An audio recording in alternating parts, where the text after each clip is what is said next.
workplace.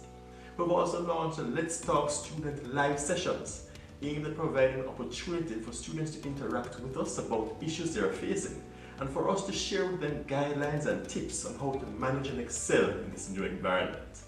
And an initiative that we're particularly excited about is a Roll With It platform that has developed a series of activities and interventions aimed at supporting the resilience, health and wellness of students and staff. And this is all in addition to the considerable efforts that we've exerted to convert the teaching and assessment of all of our courses to facilitate remote access in a manner that minimizes disruption to our students. Now, the aim reach represents our effort to actively advocate for inclusive and sustainable development. And in this area, the social sciences faculty members have really shown advocating in critical areas and important forums on issues such as crime and violence, small business development, mental health, and vulnerable population. Since COVID-19, we have hosted and participated in about 60 webinars and seminars, examining the impact of the pandemic on a wide variety of social, political, business, and economic issues. And we have mobilized our expertise, knowledge, and resources to help the UWI and Jamaica in its management and response to the pandemic. There are few, if any, national and campus committees focused on the response to the pandemic on which Faculty of Social Sciences staff are not prominently represented. In so doing, our commitment to quality interventions nationally and regionally has been quite evident. Now, C stands for our commitment to being caring professionals. And this is critical to maintaining quality in our faculty, as all of our staff members are treated with care and respect and are expected to do the same for our students and other clients. So here we have developed initiatives that stimulate staff engagement, teamwork, and health and wellness. As examples, we have hosted FSS Moves activities and participated in the 2019 CB UWI 5K. As caring professionals, we have also refined and properly documented our operations and processes so as to enhance efficiency and accountability. Through the Center for Disability Studies, which is a part of the Faculty of Social Sciences, we have also sought to ensure that students and staff with disabilities have enhanced access to our offices, courses, and facilities. And finally, the H in our FSS Reach vision represents our efforts to harness our skills through continuous improvement and empowerment. This is also central to the maintenance of quality in the faculty, because as our staff are equipped and empowered, the quality of our offerings will be enhanced. This was evident in our transition to remote access teaching with the COVID-19 pandemic, as most of our teaching and administrative staff took advantage of the extensive training that we offered in digital software and applications necessary for online learning.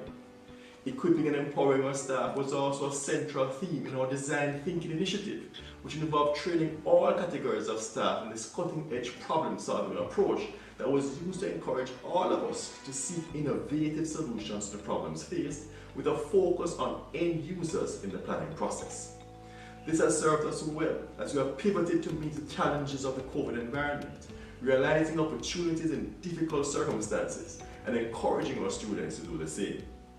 The FSS Rooster Challenge is just one example of this, where a challenging situation in the class was converted into a headline-grabbing initiative, getting students to rally together to overcome the difficulties being faced. Our Reach vision has quality and customer value deliberately and strategically interwoven into our programs, initiatives, and decision-making processes. We look forward to serving you in the Faculty of Social Sciences.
Good morning, everyone. Thank you for joining.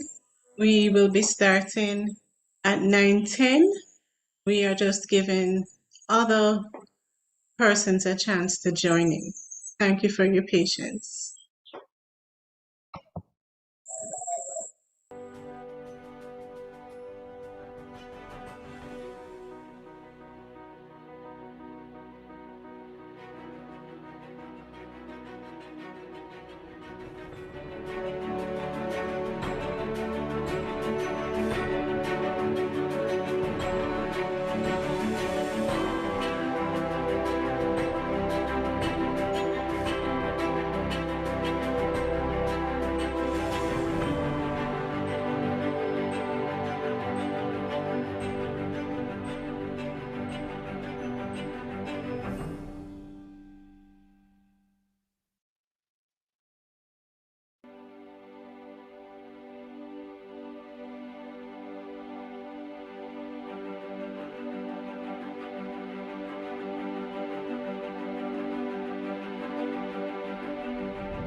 Good morning, everyone.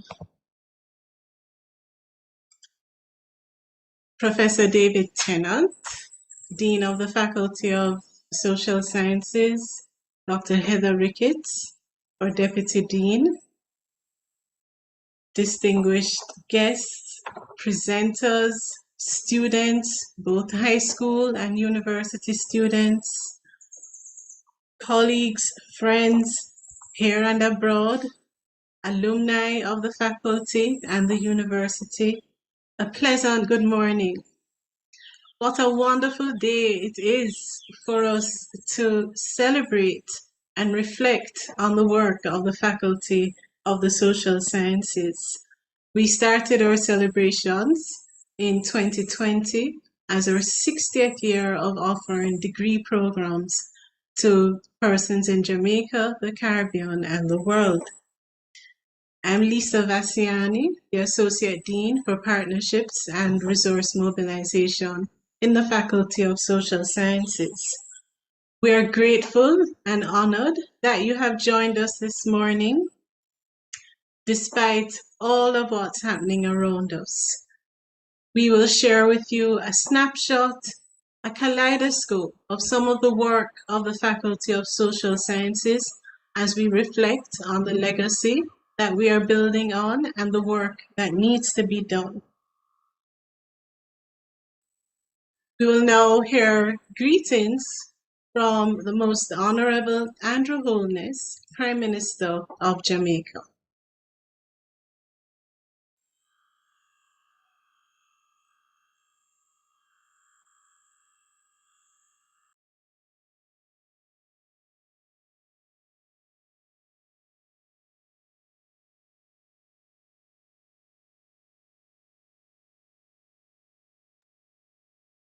A pleasant morning, distinguished ladies and gentlemen of the illustrious Faculty of Social Sciences at the University of the West Indies.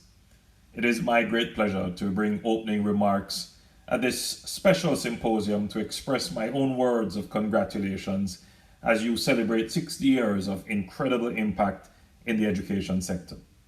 The Faculty of Social Sciences has given to the world many movers and shakers in both public and private sector. From heads of states, heads of government, heads of international bodies and public agencies, to entrepreneurs and business leaders, to social and civic leaders and thinkers, to dedicated and dutiful managers and workers who have been empowered by their training at the faculty and are now making positive contributions to the world every day. I'm certain you already know, but I will brag anyway that I am a graduate of the Faculty of Social Sciences. Interestingly, I was a part of the same graduating class as Dr. Lisa Vassiani, who is now an Associate Dean in the faculty. The names of those who have earned their degrees and training in social sciences at UWI and have gone on to make significant contributions to national development are too many to mention. But it is safe to say that almost all formal organizations in Jamaica would have had a graduate from the Faculty of Social Sciences among their leadership and workforce at some point. I'm proud to be a graduate of this faculty and prouder still of the faculty's legacy of shaping leaders. As the largest faculty, it is no surprise that many young persons seeking to pursue higher education and to make something of themselves choose the Faculty of Social Sciences. There's a certain appeal that the faculty has, as well as the fact that it offers a variety of specializations from which students can choose. Importantly, certainly in my experience, the curriculum is rich with courses designed to help students build their critical thinking abilities, their management and technical expertise, and importantly, their personal development and leadership skills, which can be usefully applied to real-world problems and challenges. Over the years, the faculty has established itself as one of research. The expertise available within the faculty has been an incredible resource for the nation, particularly for those in leadership who must effectively respond to a wide range of national and global development issues. Today, I am happy to endorse the work of the Faculty of Social Sciences in the last 60 years in preparing graduates for industry, enterprise, and leadership. Even as I commend the faculty to continue their excellent work and achievements, I encourage and challenge you to continue to evolve to meet the modern demands and changing needs of our society. The world needs students who are equipped to drive development and solve long-standing and emerging global challenges. We are looking for graduates who are not only academically brilliant, but who are of a high level of socio-emotional intelligence. Graduates who are empathetic, curious, creative, and solutions-oriented, but at the same time, practical and rational in their outlook. We're looking for graduates who are patriotic and committed to development of people and the advancement of the Jamaican nation. Again, I express heartfelt congratulations to the faculty on achieving 60 years of invaluable service to education. Please accept my best wishes for continued success in empowering generations of students.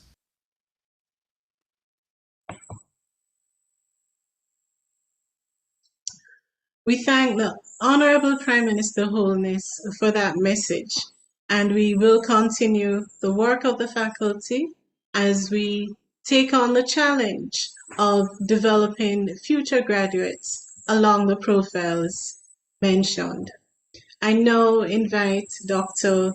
Suzette Houghton, Head of the Department of Government in the Faculty of Social Sciences, to welcome our Dean, Professor David Tennant. Dr. Houghton, over to you. Thank you, Dr. Vassiani. Distinguished ladies and gentlemen, students, other members from the UWI community, good morning. I have the distinct pleasure and honor to introduce Professor David Tennant, Dean of the Faculty of Social Sciences, to you today.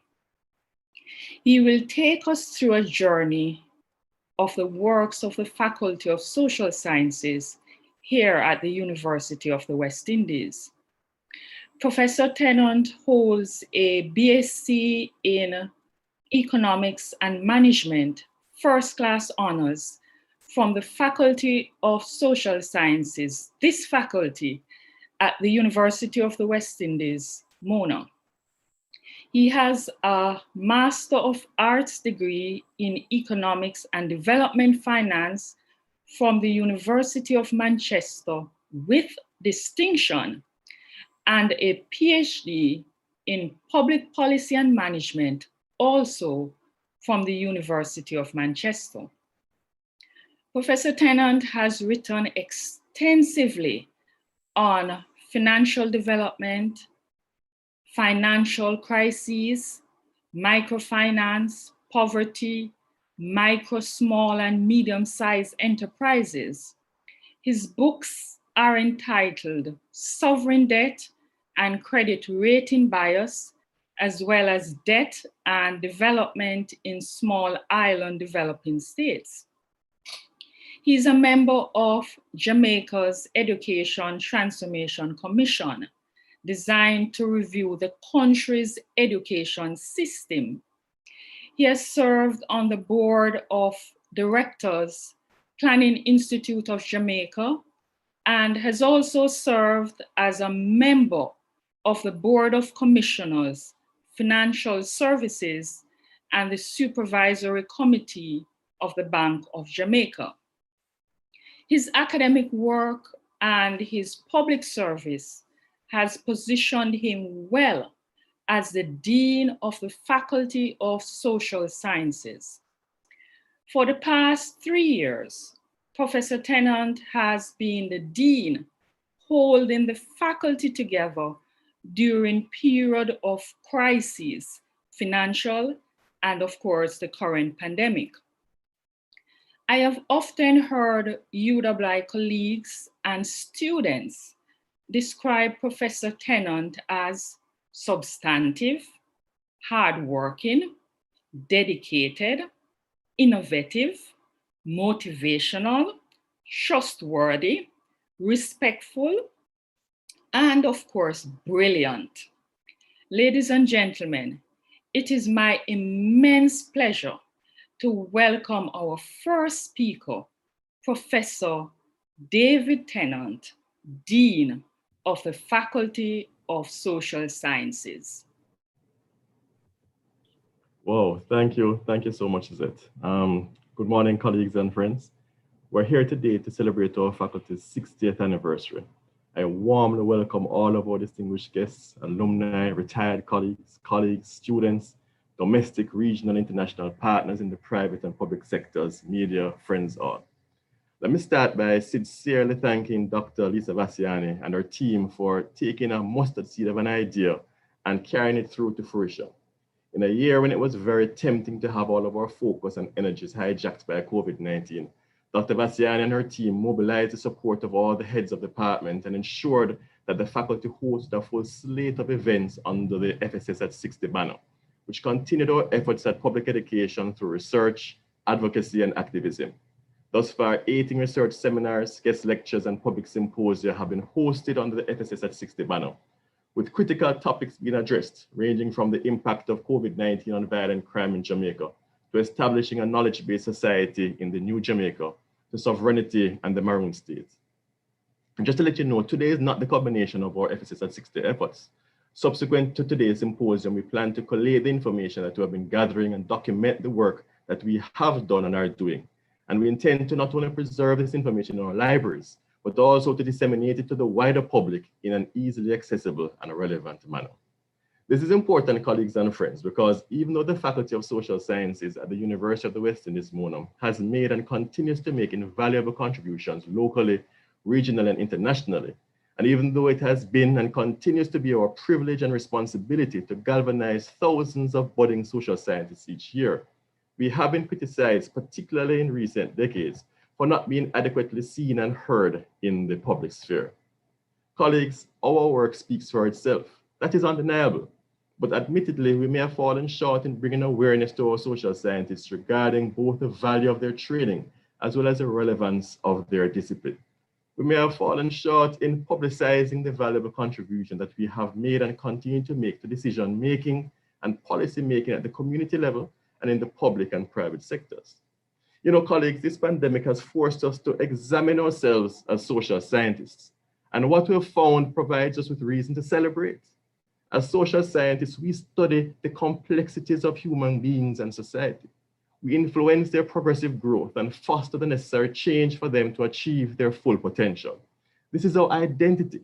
This is the heart of our faculty.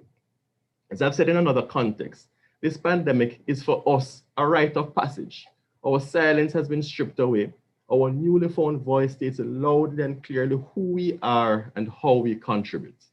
This is why our very first panel discussion today will tackle frontally the issue of the relevance of the Faculty of the Social Sciences in what is now being labeled by some as a STEM, not even a STEAM world. In a world in which the importance of science, technology, engineering, and mathematics is rightfully being promoted, it is our duty to stand up and declare through the quality and the impact of our work the continued relevance and importance of the social sciences. So colleagues and friends, my talk today is intended to take us on a short journey, looking first at the rich legacy left by the great scholars who have gone before us. We'll then answer the question as to what have we done lately. And finally, I will conclude by suggesting some future priorities that we will need to tackle as a Faculty of Social Sciences if we hope to continue to be relevant in a dynamic world. This is a journey which I hope you realize is best suited for a week-long cruise, but the exigencies of time and the pandemic have forced us to condense it into a quick flight. So as a great scholar Boise once said, we're going to take a little taste here and a little taste there. The feast will come later as the full compendium of our work is published. So colleagues, join me as we board the flight at the start and acknowledge the rich history of the internationally acclaimed scholars produced in the Faculty of Social Sciences here on the Mona campus. How many universities globally can boast of a legacy so rich as to include great economic development theorists and applied development scholars such as Sir Arthur Lewis, George Beckford, C.Y. Thomas, Norman Gervin, Lloyd Best, William Demas, Compton Bourne, Alistair McIntyre, Carrie Levitt, and Havelock Brewster? How many can speak to having handed the baton to luminaries such as Alfred Francis, Michael Witter, Mark Figueroa, Claremont Curtin, Owen Jefferson, and Colin Bullock? How many can boast of having touched almost every aspect of the development of the economy and political economy for the entire region, from formal theories of growth and development, to sectoral studies, to labor force studies, to studies on the informal economy, to monetary studies, to research on remittances and transnational financial flows? Colleagues, the legacy left by the Faculty of Social Sciences on Caribbean economic development and regional integration is undeniable. But even as these and other colleagues focus on the economic side of things, their counterparts in the areas of politics and governance were not to be outdone. Who would dare to ignore the stridency and potency of thought leaders and academic activists such as Trevor Monroe, Brian Meeks, Rupert Lewis, Anthony Bogues, and Clinton Hutton? Who could overlook the contributions of great scholars such as Carl Stone, Edwin Jones, Gladstone Mills, Archie Singham, Louis Lindsay, and Spackman, and Neville Duncan to the democratic tradition and effective policy making and administration in Jamaica and the Caribbean? Would anyone in today's Jamaica even think of questioning the value of Anthony Harriot's pioneering research on violence and policing in Caribbean societies? And the value of Jessica Byron's and Stephen Bassiani's contributions in international relations, international law and development is undeniable. But colleagues, let us move now from the macro to the micro, from the nation state to the community level, to the households and the individuals. Let us consider the works of great scholars from this faculty who have made tremendous contributions to social development, social policy, and social work. Great scholars who have tackled issues such as race, class, culture, gender privileging, masculinity and fathering, social mobility, family studies, barrel children, Rastafari studies, community development and organizing, labor market and population studies, and social policy, social protection, and social work. Let us acknowledge the contributions made by scholars like Barry Chevans, Don Robotham, Patricia Anderson, Derek Gordon, George Roberts, John Maxwell, Elsie LeFranc, Hermione Mackenzie, Dorian Powell, Sybil Francis, and Claudette Crawford Brown. And colleagues, let us not forget the legacy of relevant and impactful business research that has been left by stalwarts such as Marshall Hall, Neville Ying, Uriel Salmon, Alvin Wint, and Gordon Shirley. Their contributions in the areas of diaspora studies, international business and competitiveness, accounting, management studies, and operations management are foundational. Colleagues and friends, these and other fathers and mothers of the social sciences from our faculty deserve to be celebrated as we use the opportunity of our 60th anniversary to reflect on the past. The legacy that has been built is one of research and scholarship which has informed and propelled advocacy and activism in the pursuit of better outcomes for Caribbean people. We, the current generation of scholars in the Faculty of Social Sciences, take great pride in the rich history produced by our internationally acclaimed scholars. And we claim our purpose in utilizing our collective talents to build on this rich tradition of scholarship, pedagogy, and advocacy. We're driven to continue to stretch our limits as we play our part in shaping the future of our region. That leads me to the second part of my presentation today, the ever-pervasive question of what have you done for me lately? Comparisons with the past are bound to be made. We cannot and do not shrink away from that.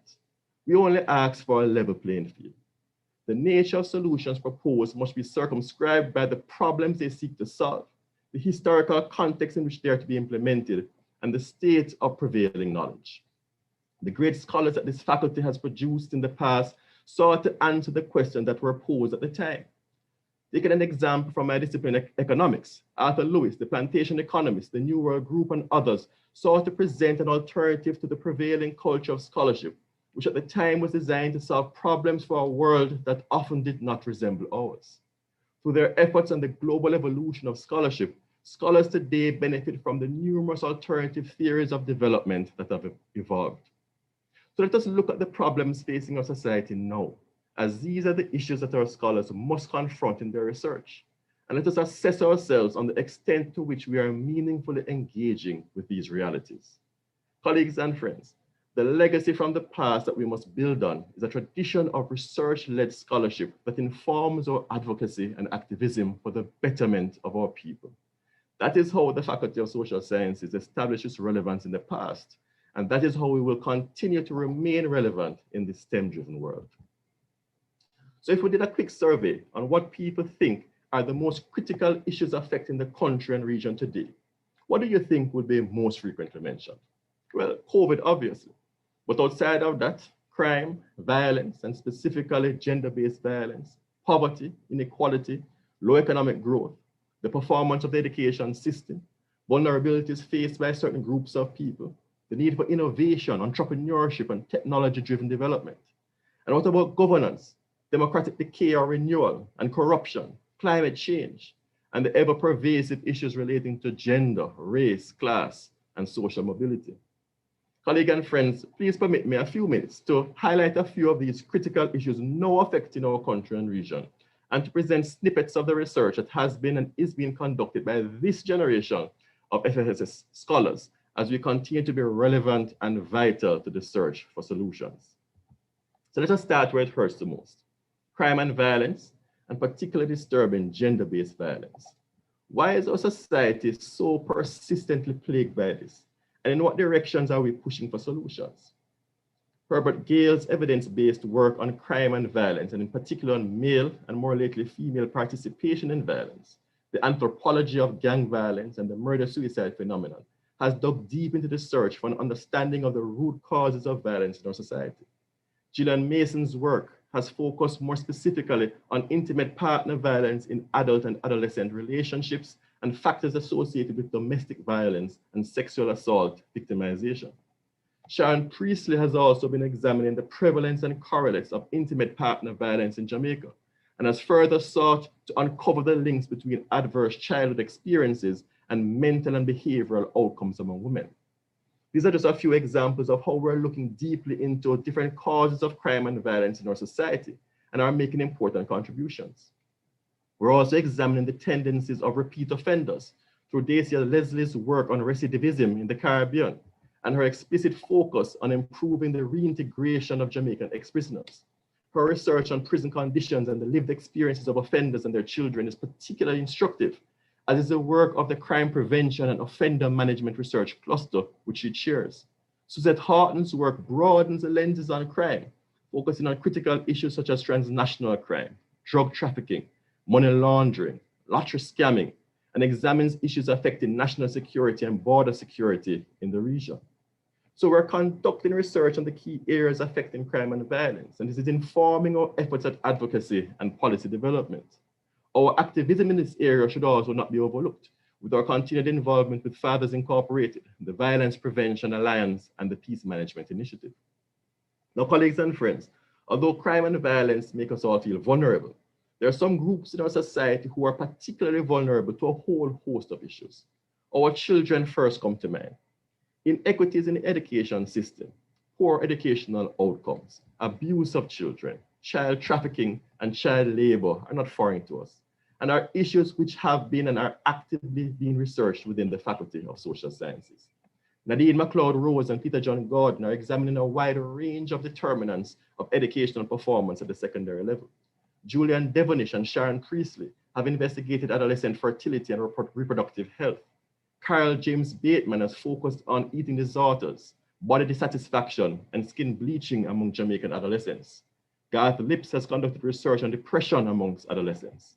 Audrey Henry Lee, our leading child's rights scholar, has most recently conducted research on endangered and transformative childhood in Caribbean, small and developing states, addressing issues such as children in violent circumstances, children on the periphery, and child voicelessness. Heather Ricketts and Patricia Anderson have also researched parenting in Jamaica, with their findings providing useful evidence for the establishment of the National Parenting Support Commission. At the other end of the spectrum, with the aging population in Jamaica, a number of our scholars have begun to focus their research on issues affecting the elderly.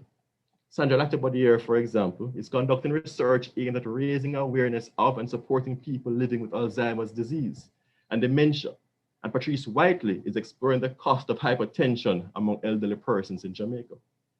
In a similar vein, a number of our colleagues are conducting research on a range of health issues affecting other segments of our population, focusing on how they understand and cope with the illnesses and the available societal support structures. Moji Anderson has conducted research on persons living with diabetes, sickle cell disease, and sexually transmitted diseases. And Patrice Whiteley has conducted similar research on persons with lupus. Camille Daly has also done important research on persons living with sickle cell disease. And she remains at the forefront of policy activism to improve the educational and health outcomes and overall well-being of persons living with the disease. Persons with disabilities are a special area of focus for the faculty's Center for Disability Studies led by Floyd Morris. His work and advocacy on understanding persons with disabilities, cultural inclusion, and inclusive education have made critical contributions to knowledge, policy making, and legislation in this important area.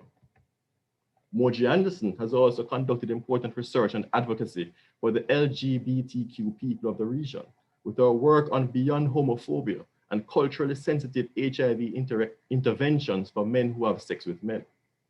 Our vulnerable and voiceless populations, colleagues and friends, require and deserve special attention, and our scholars in the Faculty of Social Sciences have been giving them just that through their research and advocacy. Outside of the issues facing vulnerable groups, issues of race, class, and social mobility continue to be important to our societies in the region. To deny this would be to ignore the phenomenon of skin bleaching and class discrimination in the labor market.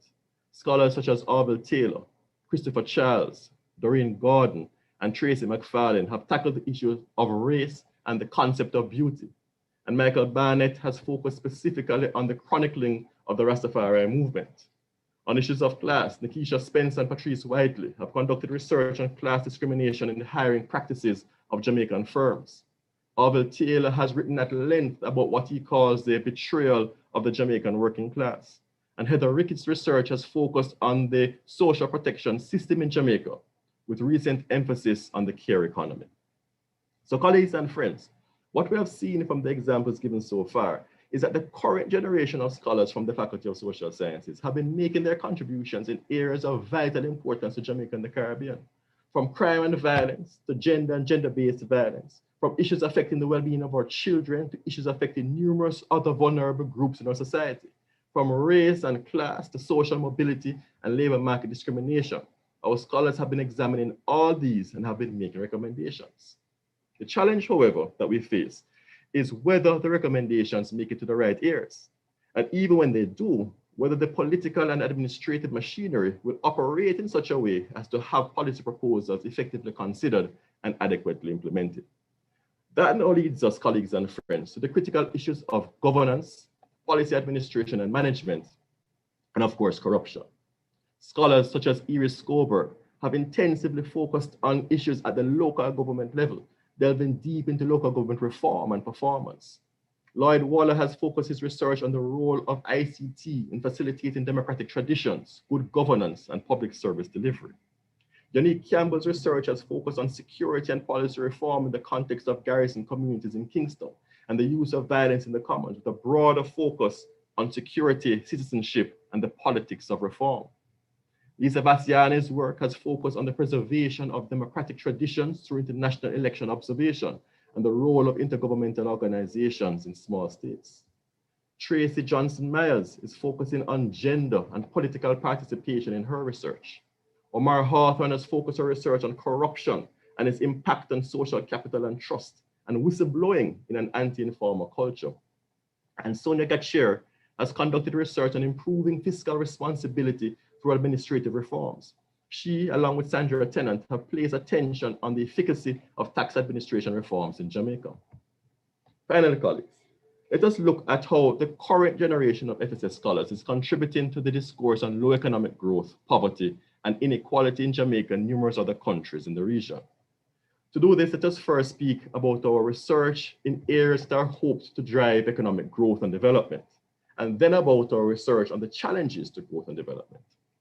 Traditional sectors that have driven growth in Jamaica have been agriculture, manufacturing, and the service sectors, primarily tourism.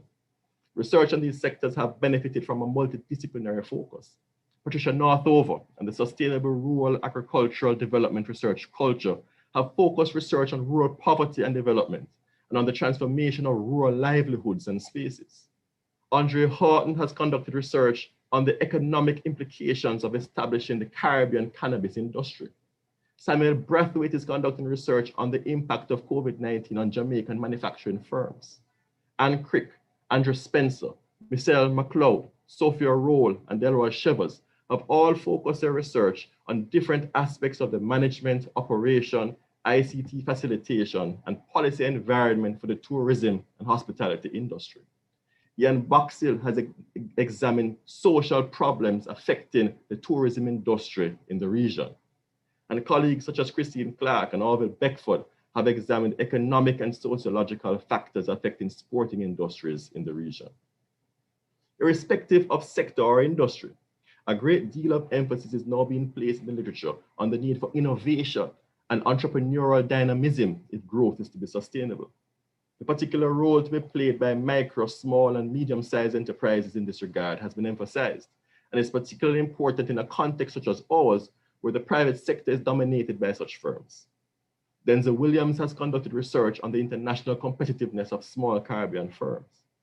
And Lawrence Nicholson, Kadame Knife, and I have conducted significant policy-based research on family-owned businesses, social entrepreneurship, and MSME development in Jamaica, with a focus on improving the innovativeness and sustainability of such firms. This is important, colleagues, because if growth is indeed to be STEM-driven in countries such as ours, entrepreneurs and dynamic small firms must be positioned to bring the results of the innovative science and technology to product lines, production processes, and service delivery. Colleagues, STEM, without a consideration of firm capacity and the business and economic climate, is science and technology that goes no further than labs and well-written journal articles. Business intelligence and technology-enabled business practices are critical to the growth-propelling firms and industries of the fourth industrial revolution. Scholars such as Lila Rayo Graham, Delroy Shevers, Maurice McNaughton, and Arlene Bailey are conducting cutting-edge research on areas such as business intelligence for small and medium enterprise-sized enterprises, the adoption of open source software and open data in organizations, application of knowledge management systems in developing countries, the use and impact of ICT in various organizational settings in the Caribbean, bridging community and digital divides, innovativeness in an interconnected world, and the design and assessment of ICT policy and interventions for sustainable development. It is, however, well acknowledged that innovation-led and technology-enabled development is dependent on both the human resource capacity of firms and the enabling policy context of countries. Marina Ramkissoon's research on organizational learning and work motivation is thus critical to understanding how to create positive opportunities for innovation and creativity in workplaces. My work on conducting intellectual property audits and designing intellectual property and innovation strategies for a number of Caribbean islands has also contributed to the policy setting context in the region. Propelling local and regional firms and industries into a state of international competitiveness in an advanced global economy will require substantial investment. My work has highlighted the challenges that domestic firms, particularly MSMEs, have in accessing finance. In spite of the implementation of several recommendations, these challenges remain intransigent. Reliance has thus been placed on external sources of finance and foreign investment. Scholars such as Nadine McLeod-Rose, Luan Barkley, and Maureen Freckleton have conducted research on the determinants and impacts of foreign direct investment flows in different sectors. Kevin Williams, Natalie Dietrich-Jones, and Indiana Minter-Coy have focused on diaspora relations and remittance inflows. And Damon King and I have focused on sovereign debt and the role of credit rating agencies in small island developing states. Christine Clark and Carol Nelson have focused on Jamaica's evolving relationship with the IMF. This relationship has highlighted two of the key challenges to growth that Jamaica and other Caribbean countries have faced in their recent history, that is macroeconomic and financial instability. In this regard, Andre Horton, for example, has conducted research on exchange rate movements, interest rate volatility, and stock price volatility, and has made recommendations for developing sustainable balance of payments in small countries. Nadine McLeod-Rose is conducting research on the impacts of inflation targeting on international trade and domestic investment. And I have done work on the causes and consequences of subpar financial sector performance, financial instability, and financial crises in the Jamaican context. Colleagues, the eruption of the La Soufrière volcano in St. Vincent and the Grenadines has poignantly highlighted the other major challenge to economic growth and development that all Caribbean countries face. That is environmental vulnerability, which is compounded by climate change. The increased frequency and intensity of severe weather events disrupts our economies and societies at large, and significantly sets back any development and progress that we have made. Our research in this critical area, conducted by scholars such as Nikisha Spencer and Alric Campbell, often in collaboration with climate change specialists, has focused on estimating the damage from climate-related natural disasters in the Caribbean, and the impact of hurricanes on regional crop production, scholastic achievement, on criminal activities, migrations, and on savings patterns. The macroeconomic impact of extreme weather in Jamaica has also been estimated, as has been the issues emanating from the sea level rise. Models to project areas at risk for flood occurrences during heavy rainfall events are also being developed. The usage and potential of renewable energy in Jamaica has been studied, as well as the efficiency of electricity networks currently being used. Understanding and being able to predict the impacts of climate-related weather events is an important part of understanding how we will need to adapt in the future. Colleagues in the faculty have also focused on the immediate responses to natural disasters in the region by providing psychosocial support in the aftermath of such events. Dennis Edwards, Aldine Shillingford, Nicola Williams, and Nita Allen are some of the colleagues that have been involved in this effort. And since we're speaking about disasters, colleagues and friends, then we must make mention of the COVID-19 pandemic. As we anxiously await herd immunity from mass vaccinations, I find it interesting that the only solution to this health crisis has thus far involved behavioral change, underscoring yet again the importance of social sciences. But physical distancing and the other measures designed to slow the spread of the virus have had social, mental health, and financial implications. Scholars in the Faculty of Social Sciences have been on the forefront of research on these issues. To provide us a few examples, Tabitha Johnson was part of a cross-campus multidisciplinary team that conducted a rapid response survey to COVID-19. Patricia Northover has examined rural small farmer households and income shocks from COVID. Heather Ricketts has conducted research on the impact of COVID-19 on the employment of household workers in Jamaica. Lisa Vassiani is studying the effect of COVID-19 on Caribbean democracy. Kelly and Dixon Hamill worked with Capri to examine the socio-economic impact of COVID-19 on children in Jamaica. And I assessed the impact of COVID-19 on Jamaican MSMEs. The faculty is also represented on the COVID-19 National Research Agenda Committee by Kelly and Dixon Hamill. In addition to this, we have fully immersed ourselves in the public discourse surrounding the pandemic, with over 50 webinars and public forums hosted, examining issues such as organizational continuity, social fallout and response, socioeconomic impact, economic impact, impact on business and finance, innovation and small business survival, impact on poor communities, impact on overseas farm workers, impact on fiscal sustainability, post-COVID-19 responses, productivity, health, and social wealth, impact on mental health and wellness, impact on violence, and supply chain logistics in COVID-19. So colleagues and friends, in answering the question, what have we done lately? I'd like to strongly suggest that this generation of scholars in the Faculty of Social Sciences is building on the legacy left by the fathers and mothers of the faculty by conducting relevant and timely research on the problems and questions currently facing our Caribbean people and societies. The results of this research has not only been presented at academic conferences and published in academic journals, but have also been presented in public forums and in technical reports giving government agencies, community organizations, and international development partners direct access to our recommendations. We also provide our expertise and experience directly to the public and private sectors by the numerous boards and committees that we serve on. I was surprised to learn after doing a quick and dirty data collection exercise that FSS faculty members are currently serving on over 100 boards or committees or advisory groups to the public sector, the private sector, and civil society. And this is an underestimate, as it represents only 58 of our faculty members. So colleagues and friends, also in the Faculty of Social Sciences, our research is infused into our teaching, ensuring that our over 8,000 students in our over 800 taught courses benefit from relevant, context-specific cutting-edge information. The fact that our faculty accounts for approximately 43% of total enrollment on the Mona campus speaks to the wide and diverse range of academically rigorous programs and courses offered, the high demand for our programs and courses, as well as the magnitude of our efforts to offer a quality product that remains highly relevant in the dynamic job market.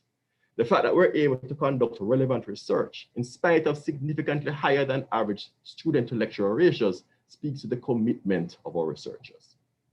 So colleagues and friends, I've spoken about the rich legacy left by those who have gone before us. I've spoken about what we have done lately. So let me conclude now by suggesting very quickly some future priorities that we will need to tackle as a Faculty of Social Sciences if we hope to continue to be relevant in a dynamic world. First, as many are already doing, increasingly we will have to embrace collaborative multidisciplinary research, pooling our skills and expertise to tackle complex problems from varied perspectives and with a full toolkit. Our collaborations will have to extend not only across disciplines within the social sciences, but also to our colleagues in other faculties, particularly STEM and STEAM practitioners, as we work together to bring ideas, innovation, creativity, new techniques and methods, and heightened analysis to problems faced, the product lines, service delivery, and production processes. Second, as we conceptualize and design our research projects, we'll have to increasingly and explicitly ensure a greater alignment with industry and the strategic priorities of the government. The current financial context that we're in requires us to be able to earn our keep. Tuition fees have not been and are unlikely to ever be enough to cover the university's expenses. We will have to source the funding for our research, either through internationally funded research grants or by attracting such funds from the public and private sectors by showing how what we're studying meets their needs. But colleagues, alignment is not only a financially driven imperative, it is also critical to ensuring that we remain relevant. And finally, colleagues, I would like to suggest that we all exert a bit more effort in ensuring that the results of our research are accessible and are used to inform public discourse. Some of us do better at this than others, and you're to be commended for this. We all need to remember, even as we seek to publish our articles in top-ranked journals or have our books published by the most reputable publishing houses, that ultimately, the purpose of our work is to be to the benefit of the Caribbean people. That is a legacy that we're building on. That is a legacy that we want to leave for the next generation of social scientists. Thank you.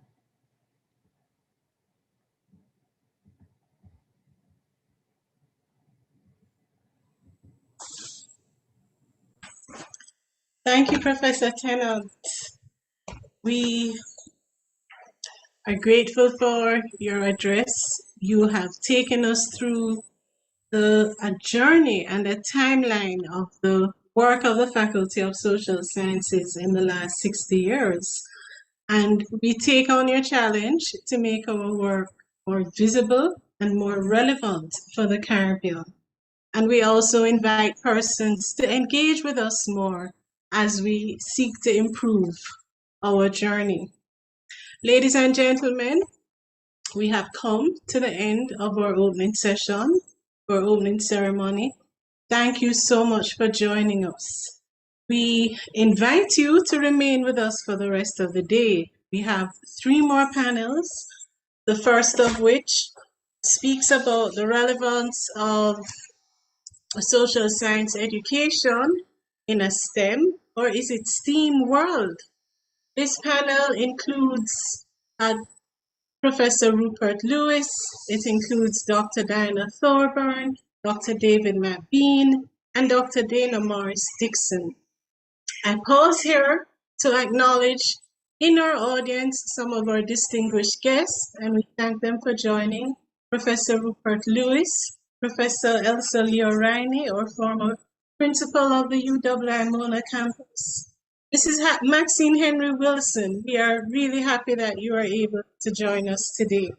We also acknowledge the presence of Professor Michael Taylor, Dean of the Faculty of Science and Technology, and Dr. Akola Lewis, Dean of the Faculty of Social Sciences, in our sister campus in St. Augustine. We invite you to join us for panel 1 next, then panel 2, moderated by Dr. Marina Ramkissoon, which contemplates several issues: migration research, human resource development, disability rights, a tribute to Professor Chavans, women in the Lewis model, and the Lewis dual sector model. Our final panel of the day, moderated by Mrs. Kamisha Swaby, has a number of panels also on the work of Lewis, on Caribbean people and eating disorders, on governance, national identity systems, and so much more. Once again, thank you very much for joining us, and we do hope that you will stay with us for the rest of the day.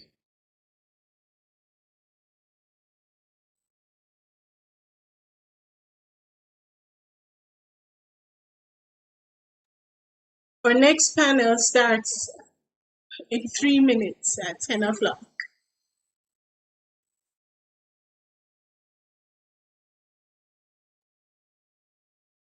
A pleasant morning, distinguished ladies and gentlemen of the illustrious Faculty of Social Sciences at the University of the West Indies. It is my great pleasure to bring opening remarks at this special symposium to express my own words of congratulations as you celebrate 60 years of incredible impact in the education sector. The Faculty of Social Sciences has given to the world many movers and shakers in both public and private sector. From heads of states, heads of government, heads of international bodies and public agencies, to entrepreneurs and business leaders, to social and civic leaders and thinkers, to dedicated and dutiful managers and workers who have been empowered by their training at the faculty and are now making positive contributions to the world every day. I'm certain you already know, but I will brag anyway, that I am a graduate of the Faculty of Social Sciences. Interestingly, I was a part of the same graduating class as Dr. Lisa Vassiani, who is now an Associate Dean in the faculty. The names of those who have earned their degrees and training in social sciences at UWI and have gone on to make significant contributions to national development are too many to mention. But it is safe to say that almost all formal organizations in Jamaica would have had a graduate from the Faculty of Social Sciences among their leadership and workforce at some point. I'm proud to be a graduate of this faculty and prouder still of the faculty's legacy of shaping leaders. As the largest faculty, it is no surprise that many young persons seeking to pursue higher education and to make something of themselves choose the Faculty of Social Sciences. There's a certain appeal that the faculty has, as well as the fact that it offers a variety of specializations from which students can choose. Importantly, certainly in my experience, the curriculum is rich with courses designed to help students build their critical thinking abilities, their management and technical expertise, and importantly, their personal development and leadership skills, which can be usefully applied to real-world problems and challenges. Over the years, the faculty has established itself as one of research. The expertise available within the faculty has been an incredible resource for the nation, particularly for those in leadership who must effectively respond to a wide range of national and global development issues. Today, I am happy to endorse the work of the Faculty of Social Sciences in the last 60 years in preparing graduates for industry, enterprise, and leadership. Even as I commend the faculty to continue their excellent work and achievements, I encourage and challenge you to continue to evolve to meet the modern demands and changing needs of our society. The world needs students who are equipped to drive development and solve long-standing and emerging global challenges. We are looking for graduates who are not only academically brilliant, but who are of a high level of socio-emotional intelligence, graduates who are empathetic, curious, creative, and solutions-oriented, but at the same time, practical and rational in their outlook. We're looking for graduates who are patriotic and committed to development of people and the advancement of the Jamaican nation. Again, I express heartfelt congratulations to the faculty on achieving 60 years of invaluable service to education. Please accept my best wishes for continued success in empowering generations of students. Each year, the Department of Government at the University of the West Indies, Mona, groom over 1,000 students to be the next generation of leaders and critical thinkers. The Department of Government prides itself for being customer-centered.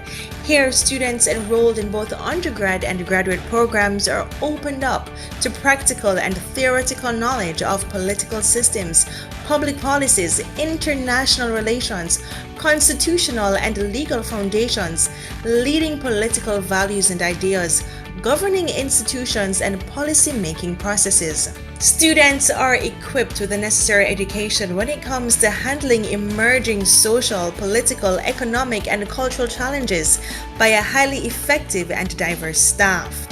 The Department of Government is also a leading research institute in the following areas: qualitative, quantitative, and mixed research methodology, public financial management, international development policy and management, international negotiations, security and foreign policy, climate change, political marketing, policy research and analysis, plus more. Students are empowered to be class representatives who advocate on behalf of their group or act as an intermediary between the class and lecturer. 200 students annually are given employment opportunities by the department to work on national and regional consultancy projects. Students are also placed in the lower house of parliament, public and private organizations, international donor agencies, and non-governmental organizations to complete unique internship programs in political leadership, international relations, and public policy and management. The department continues to influence the real-world application of public policy and politics by cultivating a diverse and dynamic crop of student leaders via student-led clubs, which are namely Model UN, Governance Society, and Future Policy Leaders. Finally, the department also provides students who are falling behind academically with academic advice and counseling each semester. Lectures are accessible to students for both in-person and online one-on-one consultation weekly.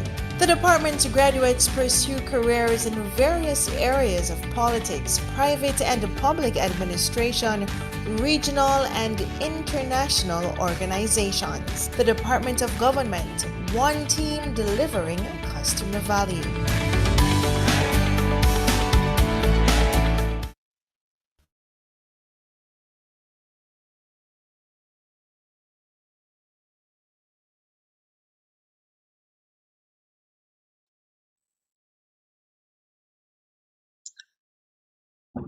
Thank you, everyone, for remaining with us for panel 1. This distinguished panel is here to speak about the relevance of a social science education, the relevance of social science research in is it a STEM world or is it a STEAM world?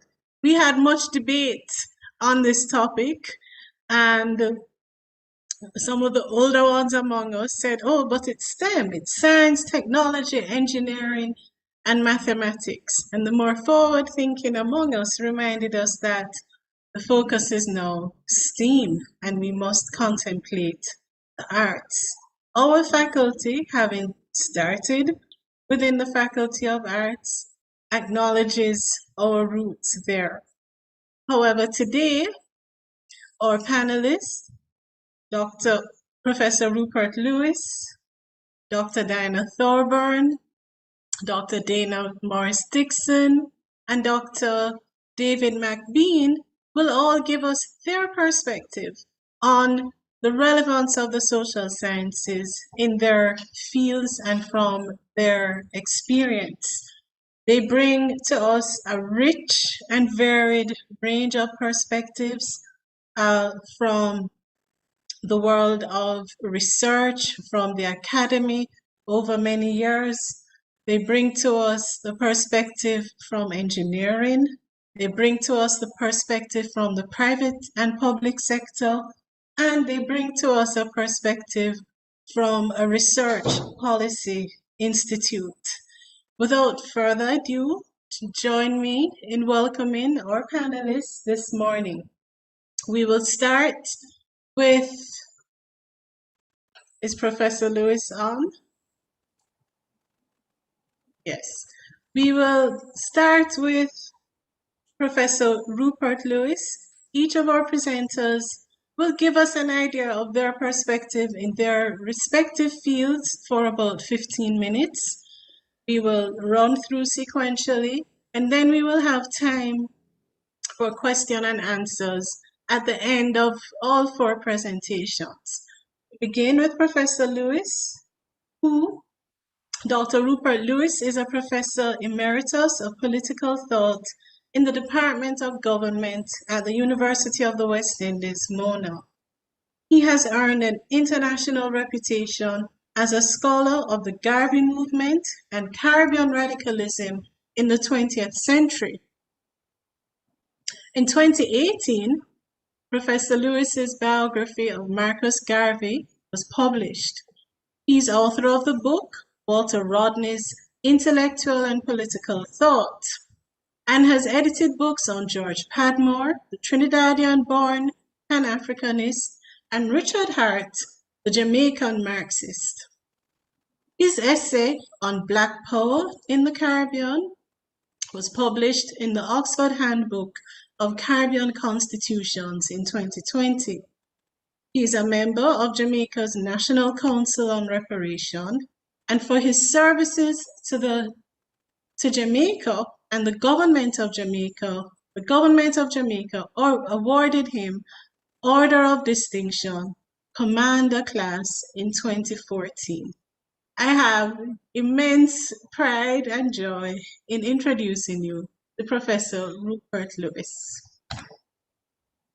Thank you very much, Dr. Lisa Bassiani, for your introduction and for your organization of this important gathering to mark the 60th anniversary of the Faculty of Social Sciences.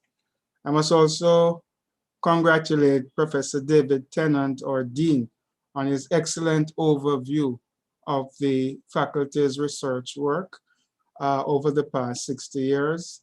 And we know that the faculty is in good and innovative hands with the current generation of scholars.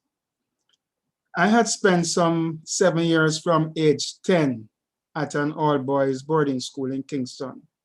So entering UWI in 1965, I was to heartily embrace realms of freedom that I was to revel in during my undergraduate years from 1965 to 1968.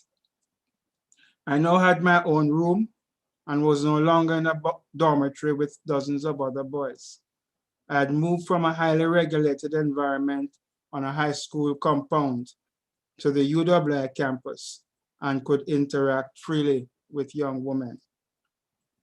Philip Sherlock and Rex Nettleford, in their book on the University of the West Indies, described the 1960s as follows: a decade of global turbulence and discontent, of the breakup of the British, French, and Belgian empires, and the achievement of independence by a score of or more of West Indian, African, and Asian colonies. When in 1960, Mr. Gladstone Mills, a civil servant, was given the task of creating the Department of Government, the focus was on building the competences for public administrators in a region that was preparing for independence from British colonial rule. Mills set about discussing with various West Indian governments their needs, seeking development financing, recruiting staff, and developing diploma, certificate, and degree programs that would cover training for civil servants. The West Indian colonies were all expected to formulate constitutions based on the adaptation of the Westminster system of government. This led to research around the state, its colonial formation, the constitutional order, democratic elections, the role of citizens, the role of trade unions, public finance, the relationship between the state and business, and the forging of international relations in the Cold War. Civil servants would have some degree of independence from the political executive, and there would be competition between rival political parties for control of the executive and legislative branches of government.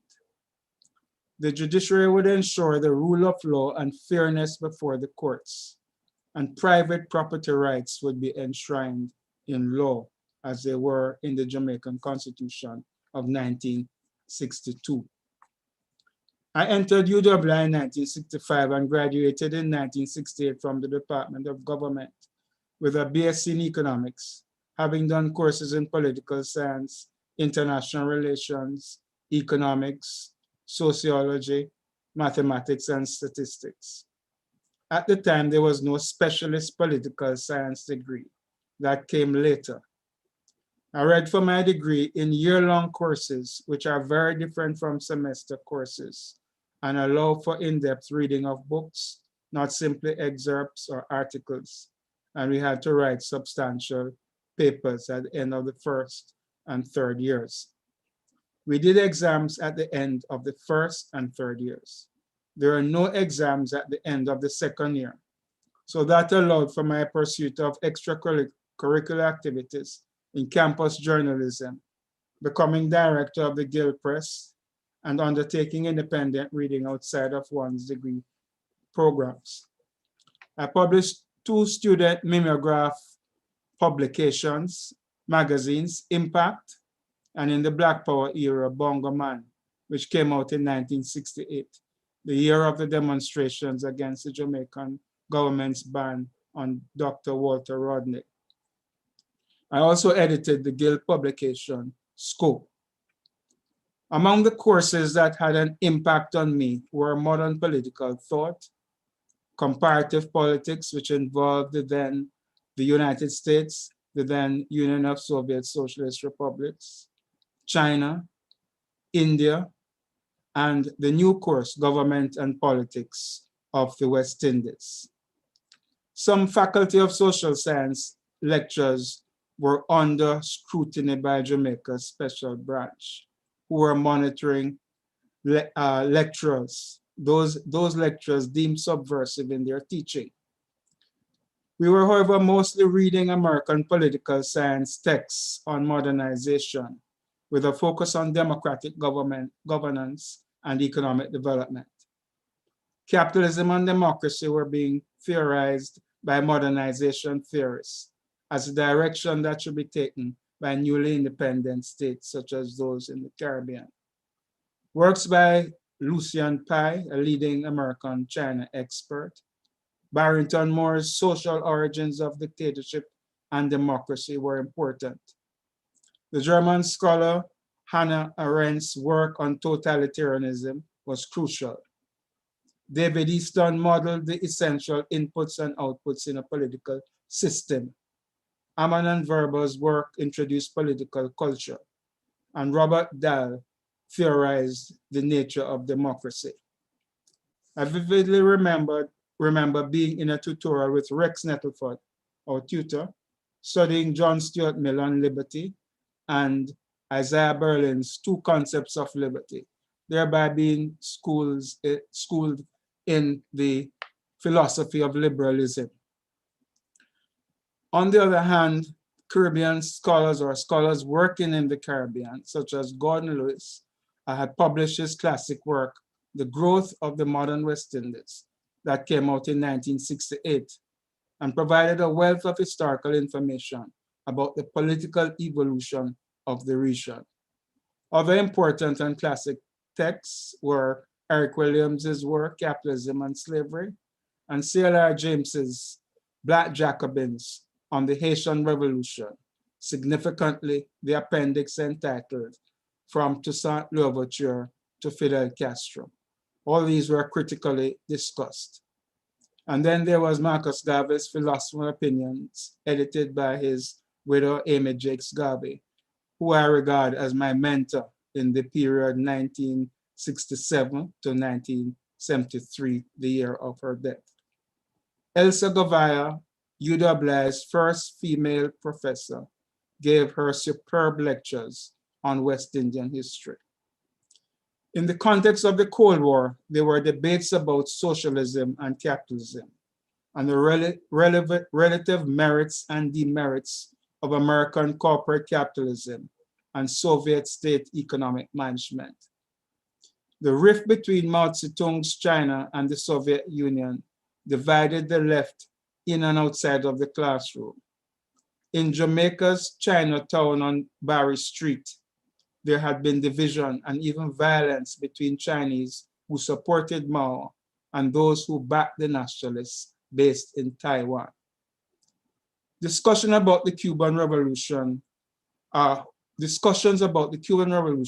were also controversial and stirred passions. At the time, anyone who wanted to travel to Cuba ran the risk of surveillance and passport seizure.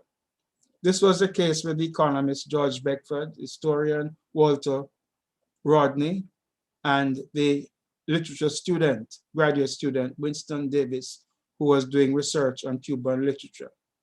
And this applied to several others. All publications of the Cuban government were banned in Jamaica. Cuba's agrarian reform, however, stimulated much interest in the rest of the Caribbean, where the plantation system was still in place. Its revolutionary literacy program, that is Cuba's revolutionary literacy program, which saw thousands of young people going into the countryside to educate children of peasants and rural workers, was a compelling example of educational transformation.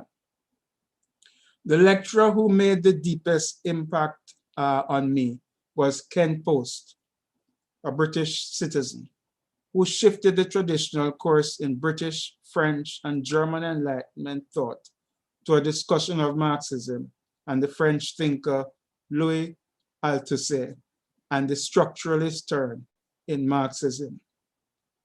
Post was deep on historical materialism and dialectics.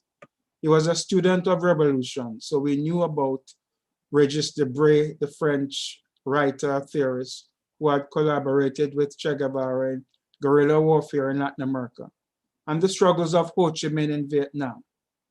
Most importantly, Ken Post introduced us to Frantz Fanon's The Wretched of the Earth. Post also introduced into his course Black Power texts that had been banned by the Jamaican government, such as Malcolm X's biography. He introduced African politics into the comparative politics course. He was the author of a book on West African politics and was one of the international authorities on post-colonial politics and the rise of the military to power in many African states. Post, who was then researching and writing his 3-volume history of Jamaican politics from 1938 to 1945, challenged us to think about decolonization in new ways.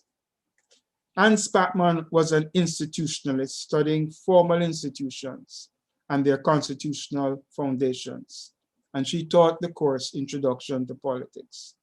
She was the lone female in the department and was British.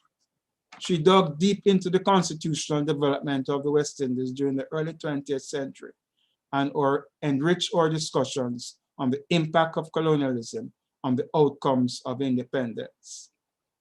But it was Archie Singham who was the architect of political science in the region. He called his students who were undergraduates doctor and inculcated in us that the acquisition of a PhD was well within our reach. He researched Caribbean politics and came up with innovative concepts on the region. He was from Sri Lanka and had pursued graduate work at the University of Michigan. His book, The Hero and the Crowd, which was a study of the rise of Eric Gehry in Grenadian politics in the 1950s, critiqued the use of Max Weber's leadership trope of charisma and replaced it with the hero and the crowd, arguing that it not only was applicable to Grenada, but to Bustamante's rise to power out of the 1938 labor uprising in Jamaica. Singham went on to theorize what he called doctor politics in Trinidad and Tobago, noting the way in which Dr. Eric Williams, who received his PhD in history from Oxford University and had been an Ireland Scholarship winner, was lionized by his supporters for his superior brain power. The Indian opposition leader of the Democratic Labour Party, Rajnath Kapil Dev, with a doctorate in mathematics from Oxford, was the counterpart to Williams, hence Dr. Politics. Singham was teaching us to think hard about our environment and to develop new conceptual frameworks and not simply mimic European social science ideas.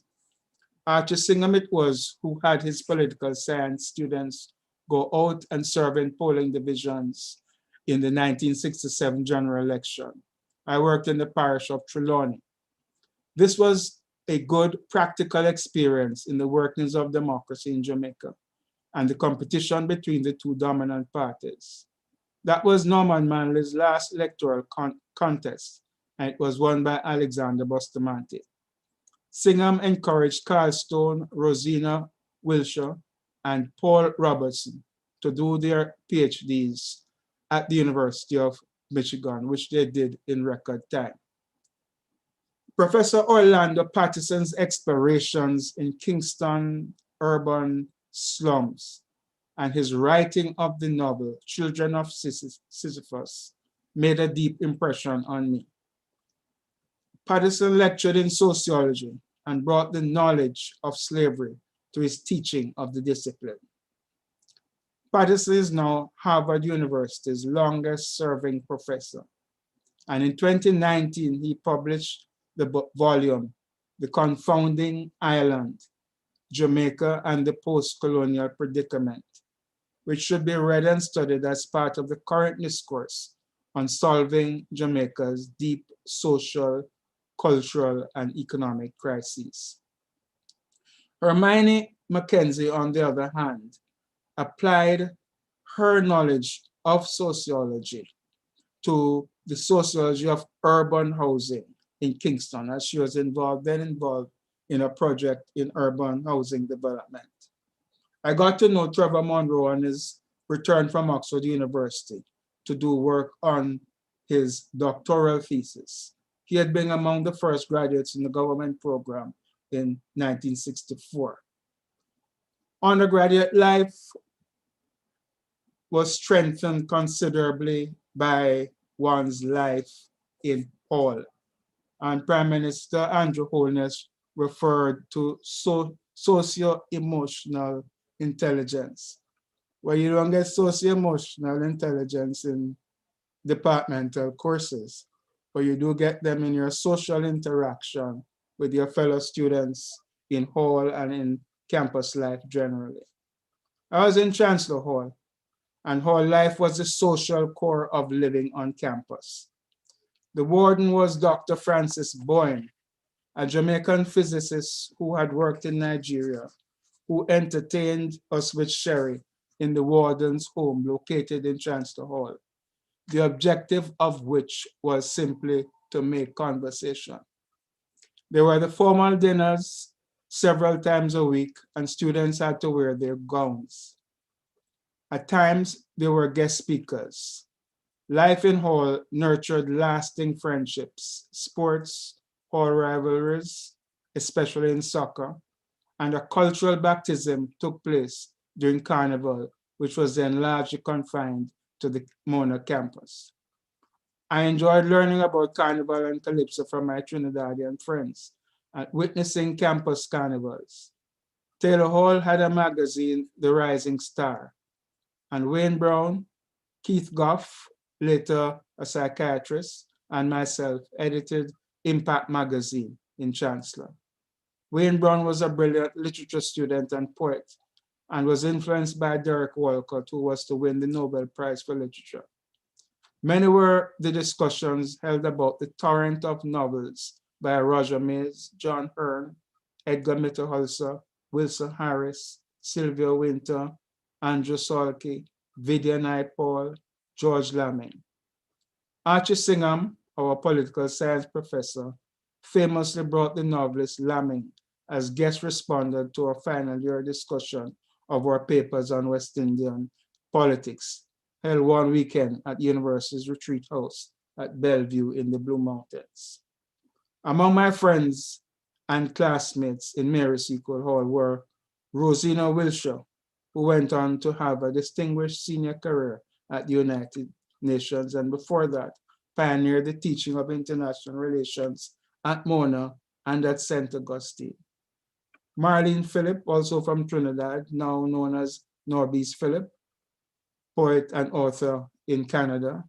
Mary Bell, Marion Williams, who became the first female head of the Barbados Central Bank. The late Timothy Callender, the Barbadian writer and painter, an interesting character. He was one of the leaders of the 1970 occupation of the Creative Arts Center, which sought to change its Euro orientation to a more West Indian outlook. Carlson finally was 7 years older than I was and had worked in the KSAC and was far more knowledgeable about Jamaican politics than those of us who had come into UWI directly from high school. Carl was highly intelligent, but what was also distinctive about him was his capacity for working long hours. I remember him leaving the library when it was closing time and was able to concentrate throughout the day on the tasks at hand. When he was a seasoned academic, he once told me that he tore up his old lecture notes and started afresh each term. And this was true because when you observe him teaching, he had no notes at all and was simply talking from his knowledge, the empirical work that he had accumulated in his polling and his field research. And these were all applied to his understanding of the opinions and shifting views of the Jamaican electorate.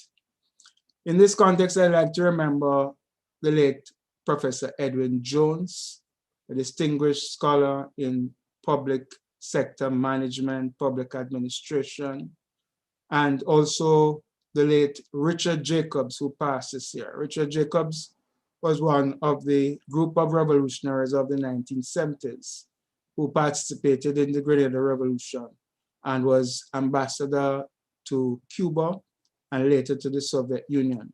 But he spent many years working on development in Zambia and in South Africa.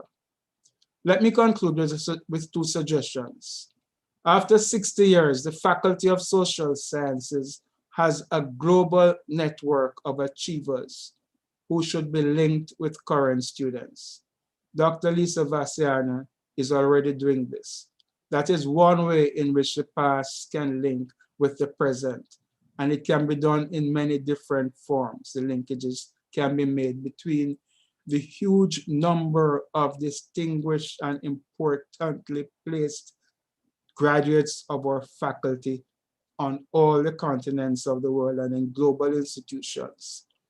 Second suggestion, some years ago, or rather many years ago, Professor Don Robotham, when he was dean, was campaigning for the upgrade of quantitative skills among the Faculty of Social Science staff. And he organized with the late Professor Al Francis to teach statistics and Dr. Claude Packer to teach pre-calculus mathematics in a refresher course.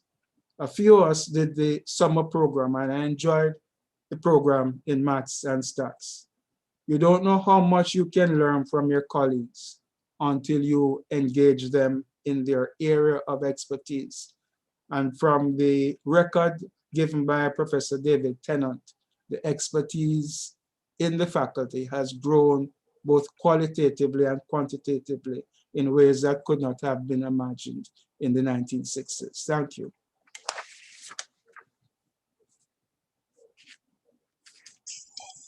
Thank you so much, Prof. Lewis. You have given us a rich history of your transition from all-boys school to hall life to academic life. You have given us a history of the department, the university, and in fact, a deep history of understanding the world and understanding the international system and the effects of these politics on individual countries such as Jamaica. You have also provided us a rich history of so many persons who have laid the foundations in our departments and faculty and the university.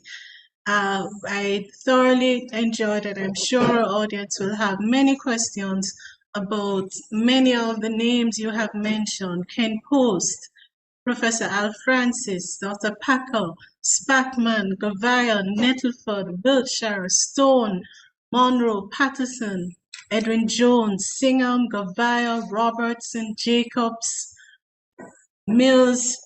You have indeed provided us with a rich and enjoyable history as well of our faculty.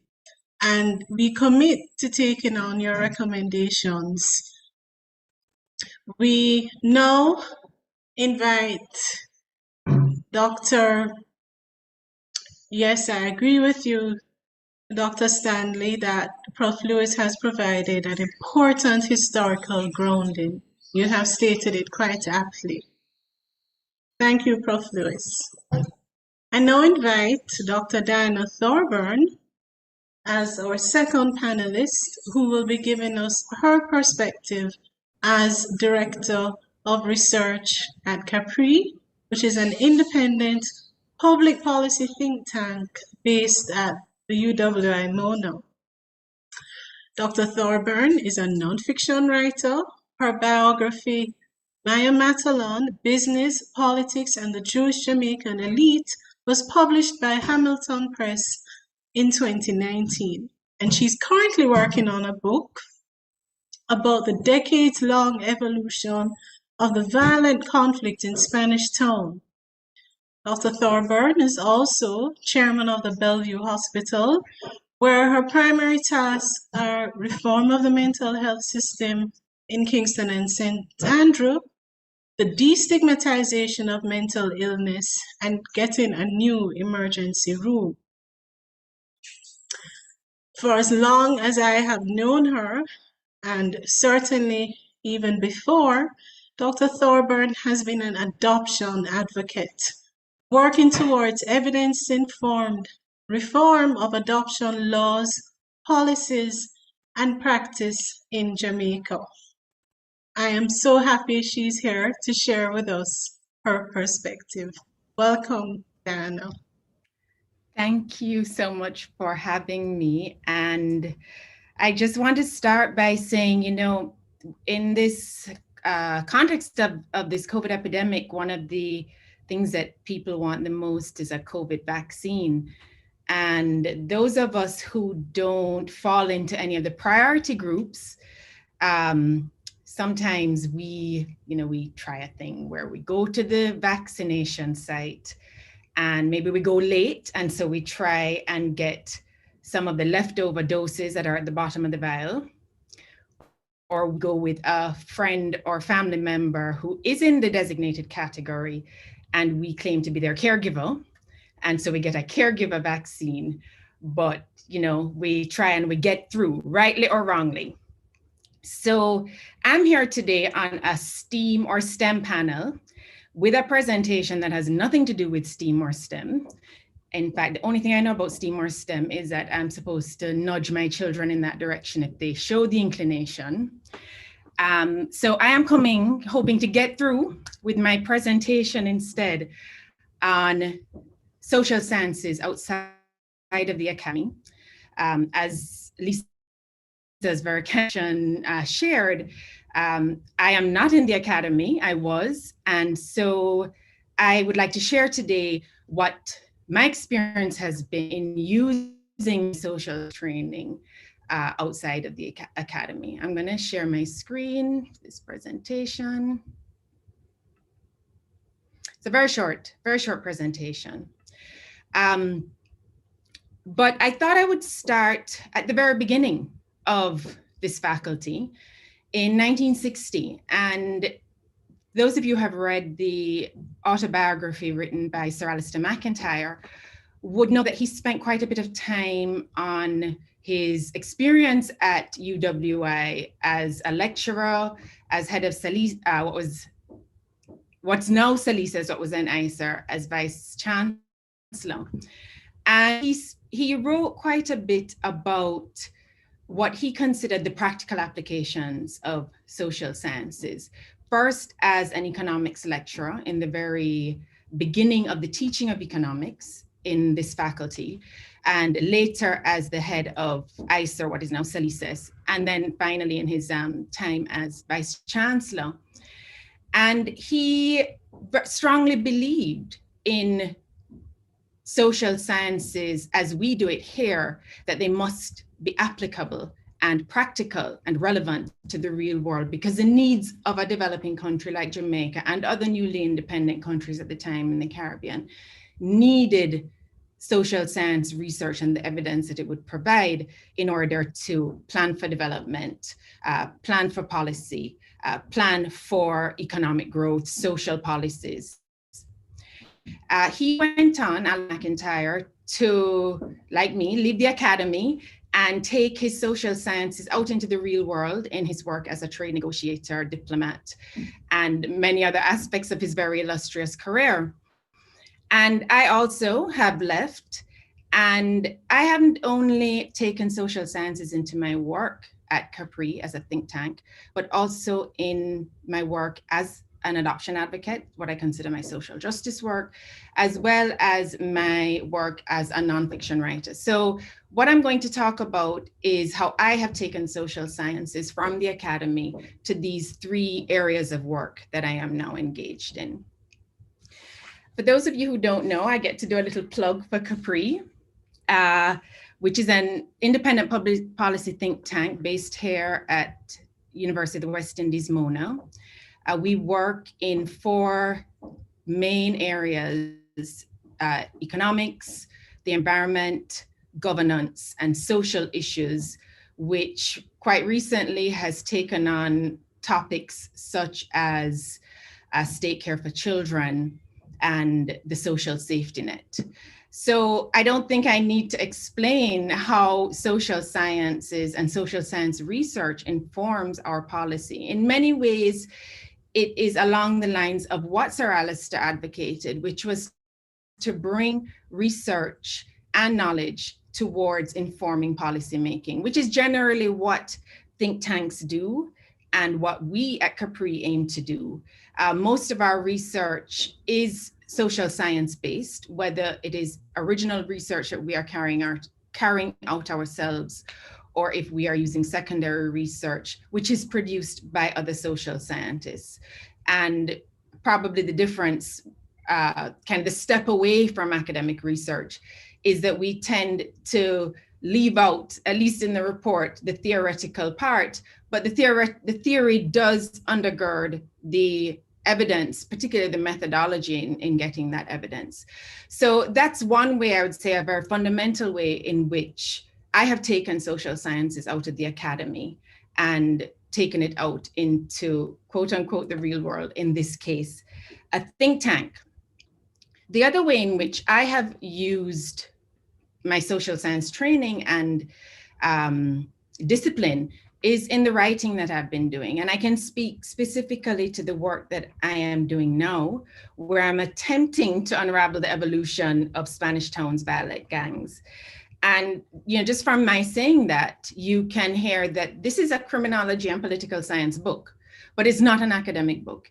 It is going to be my attempt to understand, using the disciplines of political science and criminology, what has evolved in Spanish Town to get us to the point where we are today with, I don't know if the statistics still hold, but at one point Spanish Town was the murder capital of Jamaica, coming from a regular ordinary town like many others across the island.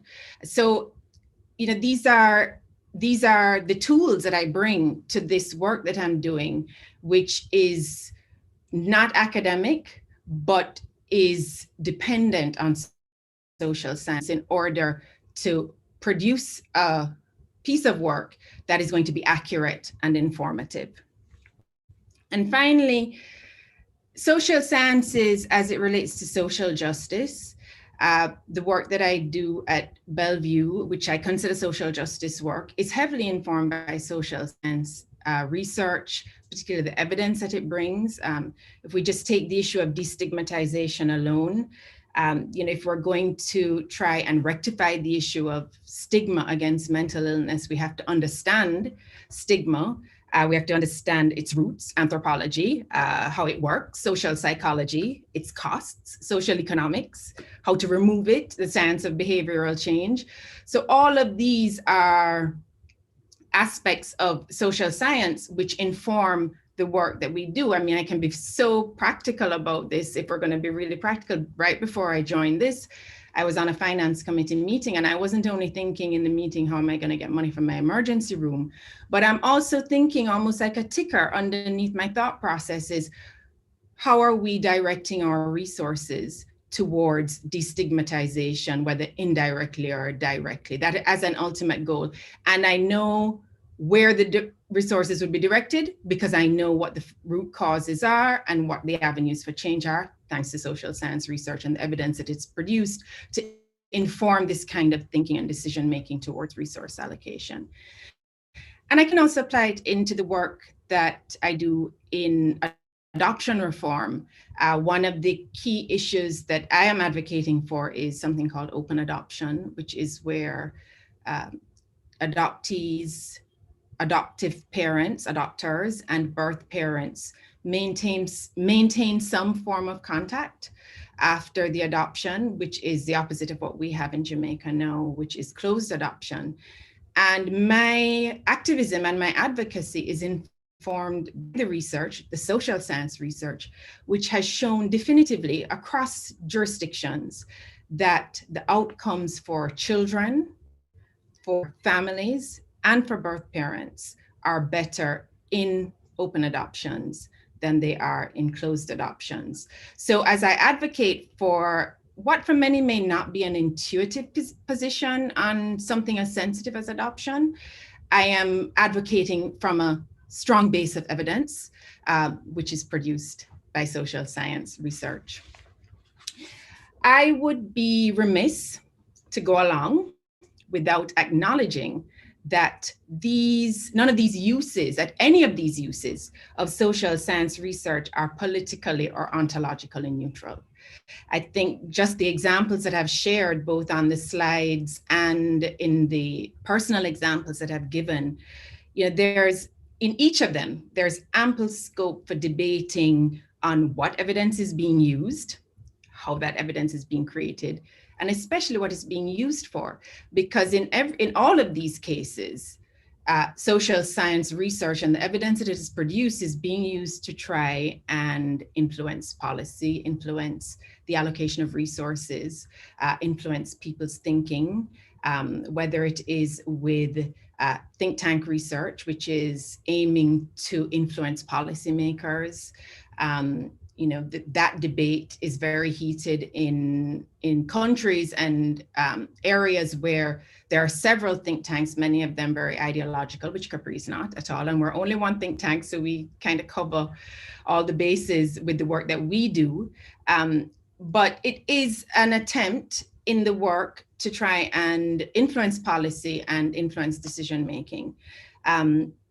With issues when you're using social science to write nonfiction, you're trying to change people's minds. You're trying to get to a general public, a general reader, maybe the type of work that you're doing, you're going to be appealing to an audience, which is likely to make up something of the intellectual elite. And you're trying to use your social science research and training and evidence to convince them that this is the way it is, and you're doing it in their language and making it accessible.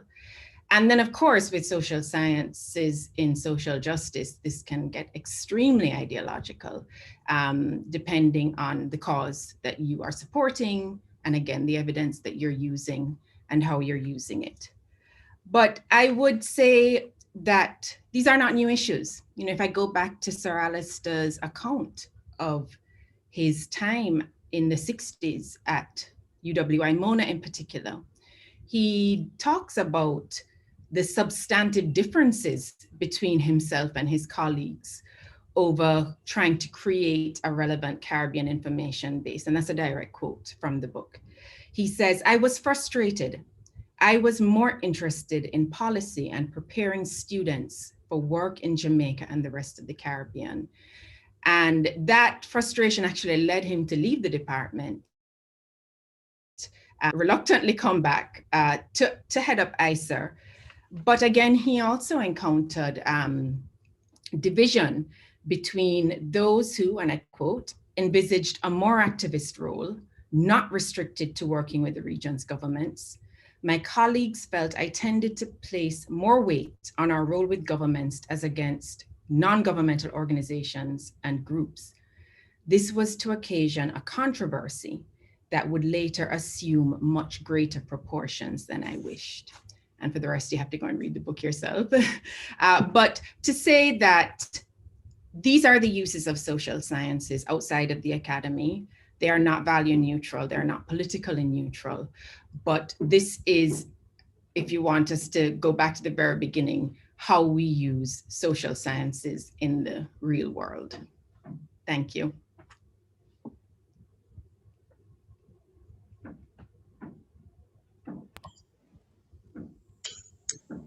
Thank you so much, Diana, Dr. Thorburn. Thank you for your practical insights as to the work of the social sciences and the tools that you have gained from the academy and your application into your journey as a writer of a novel on different aspects of Caribbean life.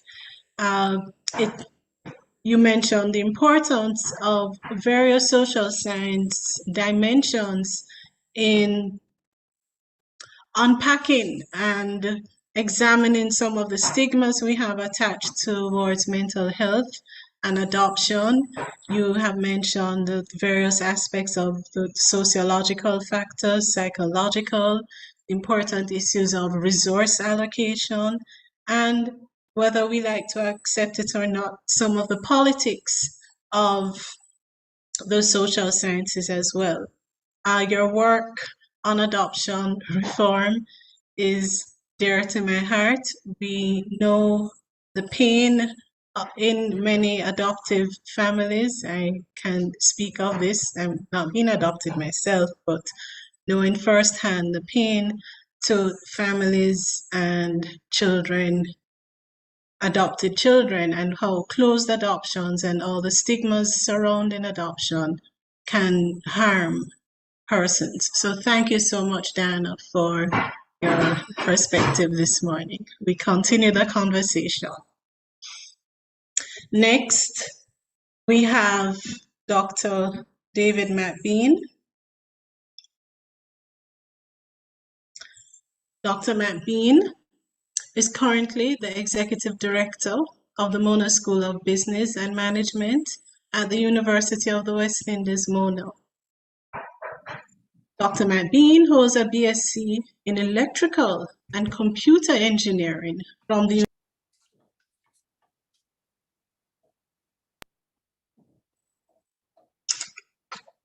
So I'm not sure how much of what I was saying was heard. I seem to have muted myself somehow. Dr. Thorburn, did you hear any of what I said about your research? Okay, thank you. So I'm speaking about Dr. David McBean, our next presenter, our next panelist, who is Executive Director of the Mona School of Business and Management, has a BSc in Computer, Electrical and Computer Engineering, and a DPhil in Engineering Science from the University of Oxford on a Rhodes Scholarship. He has also received extensive short course training in management, including a diploma in advanced executive management from the Kellogg Business School Owner Institute of Business. In addition to his substantive career in the private sector, David has been involved with the UEMONA since 1993, where he served as an adjunct lecturer both in the then departments of Natural Sciences and Management Studies in the mid to late 1990s. He has extensive experience in the use and implementation of technology, and his past research interests include testing for circuit boards and integrated circuits and semantic networks in artificial intelligence, none of which I understand. His industry experience in the media, telecommunications, and information technology sectors has led to insights into the impact of technology on the public and its impact on work habits and lifestyles for population. So there we have both the S and the T's and the E in STEM so far. David has over 20 years experience as a senior executive, serving across the airline, telecommunications, IT, and media industries in the Caribbean. Past senior appointments include Managing Director for the Spectrum Management Authority of Jamaica, Managing Director of Products and Services for Lime Caribbean, CEO of the CVM Media Group in Jamaica, as well as the Vice President of IT for the former Air Jamaica. May I also say that Dr. Matt Bean is from Montego Bay, like myself, and attended the school across from the school on the hill, Mount Alvernia, Cornwall College. Dr. Matt Bean, welcome, and thank you for joining us. Thank you very much, and good morning, everybody. I fear the introduction may be longer than the presentation. And, my background, as Lisa would have explained, spans the S, the T, and the E, but also the M, as I was apparently a year away from getting a degree in special math if I'd chosen to, given the amount of math we do in engineering. And I did dabble in a bit of the A when I headed CVM for 7 years. And that was an interesting phase and probably where it kicked off from. Because at that time I was forced to use the right side of my brain, because you are now dealing with not just technology and systems, but you had to marry that to people and influence and information. And in looking at this presentation, I thought long and hard about the social sciences. And there are some interesting definitions of the social sciences. And the one I really love is social sciences are a group of academic disciplines dedicated to examining society. And it's a branch of science that studies how people interact with each other, behave, develop as a culture, and influence the world. And it led me to reflect on our own Faculty of Social Sciences and the influences that it has had on the society. I think Professors Tennant and Lewis did an excellent job of taking us through how giants of the past and the present are influencing society in terms of what we do, where we do, how we view, how we behave. I wanted to focus my talk a bit on how is it that we're reacting to technology. It is said that we're in the fourth industrial revolution, but I would argue that we have not even come to grips with the third industrial revolution as yet, in terms of how do we see us fitting there.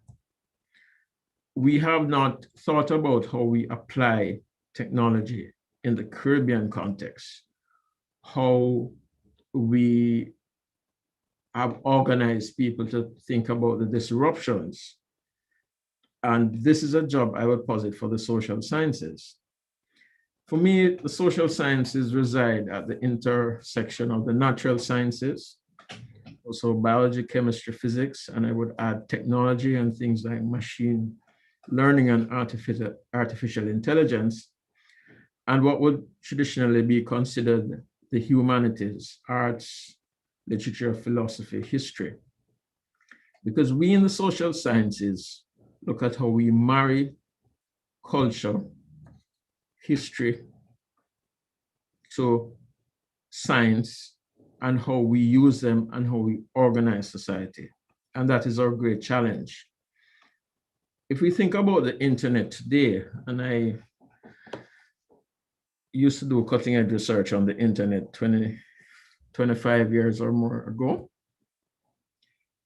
it has revolutionized the way people interact, but we have not yet caught up to the rules or the organization of our society as to how we interact with this technology.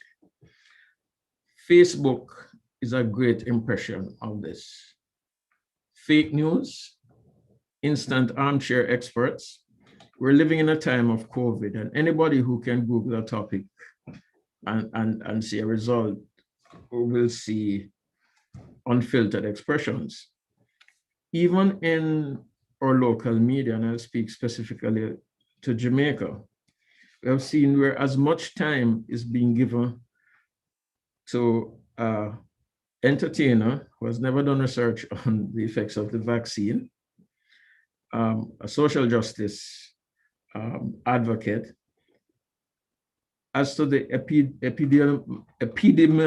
I'm sorry, I'm having difficulty with that word, as to somebody who is a professor in virology, for example, and these views are given the same coverage and given the same weight, even in a formal media landscape or social media. And these are the challenges for social scientists. How do we go out and influence these sort of behaviors, these sort of interactions in terms of organizing society?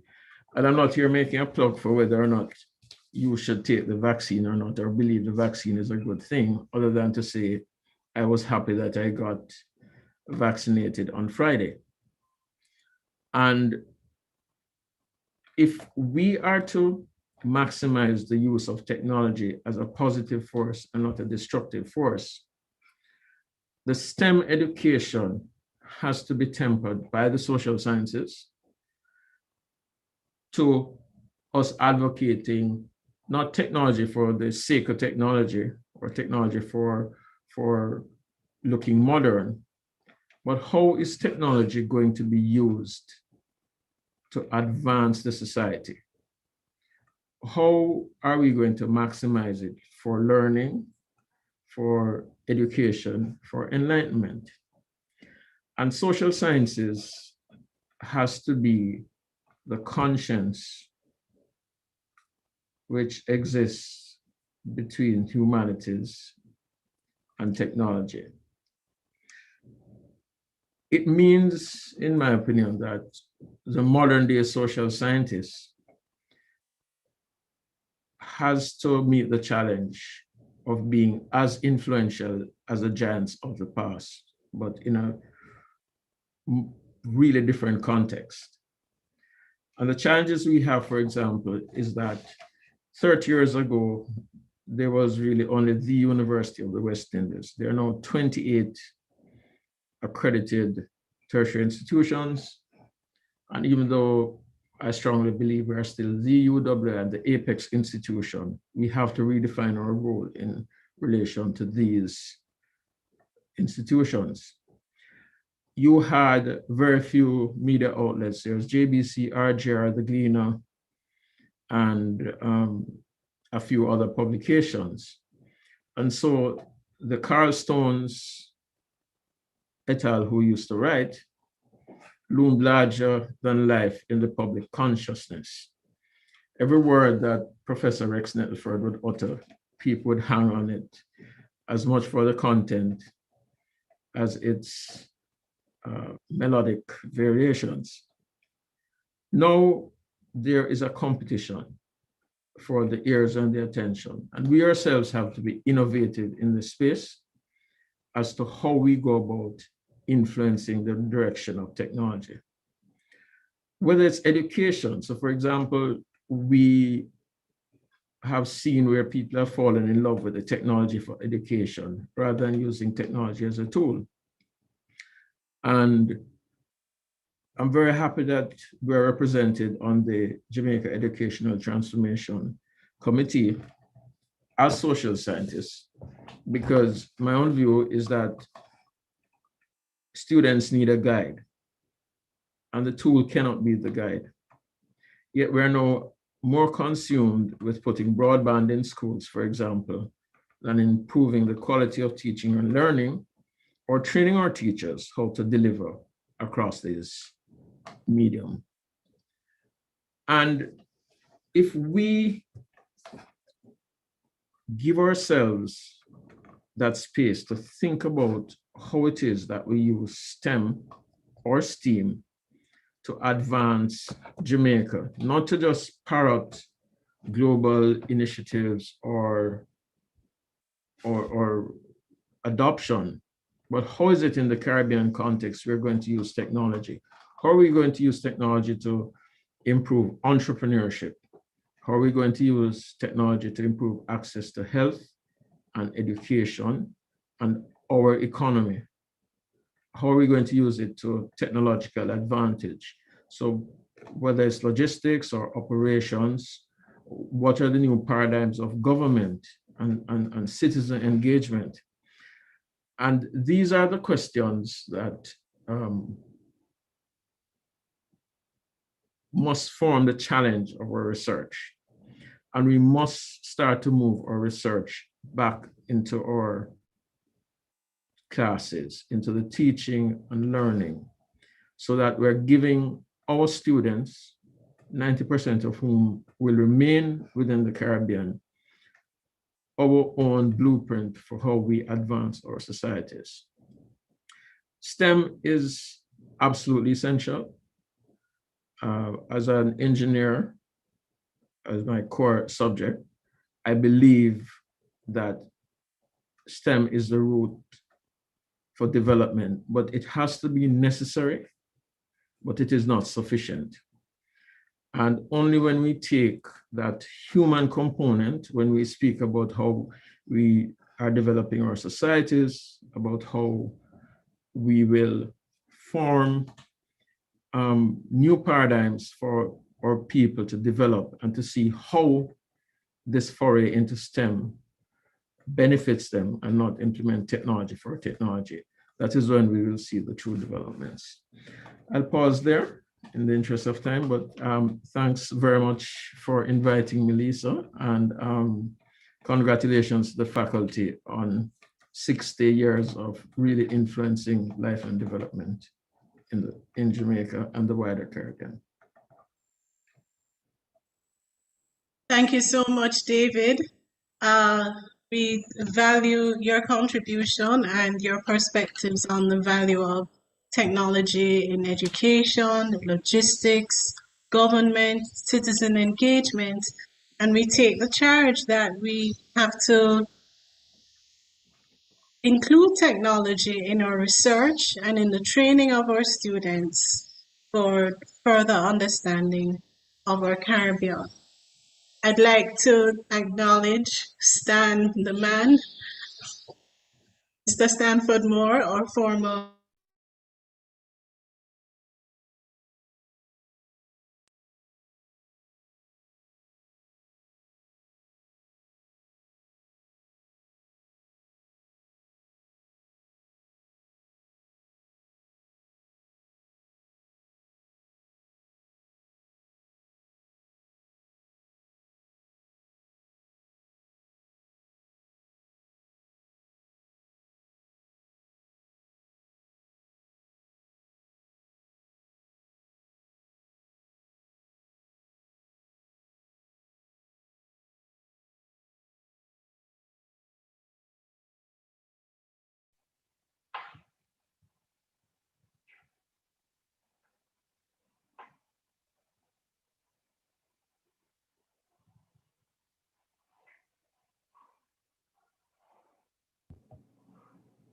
Colleague Dr. Vassiani seems to be experiencing some technical difficulties at this point in time.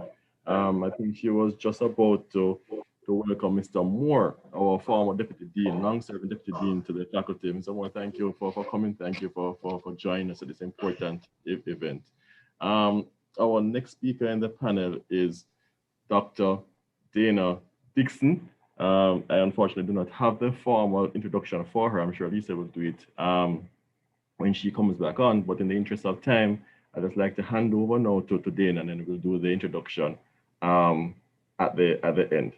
Dana, thank you for coming. Thank you for being a part of this panel, and we hand over now to you. Right, thank you, and good morning, everybody. And a lot of times the introductions take so long anyway, so it's good to just speak, and I can introduce myself.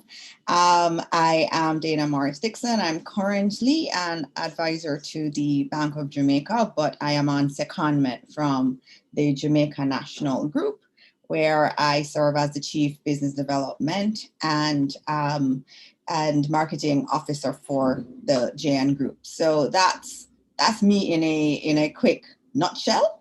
And I'm going to go straight into what I'm going to be talking about today. My talk is really about the value of social sciences from a real world perspective. So I have to start though by acknowledging Professor David Tennant, the Dean of the Faculty of Social Sciences, and the wider leadership of the faculty and the university that's here with us.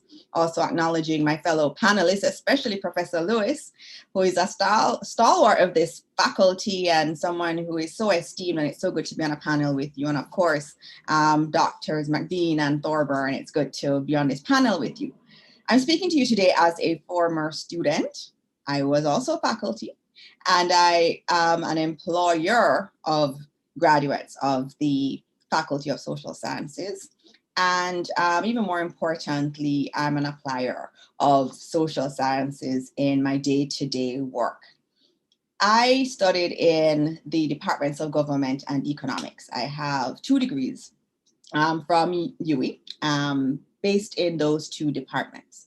And I have to say that after I left UWI and I studied at the University of Denver, and I studied at Beijing University and at Harvard Business School, that in no way did I ever feel that I was at a disadvantage from my education from the Faculty of Social Sciences. So I'm always very much a support of the faculty, because I've seen the relevance of the work done. And I've also seen that myself when I went into other settings with students who went to other great universities, that I was nowhere at a disadvantage in terms of my grasp of political theory, economic theory, international relations theory, and their application generally.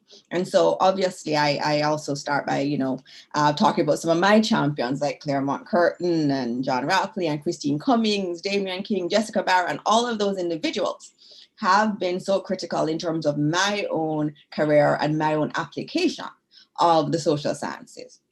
Now, I would have wanted to start talking about, a theoretical discussion. I don't get to do that much, when you're in the private sector and also in policymaking, you don't get to do the theoretical discussions much. I wanted to have this debate about whether or not, the social sciences are really sciences. But today, really what I'm going to do is really looking at the value that is brought by the social sciences. Now, I'm firmly in the camp of relevance. In a country with limited resources, our research must be applied and relevant to policymakers and businesses broadly. It cannot be done in a vacuum. And in addition to that, our graduates of this faculty must be ready to tackle the very complex problems we see in this world.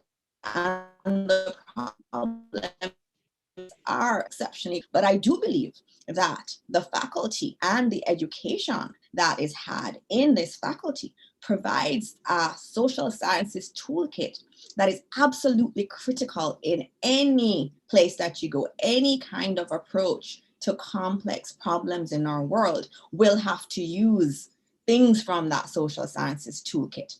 And I know earlier we spoke about the Education Transformation Commission, and even in terms of my role there on the tertiary committee and looking at the tertiary committee, it is all rooted in social sciences. How do we allocate scarce resources? Those are some of the questions.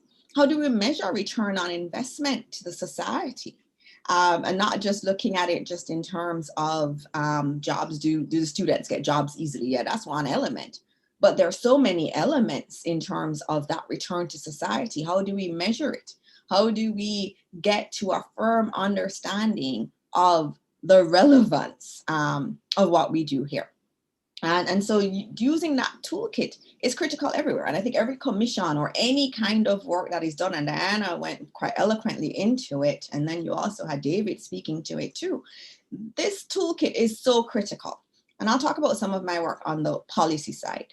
If I'm fully transparent, I took a detour from academia because I was definitely an applied social scientist.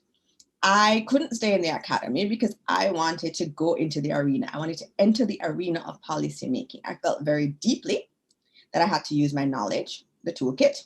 I had to assist in policymaking. And I felt that my contribution would be better utilizing all of that social science knowledge and information and research and using it in directing policy. And that was a conscious decision that I made.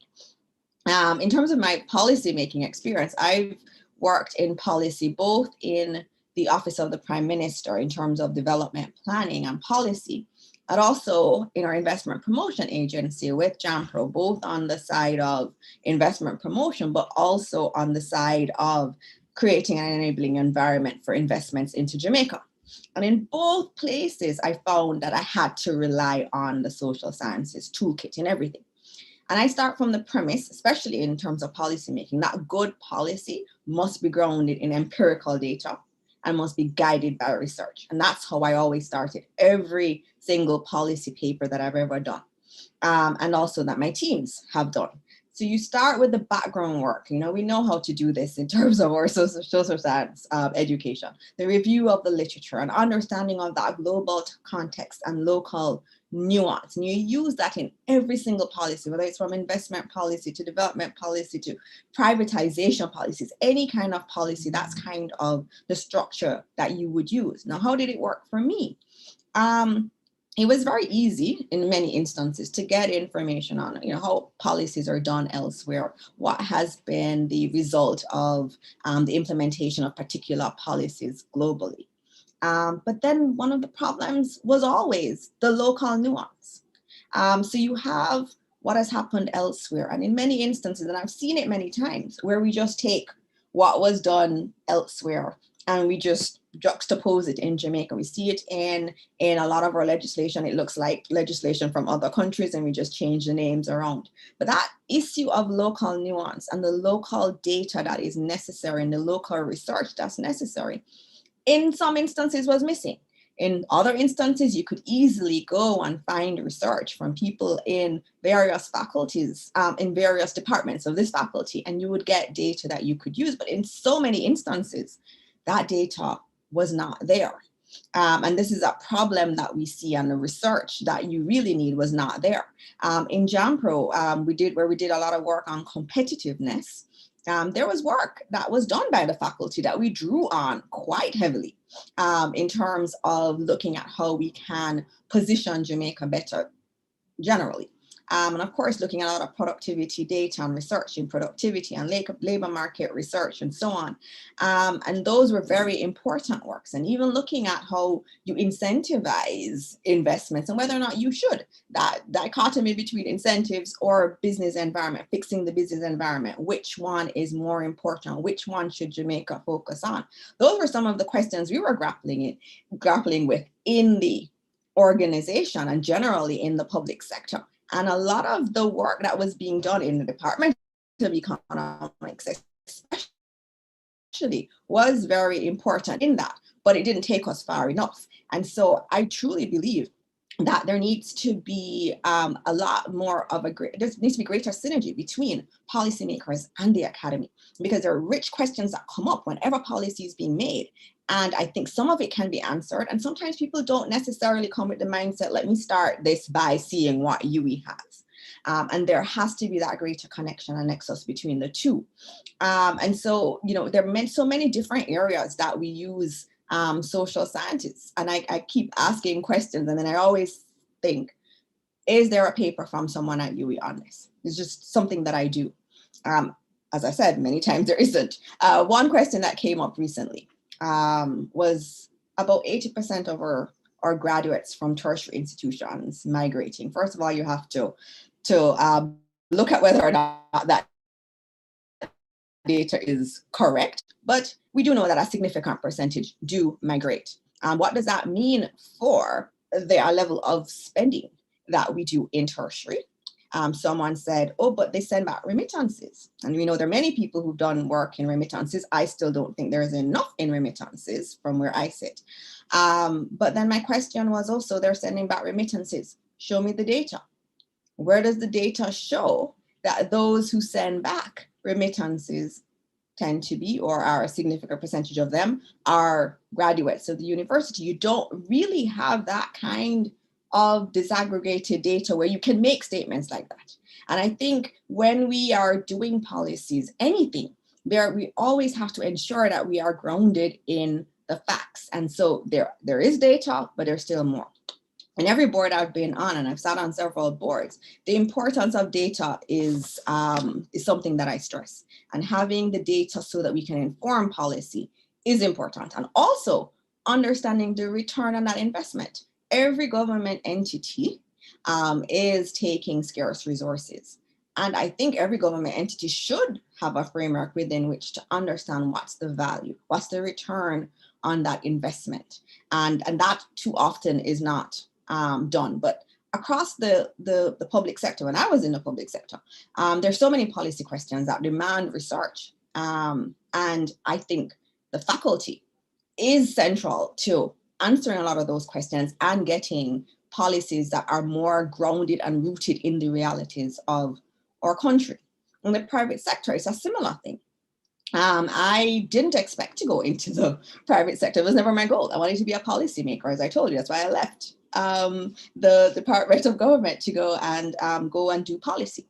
But then the Honorable Earl Jarrett, who is now chair of the council, UWI Council, UWI Mona Council, he recruited me directly, and he's a social scientist. And he said to me that he thought that my policy experience, my experience in government and understanding that government apparatus, and my time as a social scientist, and my understanding of the global, given my PhD, could actually be very useful in the real world. And, I thought about it and I had to say to myself, I've never seen it that way. In a lot of big US companies, they do see it like that, but not necessarily in Jamaica. So that was very interesting for me. And when I went into JN, I started to work on a lot of the major strategic projects that were not just about positioning the company, but also positioning Jamaica as a Jamaican brand that was working in the diaspora quite significantly. And I found that I had to use so much social science in having more of a holistic approach to business development, to strategic development. And it was very important. It's not just, and a lot of times when people think of the application of social sciences, they think of the surveys. And yes, we use Lloyd Waller a lot for those surveys, but it's more than that. It is, I can give you some examples in marketing, for example.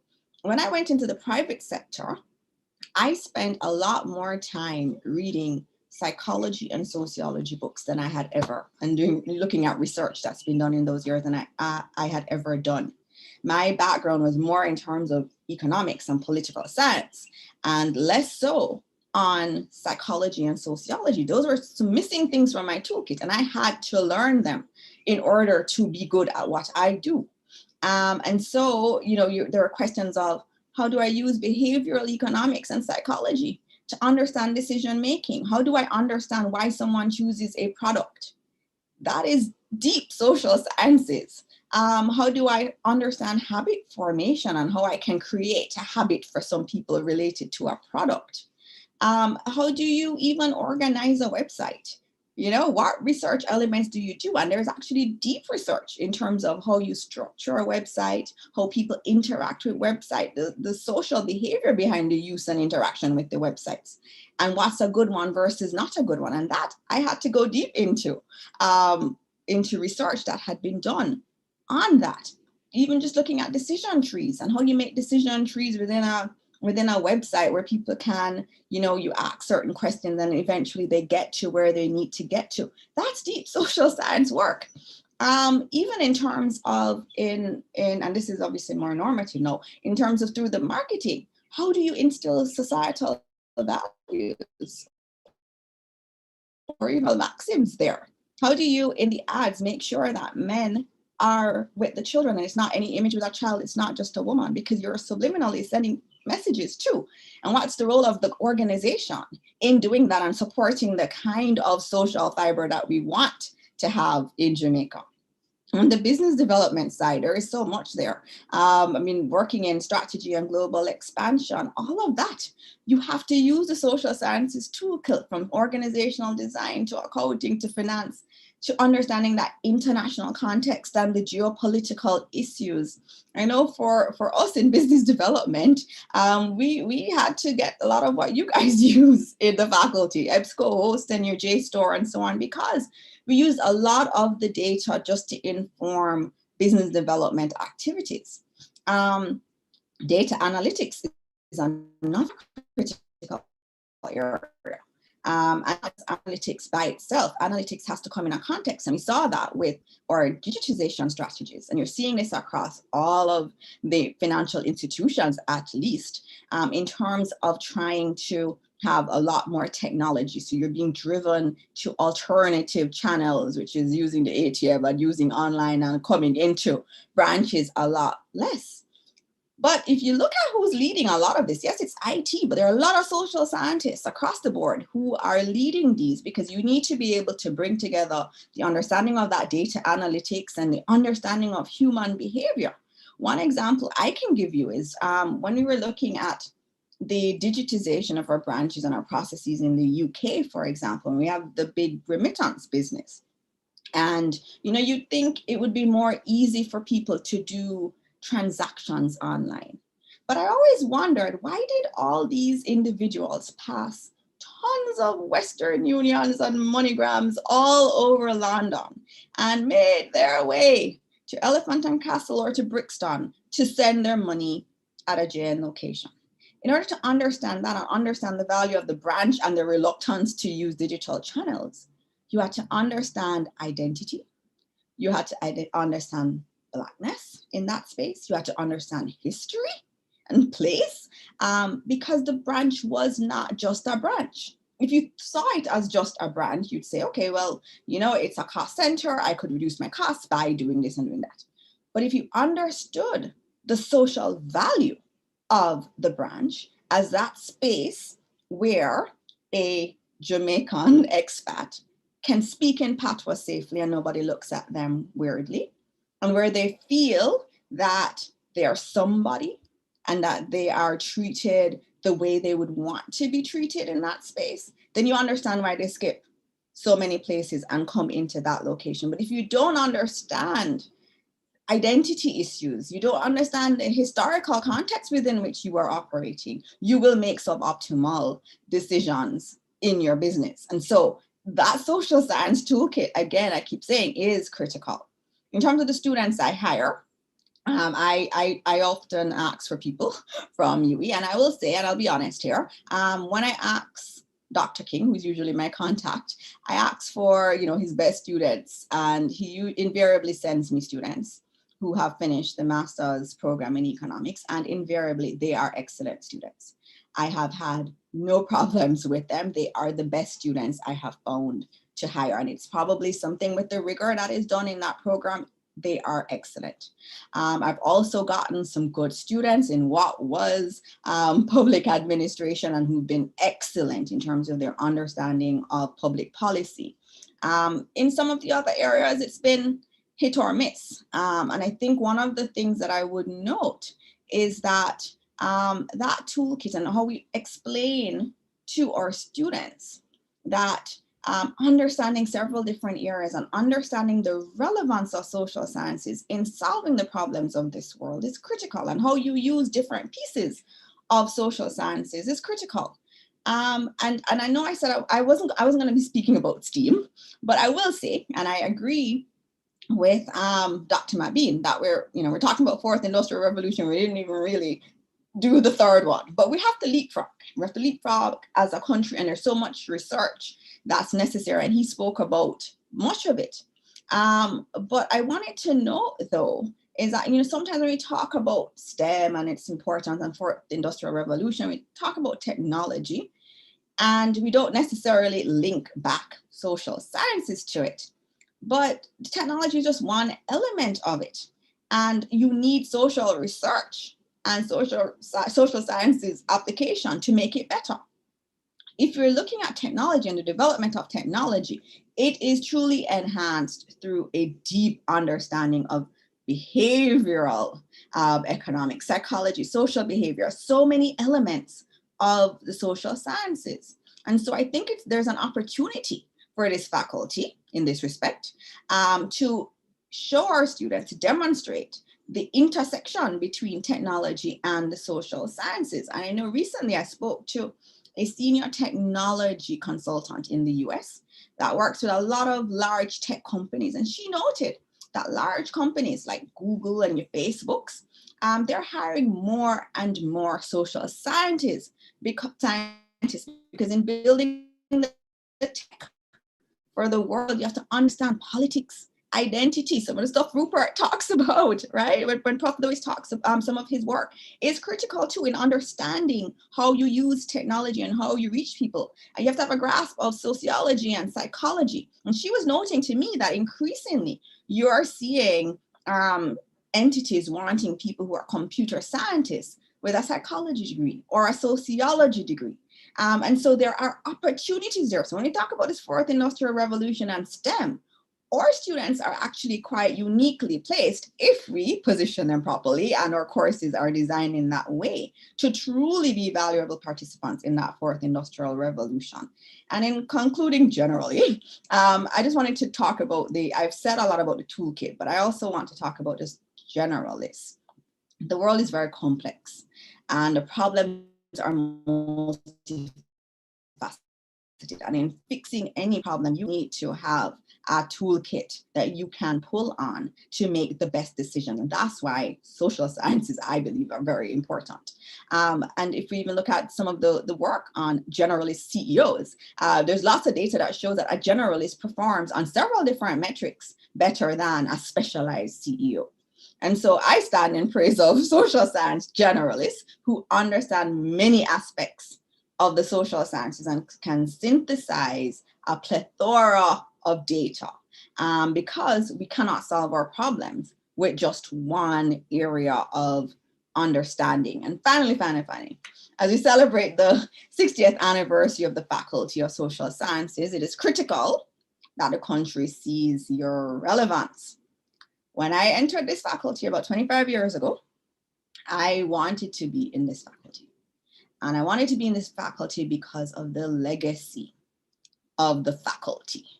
I saw all these stalwarts on TV. I saw them in the newspapers constantly. And I was acutely aware of what they did. Even as a teenager, when I came here at 17 years old, I knew who these people were. I saw them all the time. And as I walked the building, I remember seeing all these people I saw on TV and just standing in awe of them. And listening to Prof. Tennant earlier, it's clear that there is good work being done, but there is definitely more work necessary to promote this work. Of course, there's more work to be done, but that work needs to be promoted more so that people can understand the relevance, because some of the challenges to the faculty, the university, comes back to that whole question of relevance. And so do as much as you can to get the message out and to get all of you on TV more and out there more talking about the work that you do. And I want to commend the faculty and staff for all their dedication, often under suboptimal conditions, for your commitment to the students and producing research that can ultimately benefit our country and our world. Thank you.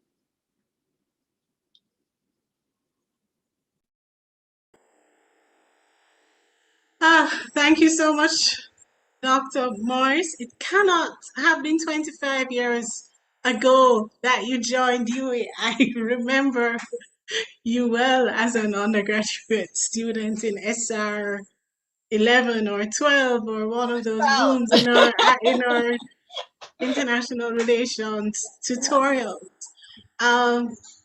Thank you so much for your presentation, and my apologies, I dropped off and we talk about the role of technology. So to our listeners, to our audience, I just want to, at the back end, introduce Dr. Morris properly, although much of her presentation tells us who she is. But her personal mantra is be not afraid. And she has sought to break molds by openly welcoming challenging new ventures at every stage of her professional life. She's a firm believer in learning from failure as a tool, and she spoke a lot about toolkits and tools as a tool for learning and embracing the unexpected. Dr. Morris currently serves as an advisor to the Bank of Jamaica on Jamaica's National Risk Assessment. She's on secondment from the Jamaica National Group, where she's the Chief Business Development and Marketing Officer. She has led major business expansions and activities for companies in a wide array of industries, including banking, insurance, and technology, in markets including Jamaica, the United Kingdom, the US, and the Cayman Islands. She has a brilliant history as a scholar, as a Fulbright scholar, of working with the Ministry of Foreign Affairs, and in her current role now. Dr. Morris, thank you so much for your presentation. You have told us the importance of the social science toolkit and understanding local nuances, understanding issues of identity and language, even when running a business. You have spoken to us about the importance of surveys and psychology in marketing, even in investments and business development, even understanding nuances of gender, and even in our highly frequently quoted figures of remittances, whether remittances are up or down, how we also have to disaggregate this data and understand it more. So thank you so much for your presentation. We have some minutes for a question and answer. I think I froze in the previous section when I was welcoming Stan the man, Mr. Stan Moore, our former Deputy Dean of the Faculty of Social Sciences. I also want to acknowledge some of the professors in the room, Professor Lloyd Waller, Professor Iris Skoberg, Professor Audrey Henry Lee, and also some of our students who are in our audience. I see Damar Royce, Miss Bailey, Mr. Salmon, and so many more. Since we don't have a closing ceremony, the people who you are never seeing on your screen, who are making this symposium work in the back room somewhere, we have Mrs. Francesca Lloyd McDonald, our marketing officer, Shara Williams Lou, Joshua Bell, Keisha Sherman Howell, Raven Reed, and Stephanie Pinnock. Thank you all for your solid work and making this day happen. So on to our panel. We have had 4 riveting presentations on the history of the faculty, how things were different. We didn't have semester courses, we had year-long courses, as Prof. Lewis spoke to us, so there was less pressure to do exams after 12 weeks and more time to reflect on other issues and be involved. Diana spoke to us about her work and the tools she has learned from the academy in her area, in her life as an author and in doing research. Dr. Mabine David has spoken to us about the role of technology in various areas, and Dr. Morris Dana has just spoken to us about her areas and the importance of all the work that the faculty does, and for us to increase our visibility as well. I open the floor now for any questions. I I think you may type your questions in the chat. We have some comments from the floor that these are excellent presentations through data and research. Though data and research are important elements of the foundation of the social sciences and of the teaching within the faculty, students are still not sufficiently grounded, competent, and comfortable with data and research.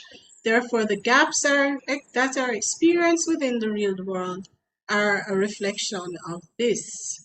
Our planners and leaders are still deficient in application of this data and research. This speaks to a greater role for the faculty moving forward. Thank you, Terry Ranglin, for your comments. If anyone would like to ask any questions, so far I'm seeing comments about the great presentations and other comments about the need for much better quantitative preparation at the primary and secondary levels as well. Okay, Dr. Ramkisoon. Hi, good afternoon, everyone. Thanks, Lisa. Marina here. I have a question for Dr. Morris Dixon. I was just wondering if you had much of a challenge influencing the leadership of JN to invest in those academic resources, those academic databases like EBSCO, etc. I find it very interesting that they would have that resource, and I wondered, what's the popularity of companies investing in those resources, and if you had much challenge convincing them that this was a good investment. Thank you. Right, that's a good question, and I have to acknowledge that it's a unique organization. Not many organizations are going to hire someone with a PhD and put at the head of strategy and strategic projects. And I was hired because I came with a social sciences background and a research background. And so in being a very senior person, you do have latitude over your budget. And so I didn't have to convince anybody but myself. So I had a budget, and if you are going to do real research, there are certain tools you need, and that's just a reality.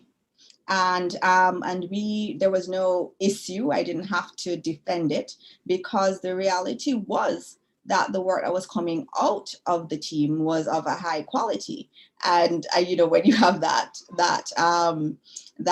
product, the end product is good, then you have less questions asked. But I think it's important that more organizations in Jamaica do utilize these tools. And as more of the students from this faculty are in higher positions in the organizations, we have to keep that relationship going with those in the organizations that are near the top, the executives. A lot of the faculty here would have taught people. You have to keep in touch with them, talk to them about what's going on in their organization, what you've seen, talk to them about some of the research you've seen that may be relevant, because that's how you start getting that movement towards being a lot more data driven in our private sector entities.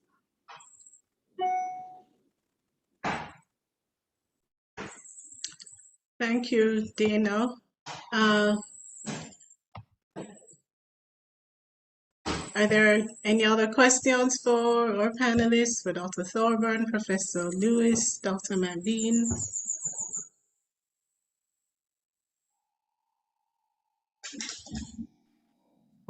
There's a question for Professor Lewis in the chat.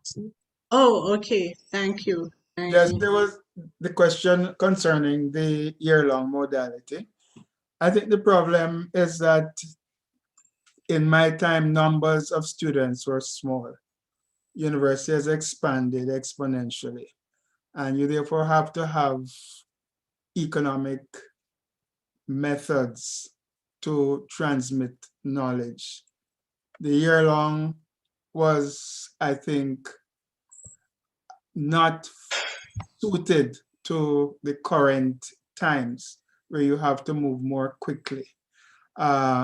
It was more suited to the reproduction of a smaller elite. Now we have to reproduce educated people, people who can function within a wider environment in a shorter space of time. So while I appreciate it, you can do much more reflection on the year-long system, but year-long system doesn't give you a good cost benefit analysis when it comes to the education of larger numbers of people. The technology itself has shifted that, and I take the view that you have to utilize the new modalities of education that technology provides. But Clinton Hutton has developed this concept of sovereign learner. Everything now is on a more rapid path of adjustment. So I support there's no turning back to the year-long system. Thank you, Prof. Lewis. There are two other hands up. Mr. Whittingham, go ahead.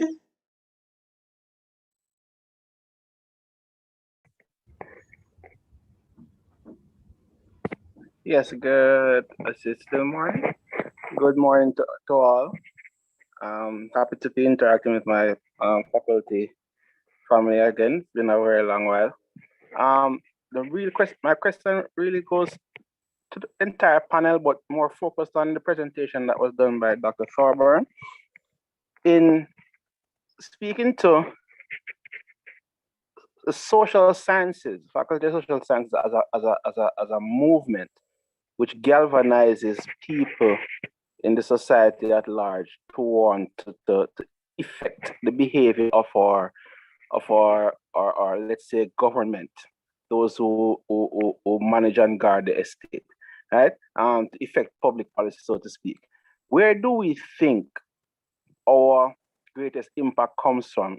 Is it from the work we do behind the scenes as researchers and producing new information through research, etc., or through Dr. Thorburn's own experience where she would have left the academy to pursue impacting the wider world through efforts like Capri, for example? Yeah, this is yeah, thank you for that question. And the immediate thing that comes to mind is a program. So, you know, one of the big questions in Jamaica, just broadly speaking, but it was one that we grappled with in some work that we did on citizen security, was the question of measuring interventions, particularly anti-violence interventions and social interventions more broadly, because we did a report where we found that there's a weakness in that area of our attempts, our anti-crime, anti-violence, citizen security efforts is in the measurement of these issues. And along in the research, we came across a project, I don't even call it a project, it's bigger than that, but research that started over 25 years ago here at University of the West Indies, a program which is now called Reach Up. It was a program that sought to intervene in low-income families with very small children, newborns to 18 months. And it was, you know, extremely scientifically done with a proper randomized control trial. There was the control group, there was a group that got one part of the intervention, there was another group that got another part of the intervention, and the group that got both aspects of the intervention. And the research showed very clearly, because it had been so carefully measured, that this intervention had a very positive impact in improving the outcomes for these children who were born in vulnerable and disadvantaged situations. It took over 20 years for that program to be institutionalized and scaled up. And when I asked the lead researcher and the person who was one of the lead people in the program, I asked her, you know, why did it take so long? I mean, we actually know something that works. This is amazing that we actually have the evidence here. And she said, we were too busy doing the research. We were not politicians. We're not policy advocates. We wanted to make sure that the program was being done and that the results were being recorded. And it really made me reflect on what is it then that what we're doing at the university, especially those of us who are doing applied research, whether in the medical sciences or social sciences or any field, what is the channel or the avenue, and what are the forces that need to be pushing along for research to be translated into policy? And you know, there are other programs where you see the translation into policy much more immediately, and you ask, well, what is it about this program that got it institutionalized or scaled up or made into official policy as opposed to a pilot in research? And a lot of it has to do with the work of policy advocates, communication of results. One of the things that we prioritize at Capri is the communication of our research. There's several reports that we've done where we haven't done the primary research, it's secondary research. And I always have to be very careful to say, you know, we're getting the kudos for providing evidence, but we didn't create this knowledge to produce this evidence. We're taking work that has not been disseminated. We are taking research findings that nobody has considered to bring to an actual policy problem. And we do these public forums, and we have our presence on social media, and we have a full communications and advocacy strategy. And we would like to think that is one of the missing links in bridging the research and the policy.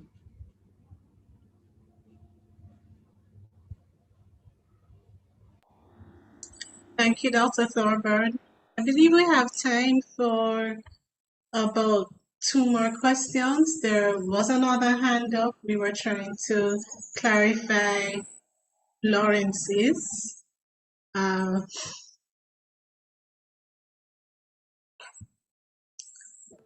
Lawrence's. Chair.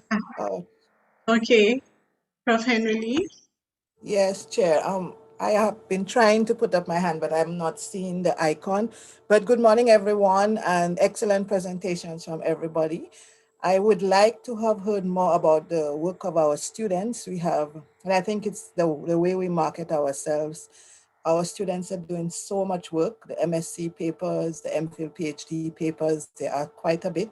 So I think at some point we have to, during our celebrations, we have to portray and exhibit the work of our students. But Diana's comments on the transition from findings to policy implementation, very well taken.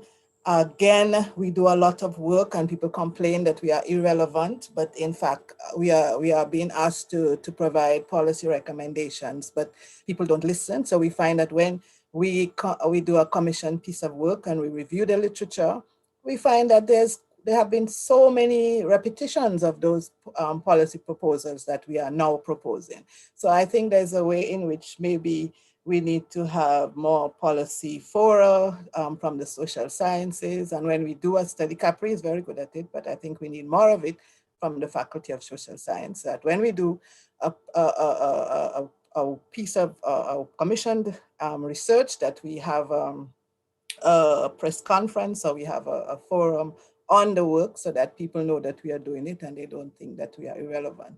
But just a little more from our students. I know they are online, and I'm just hoping that they take part as the day proceeds so that we can hear, because they are doing some brilliant work themselves and we need to congratulate them. But congratulations to Lisa and all the organizers.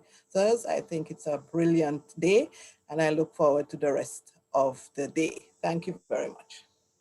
Thank you very much, Prof. Henry Lee. Regarding our students, please stick around until our third panel. Well, of course, we want you to stay for panel 2, but in panel 3, we have a good mixture of our seasoned professors, such as Professor and Berkeley, but we also have a number of our MPhil PhD students presenting in that panel. So we have Howard Reed, Damian Gordon, Marsha Brown, Miss Alexis St. Clair, and Mr. St. Bernard. I believe are students from St. Augustine, and the previous three from our own Faculty of Social Sciences. But I do agree with you that we need to put a greater spotlight on the work of our students. Dr. Bassiani? Yes, Dr. Horton. I'm trying to raise my hand, but I can't find it as well. So when you get the chance, I'm waiting to ask a question. Go ahead. Okay, thank you. Good morning again, everyone. Just to congratulate all the presenters on the excellent presentations. And I have a question for Dr. Morris Dixon. I listened to her presentation, but I wanted to find out how difficult was the transition from academia, the public sector, to the private sector. So how difficult was the transition for her? And what sort of transferable skills did she take from academia or the public sector, which is useful to her work in the private sector now? And I asked that question particularly because a number of our students are not, or maybe I shouldn't say a number, some of our students are not working in international relations per se. Some have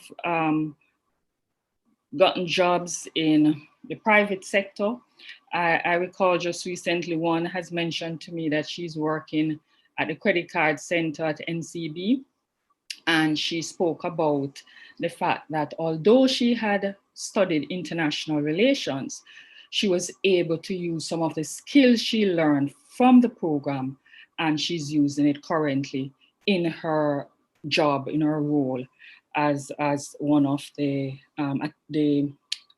bank assistant with focusing on credit cards, processing of credit card transactions.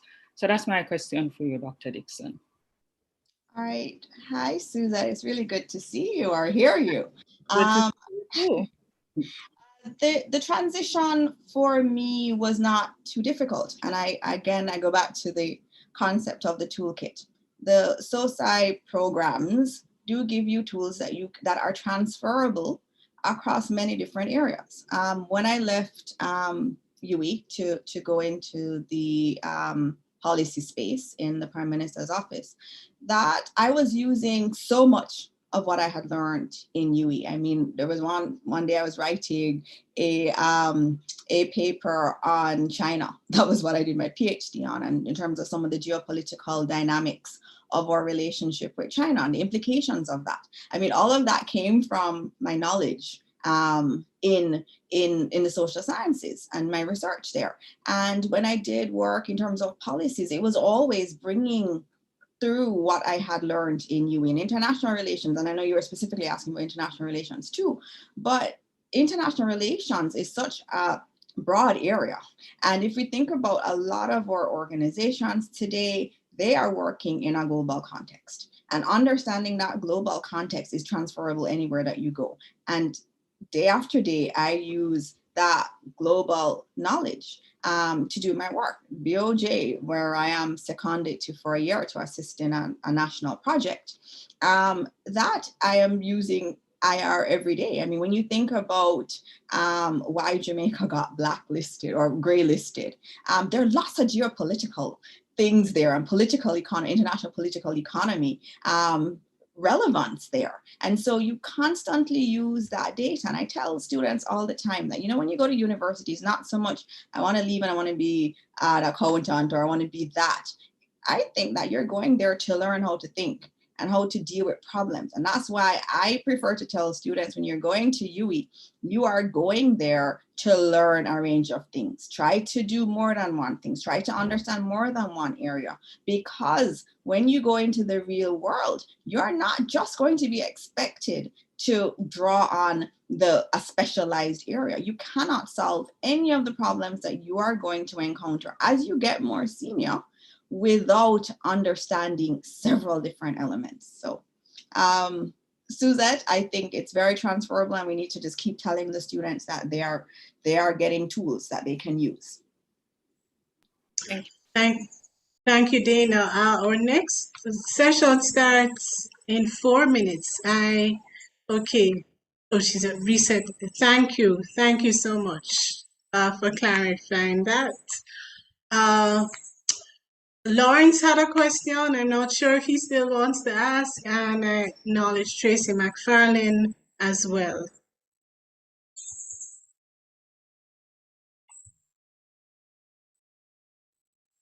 Dr. McFarlane.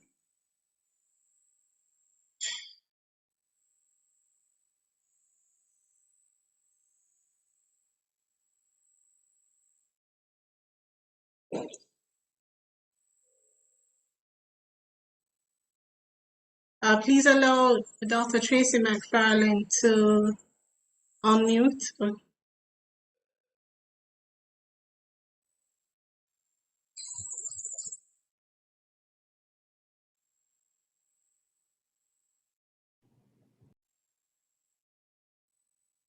Our control center. Okay, good afternoon, everyone. Sorry for that delay. I think I wasn't fast enough to hit the prompt to unmute. Very quickly, thank you all for your presentations. And you're such a rich and valuable set of resources that, as someone who is now training undergraduate and graduate students, I can't miss the opportunity to ask you from all of you, just, the range of your perspectives flow from the valuable historical developmental perspective that we get from Dr. Lewis right up to Professor Matt Bean, university leader, and our two last presenters, who I will just summarize as being on the user end, making use at this point of what we enable our graduates to take into the world in order to address our critical issues. So if you had one hack to give us as educators, where would you suggest, just that tweak in terms of how we prepare our students to do, to build on the rich legacy that the FSS has developed over the years?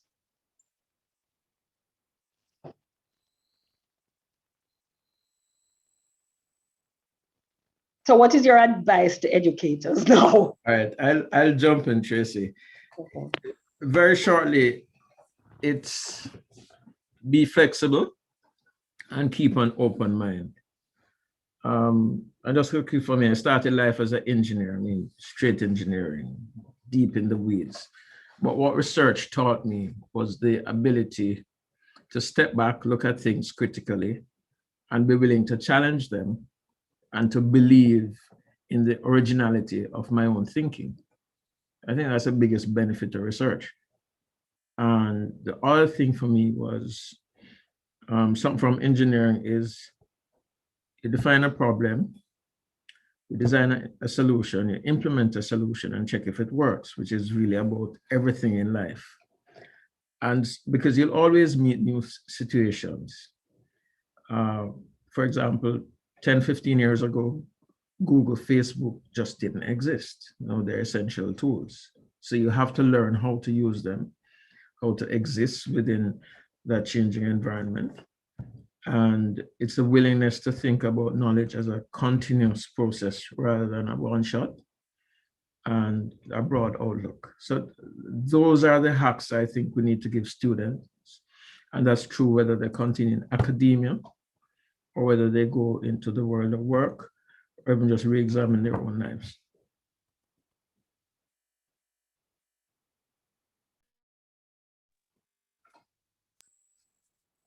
Okay, we have had a very engaging first session.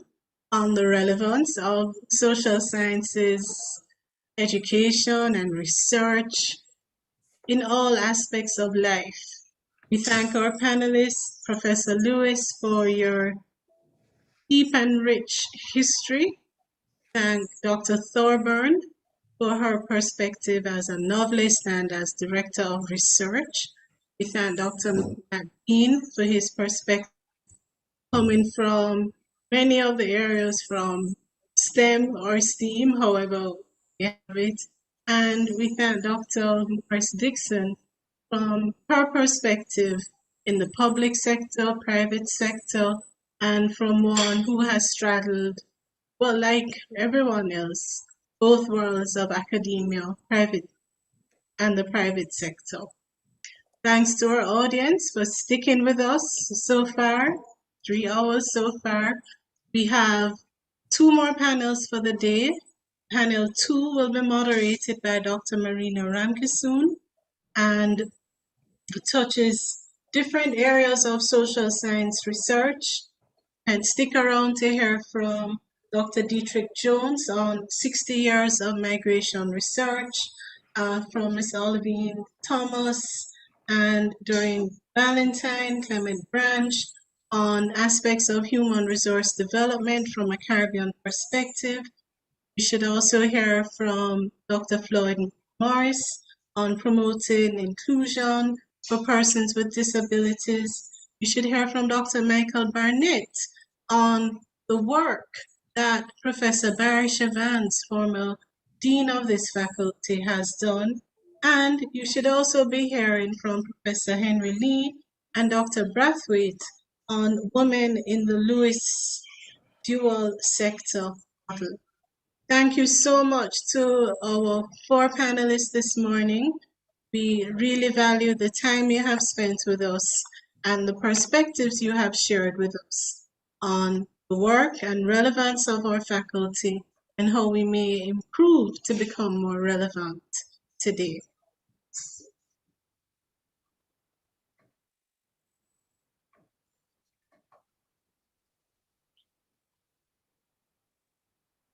Good afternoon, colleagues.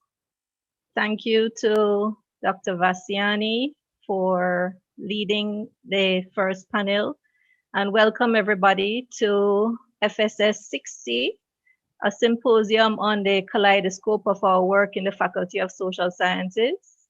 We cannot discount the fact that we can have this wonderful symposium in an online space. So congratulations to everybody for participating and for the organizers who have done an excellent job so far to facilitate this particular symposium online. We really appreciate what we have heard so far and look forward to some excellent presentations from the upcoming panelists.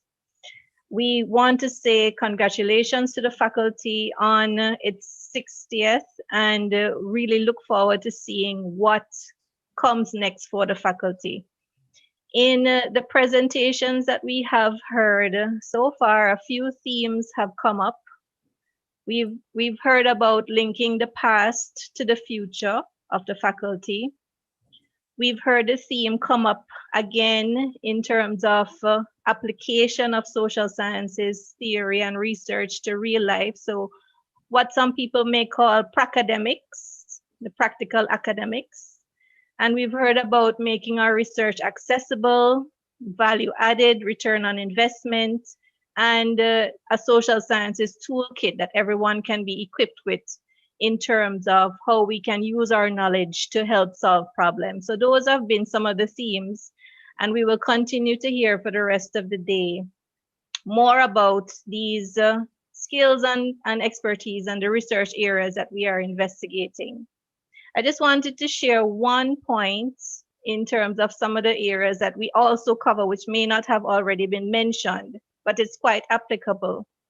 We've spoken about applying our knowledge. One of the things that the psychological sciences will help you to understand is how are you coming to that intervention space? How are you as an academic, your individual personality, etc.? How is that participating in the change that you are trying to make?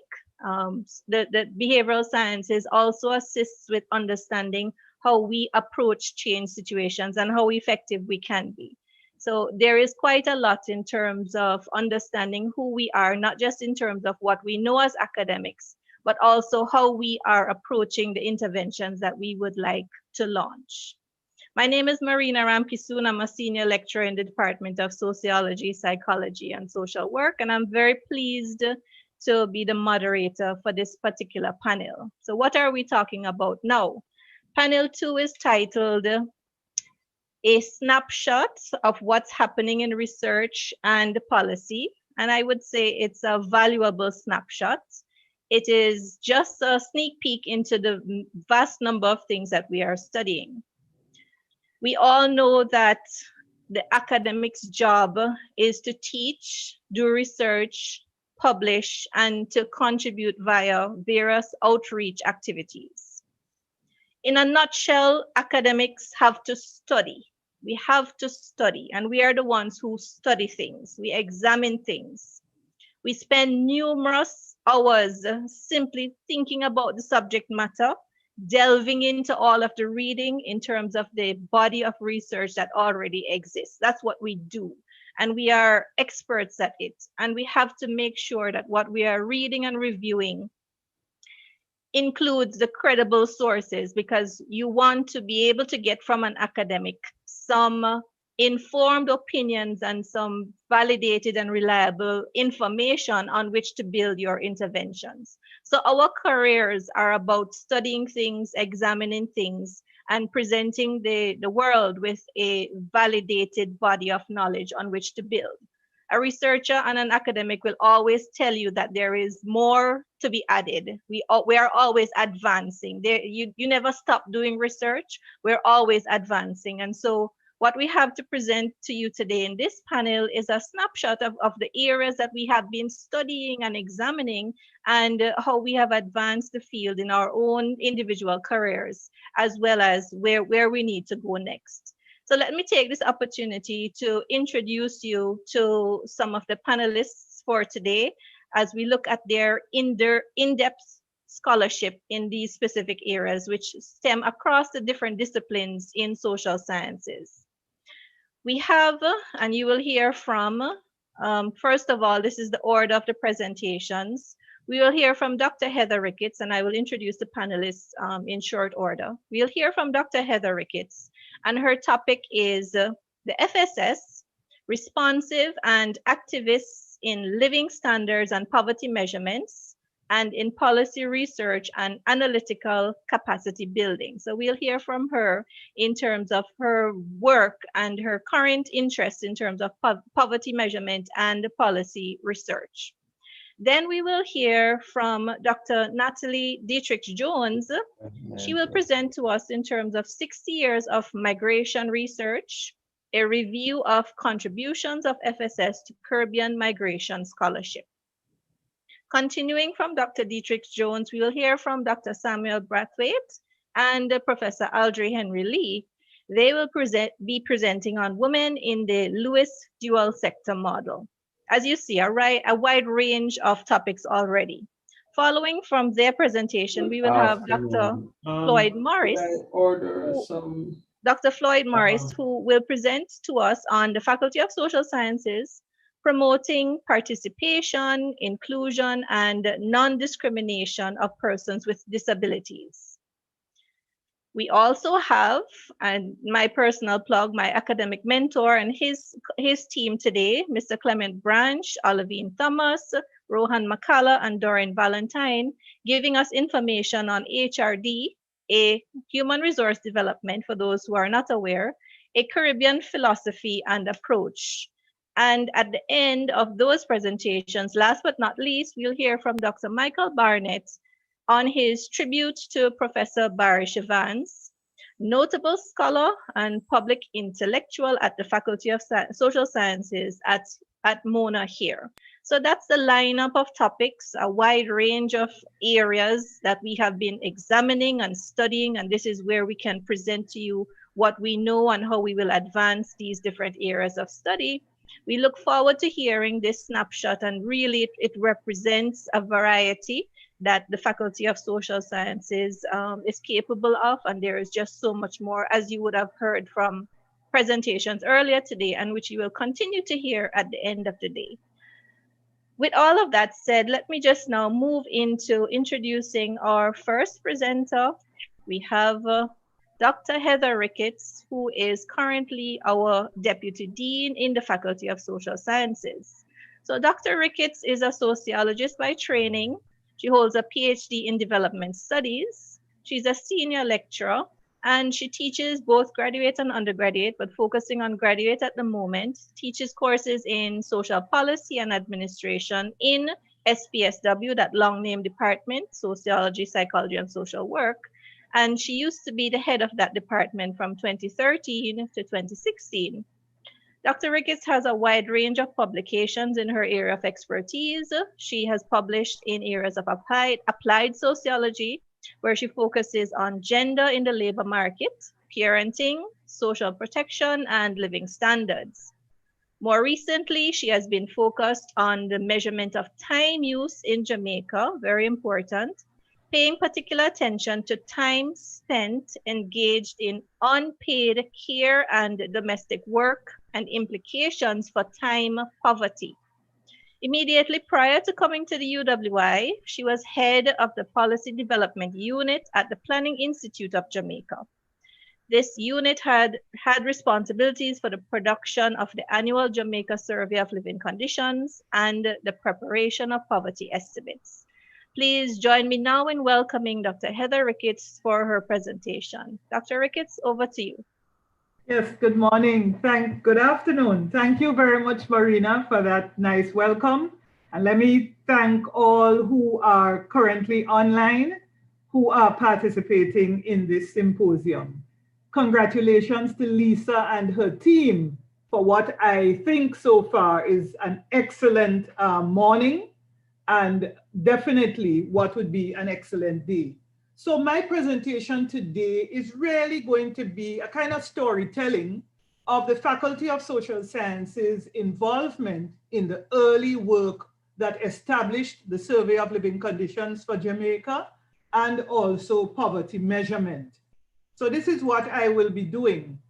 It will chronicle really the faculty's work in the late 1980s to about the mid 1990s, and we look at how we were involved in measuring the impact of structural adjustment on households, living standards, the measurement of poverty, and the search for policy responses aimed at reducing poverty and improving human well-being, and also for building capacity to undertake policy research and sophisticated policy analysis. I want to acknowledge, before I go on, persons who helped me in terms of getting the fact-checking, Professor Pat Anderson, and Doctors Pauline Knight and Michael Witter, who availed themselves to be interviewed by me about this engagement of the faculty. And also, I want to acknowledge the work or the publications, World Bank publications, particularly by Margaret Grosh and Paul Glewey. Margaret Grosh was actually the World Bank task manager for the Survey of Living Conditions project here in Jamaica in the early days. And then a good article by herself, Lorraine Blanc, who was also involved, and Dr. Pauline Knight, who was then director of the Social and Manpower Planning Division at the Planning Institute. Let me say before I go on that Professor Henry Lee and myself, we were both fresh graduates of the Consortium Graduate School. We had both just finished our, well, Aldry had gone on to a PhD and was doing the PhD when we joined the PIOJ. And I had graduated with the MPhil. I hadn't yet started a PhD. And we were both employed to this World Bank unit called the Policy Development Unit. And so a lot of what I bring to is my own memory of the events and the involvement of the faculty in the early period. So by way of background and context, let's remember that Jamaica began a relationship with the IMF in 1963. I think it's important to situate and to understand the JSLC in that context, because structural adjustment, the impact of it was really the objective of the SLC, the Survey of Living Conditions, looking at or examining the impact of structural adjustment on living standards of households. So Jamaica started its relationship with the IMF in 1963, but 1977 is really the highlight because it is the year in which the Prime Minister, Michael Manley, actually approaches the World Bank for help, great help. This was the period of the oil crisis, and the economy was definitely very much on the brink of collapse. There are reasons for this. We know that there were from academic work that there were deliberate attempts at undermining the Jamaican economy and the Jamaican society because of the path that the Michael Manley government had pursued in terms of this new international economic order. So Jamaica signed its first 2-year standby agreement in 1977, and structural adjustment programs were introduced. The austerity measures had a profound impact on livelihoods, and Anderson and Witter, in a publication of 1994 called Crisis, Adjustment and Social Change, a case study of Jamaica, actually show this very clearly, how the measures led to increased inequality and a definite decline in living standards. Then you have a change in government in 1980. So the JLP comes to power, and Prime Minister Siaga at the time introduces something called a Human Resources Development Program. And this is a multifaceted initiative to revitalize the social sector because of the years of austerity and adjustment. And the central principle of that program was to target social assistance to meet the needs of the most needy. Now, for help in assessing the effectiveness of that program, Prime Minister Siaga approached the World Bank. And it's interesting to read Margaret Grosh and Paul Gleway's account. They say that the initial proposal to do an LSMS survey came from the government, in fact, directly from the Prime Minister rather than the World Bank. In particular, and they say why, the government wanted a tool to assess the effectiveness of its HRDP. So in 1988, Jamaica fields its first survey of living conditions, now known as the JSLC. In fact, I had to earlier drop off this meeting to attend the launch of the 2018 report, in which Colin Williams and I have a special chapter on time use in Jamaica. And I'll mention that very briefly towards the end of the presentation. So what is this LSMS? It is really a living standards measurement study. It was introduced in the World Bank, or by the World Bank in 1980, and a couple of countries, Ghana, I think, began in 1985 with the SLC, but Jamaica came on later in 1988.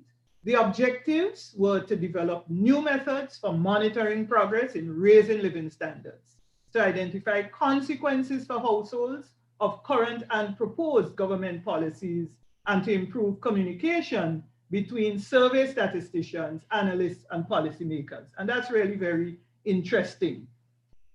Its goal, according to the World Bank, is it was aimed at fostering increased use of household data as a basis for policy decision making.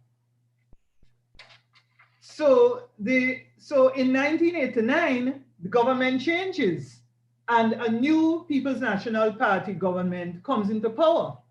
And they immediately see a need to adapt the LSMS to local conditions. And so the major modification or motivation, was the measurement of the impact of structural adjustment on households. And so that survey was substantially modified. It was shortened, and it was fielded as a single survey, because prior to that, it was fielded as a survey in 3 parts, so to speak. Dr. Witter, who is a former head of the Department of Economics, he played a significant role at the time, and he noted that poverty as a social issue was given very high priority in the Manley government of 1989. And so that change of government really opened the door to the faculty's involvement. So who gets involved? Who gets involved? Specifically, it's Dr. Patricia Anderson, now Prof. Anderson, Dr. Derek Gordon, who unfortunately died at an early age in his mid-40s, and Dr. Michael Witter.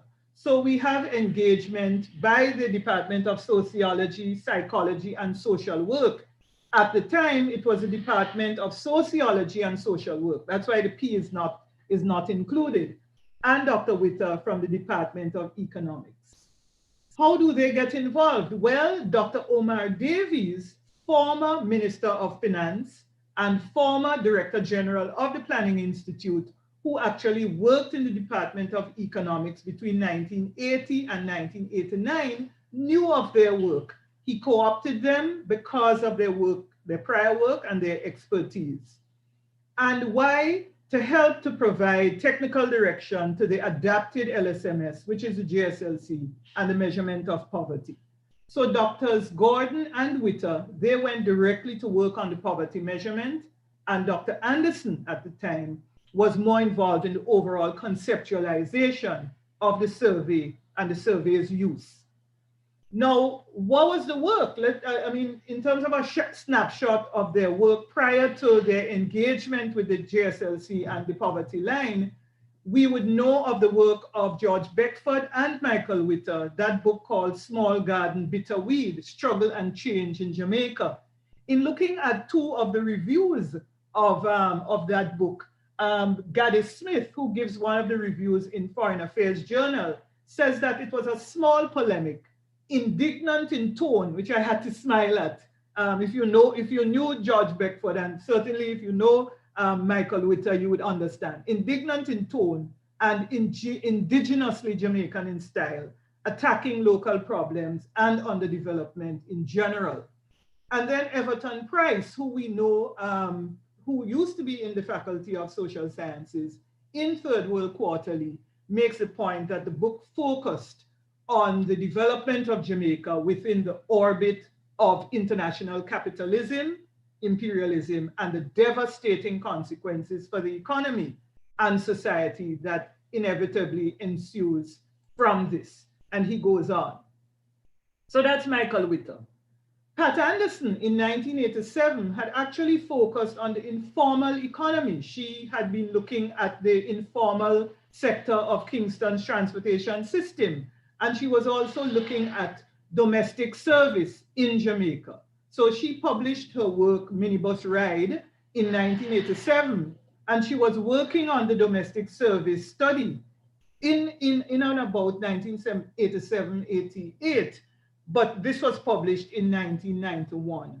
And then, of course, all sociologists should know the work of Derek Gordon, Class, Status, and Social Mobility in Jamaica, which really was an examination and an analysis of social stratification in Jamaica, and also the ability or lack thereof of a number of classes of individuals to enjoy upward social mobility or not. So the FSS gets involved in the 89 Survey of Living Conditions and then in the establishment of a poverty line. The faculty also responds to the government's call for help in strengthening policy research and analytical capacity within the public sector. And so Prof. Anderson, who is former head of the Department of Sociology, Psychology, and Social Work, told me that Derek led the way with the design of the poverty line using the methodology advanced by Molly Orshansky. And Molly Orshansky is a US economist, or was a US economist, who actually developed the poverty line measurement that many of us know of, and the one that's used in the US for the measurement in its own poverty measurement. This approach required an estimate of the cost of feeding a low-income family in a manner that would ensure basic nutritional levels, and that was culturally acceptable. So the faculty team worked very closely with the World Bank technical staff to ensure the relevance to our conditions. And the inclusion of our colleagues from the Faculty of Social Sciences was noted by the World Bank as being very valuable, leading to the SLC data at the time having the greatest impact. Grush and Glayway say that the Jamaican data, and this they were writing in 1995, have had the greatest operational influence. And they were comparing it with the other countries who had introduced LSMSs at the time. The government has commissioned Jamaican academics to use them to set a poverty line, to compare food assistance programs, and to redesign the food stamps program. And Prof. Anderson was very involved in that redesign of the food stamps program. So the early poverty line work which our colleagues engaged in were 3 working papers. Derek Gordon's paper was identifying the poor and developing a poverty line for Jamaica. Pat Anderson's work was an interim proposal for the redesign of the Jamaican food stamp program. And let's note that her work was instrumental in the development of the poverty line because its findings provided the basis on which the government redesigned the food stamp program and for the first time implemented a set of objective benefit criteria based on family size. And then, of course, Dr. Witter's work was an analysis of food assistance programs in Jamaica, an update of the poverty line. And Dr. Witter had worked quite a lot with the CFNI, Caribbean Food and Nutrition Institute, and the Ministry of Health's Nutrition Division. And Christine Fox, former manager of Solicitous Data Bank, or the Data Bank, actually was that nutritionist who did quite a lot of work with Dr. Witter and others.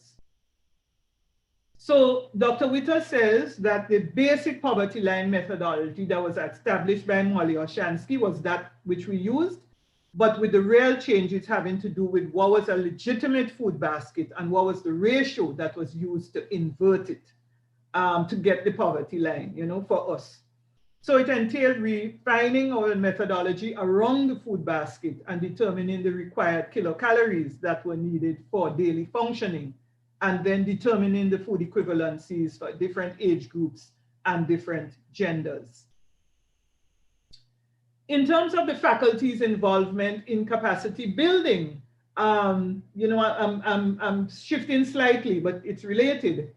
The SLC data was supposed to be used for policy analysis, for policy recommendations for the government to improve its offerings in the social sector. And Blank, that's Lorraine Blank, Margaret Grush, and Pauline Knight, in a report written in 1996, noted that the SLC was intended to serve as a regular monitoring tool for the government's HRDP. This would require the capacity to implement the survey and to produce regular and timely analysis from each round. However, this capacity did not exist locally.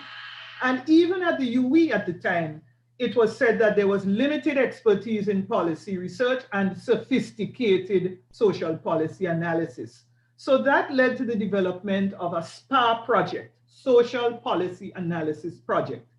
I remember as a junior social policy and research analyst in the PIOJ having to come to the university to do courses in basic econometrics and other advanced statistics tools as a member of the Planning Institute. And there were other members of the public sector who actually came to the university under this SPA project to be trained in sophisticated social policy analysis and to be able to undertake policy research.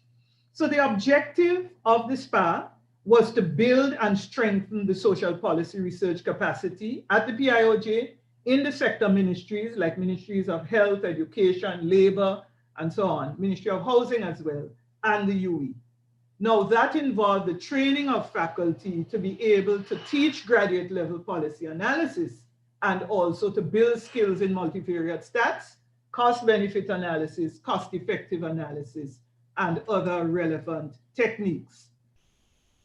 Now, the cascading effect of that training was that in the Department of Sociology, Psychology, and Social Work, for example, the exposure led to the strengthening of the quantitative training in the department, particularly in sociology and demography. And I want to single out Professor Pat Anderson, because under her headship, the department really pushed to strengthen the research and statistics offerings and the training, because many of our graduates actually go on to work in the public sector or are already working in the public sector. In later quality assurance reviews, that commitment by the Department of Sociology, Psychology, and Social Work to strengthen the research and stats offerings actually received commendation because of the value which it added to the graduates.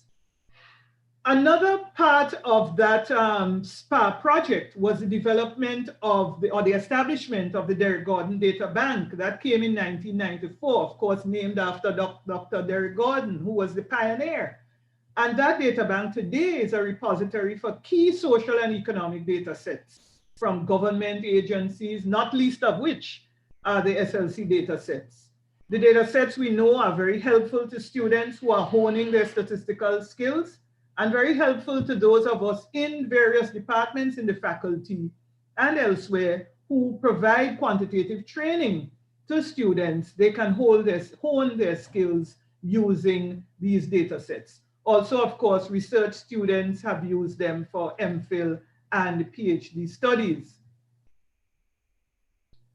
Now, other benefits of the SLC are its use, or I should say the data are used in the Student Loan Bureau's own targeting, and also for the beneficiary identification scheme or system for PATH. And I just want to quote very quickly from Faith in Rarity and Colette Roberts-Risden. Roberts-Risden is the current permanent secretary of the Ministry of Labor and Social Security, who said that on the basis of its reliability over many years, the JSLC was used to determine the correlates of poverty in Jamaica, which in turn were converted into the scoring formula, a regression model which ranks households from the poorest to the most well-off. So that's about the BIS for PATH. And then with respect to the SLB, I was reading very recently the Auditor General's 2018 performance audit of the SLB.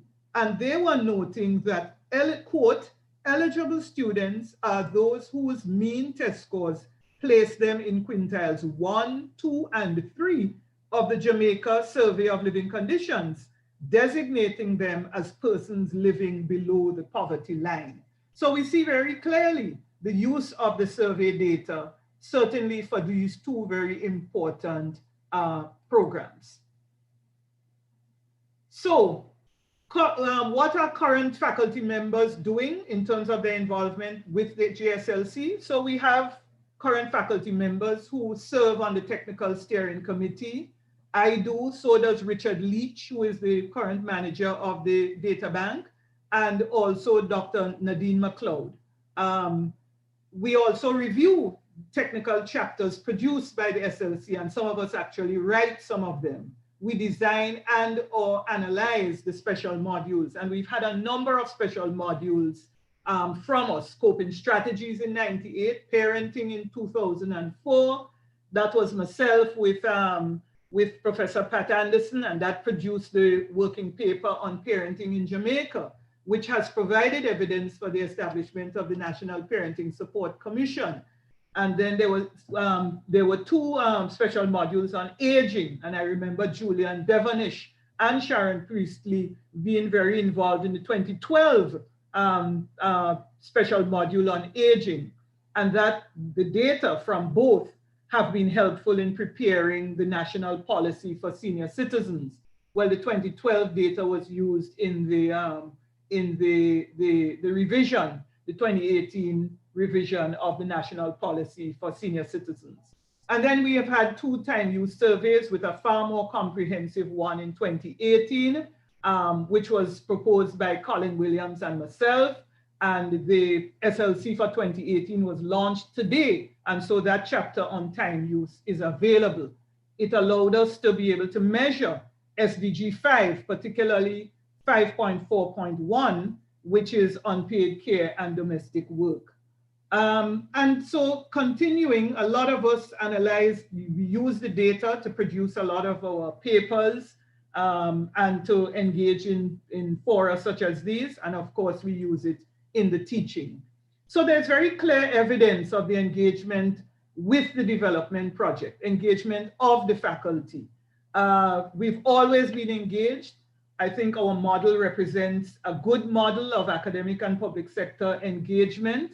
And as a largely publicly funded university, we have a responsibility to be responsive, to be activists, to question taken for granted structures, to provide answers, and to shape knowledge. Marina, I see you on, and I'll just wrap up by saying, providing these two quotations from Pauline Knight and from Michael Witter.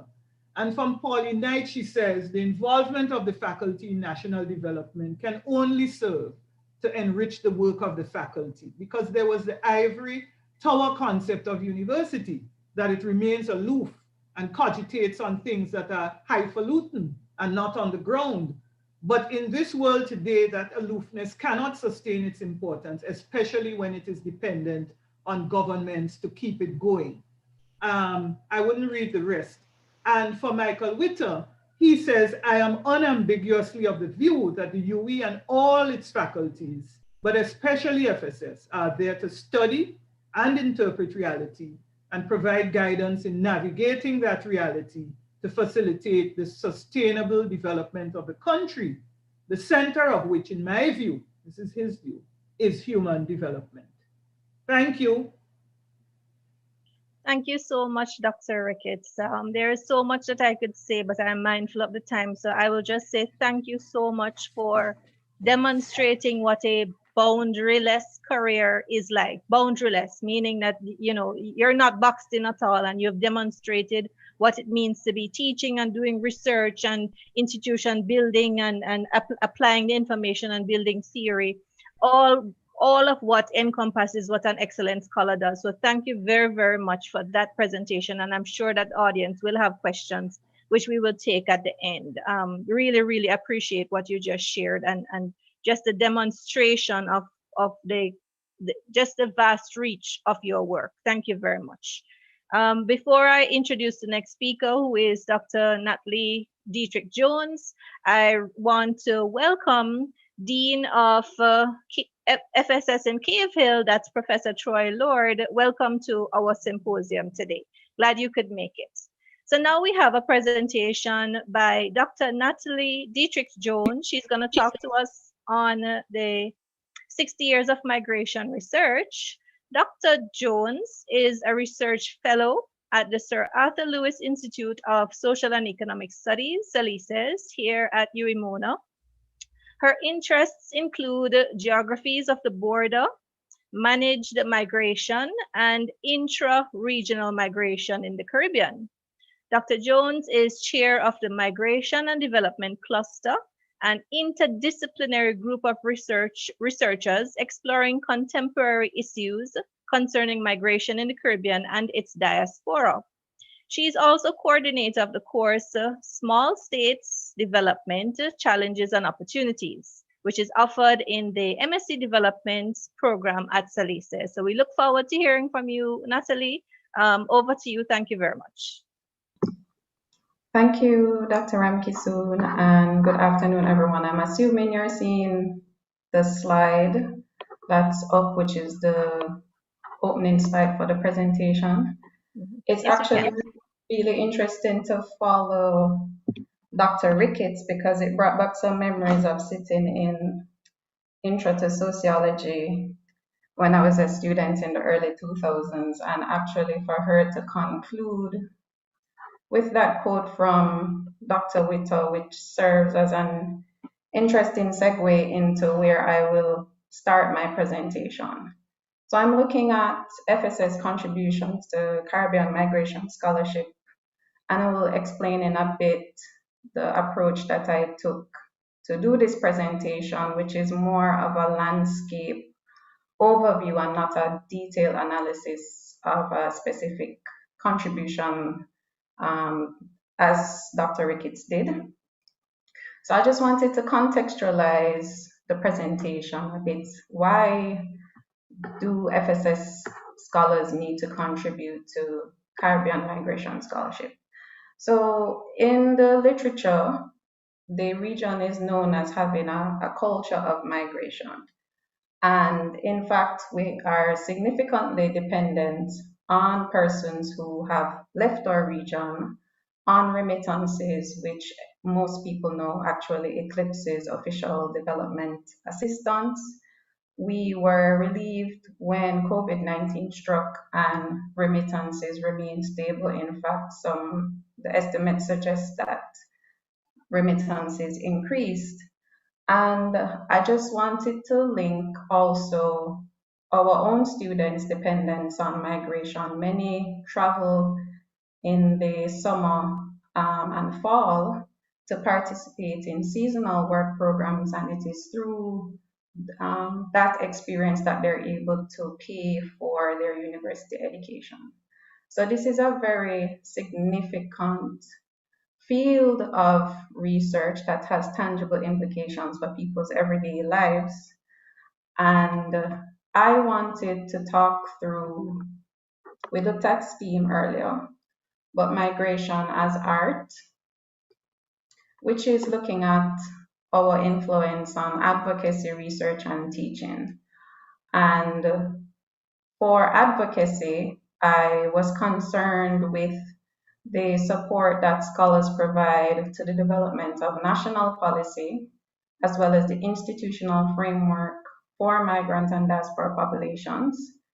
And in the area of research, not just commission the research or research that is undertaken by individuals with a specific academic interest, but also the space that we have created to allow for persons to share that research and to publish.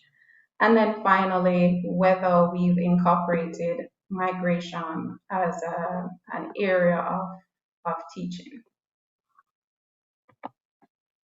And so I wanted to start with advocacy, and just to say that advocacy and research are probably the strongest contributions, and that SPSW seems to be leading the way in terms of this area. We have here two well-known academics from the faculty, Professor Bernard Headley and Dr. Claudette Crawford Brown. Their work is different in terms of the populations that they focus on, but there's actually a synergy because they both tried in their work to destigmatize the negative associations with the populations that they work with. Professor Headley had focused on involuntary returned persons, or what we refer to as deportees, and he was relentless in his campaign to have the governments not attribute increasing crime rates to this population.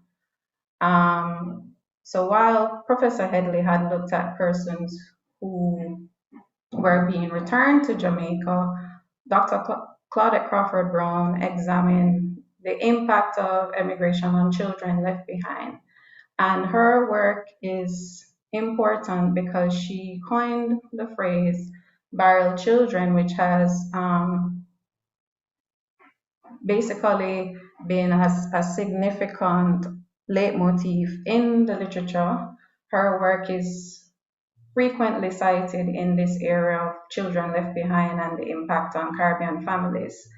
And they have been, well, Professor Headley until his passing in 2018, but they both championed the causes of these neglected and stigmatized populations in the region. An important element of Professor Headley's work was also the establishment of the National Deportee Organization, which serves persons who have been returned from the UK, US, and Canada. The organization still exists, though it's been going through some challenges because of funding and leadership and so on. But that organization was an important bedrock for persons who would have been returned and did not necessarily have family or resources in Jamaica.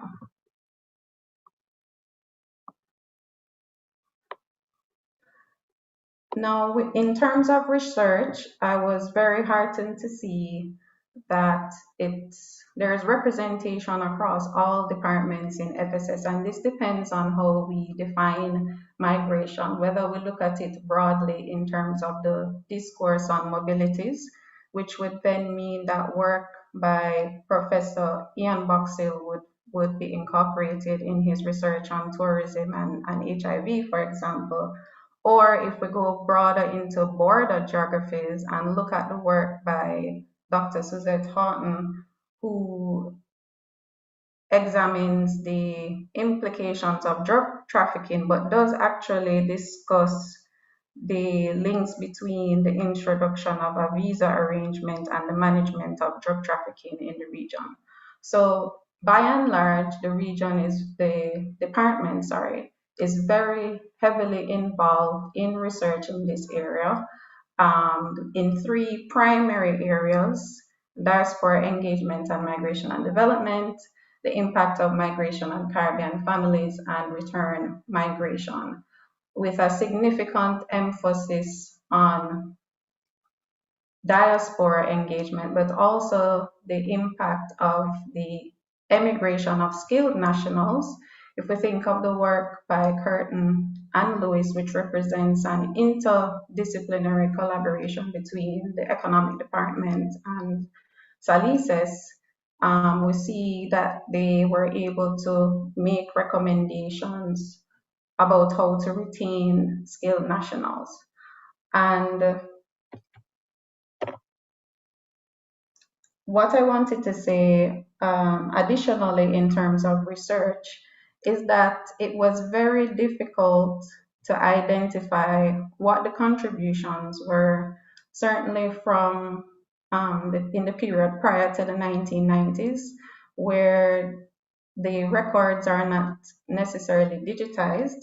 But I did find two important pieces of work by individuals at what was then ISA, Eleanor Wint and Elizabeth Thomas Hope, Patricia Anderson, and Derek Gordon, which were just mentioned. They both undertook commissioned research on migration policy and the Caribbean family, as well as mainstreaming migration, international development.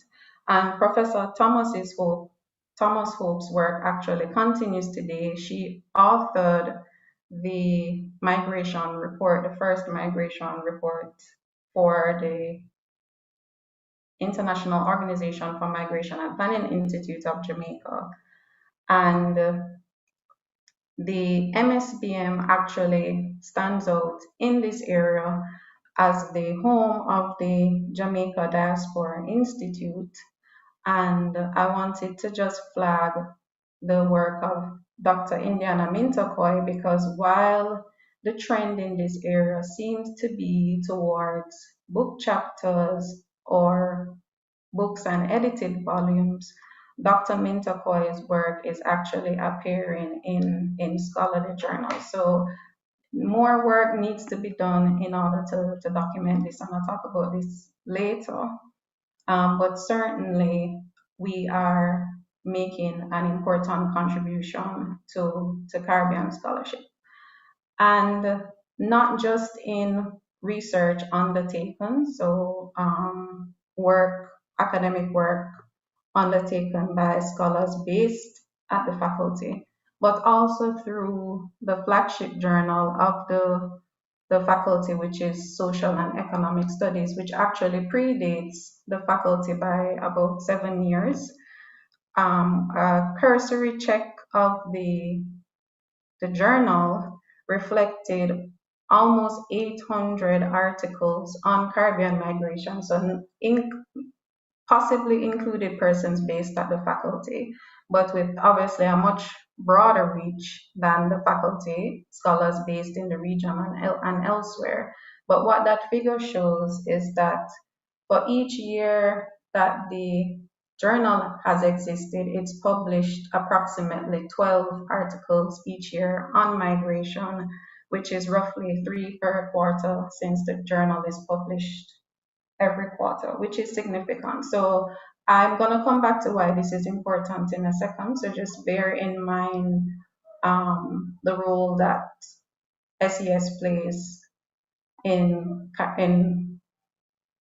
providing a space for Caribbean scholars to publish their research.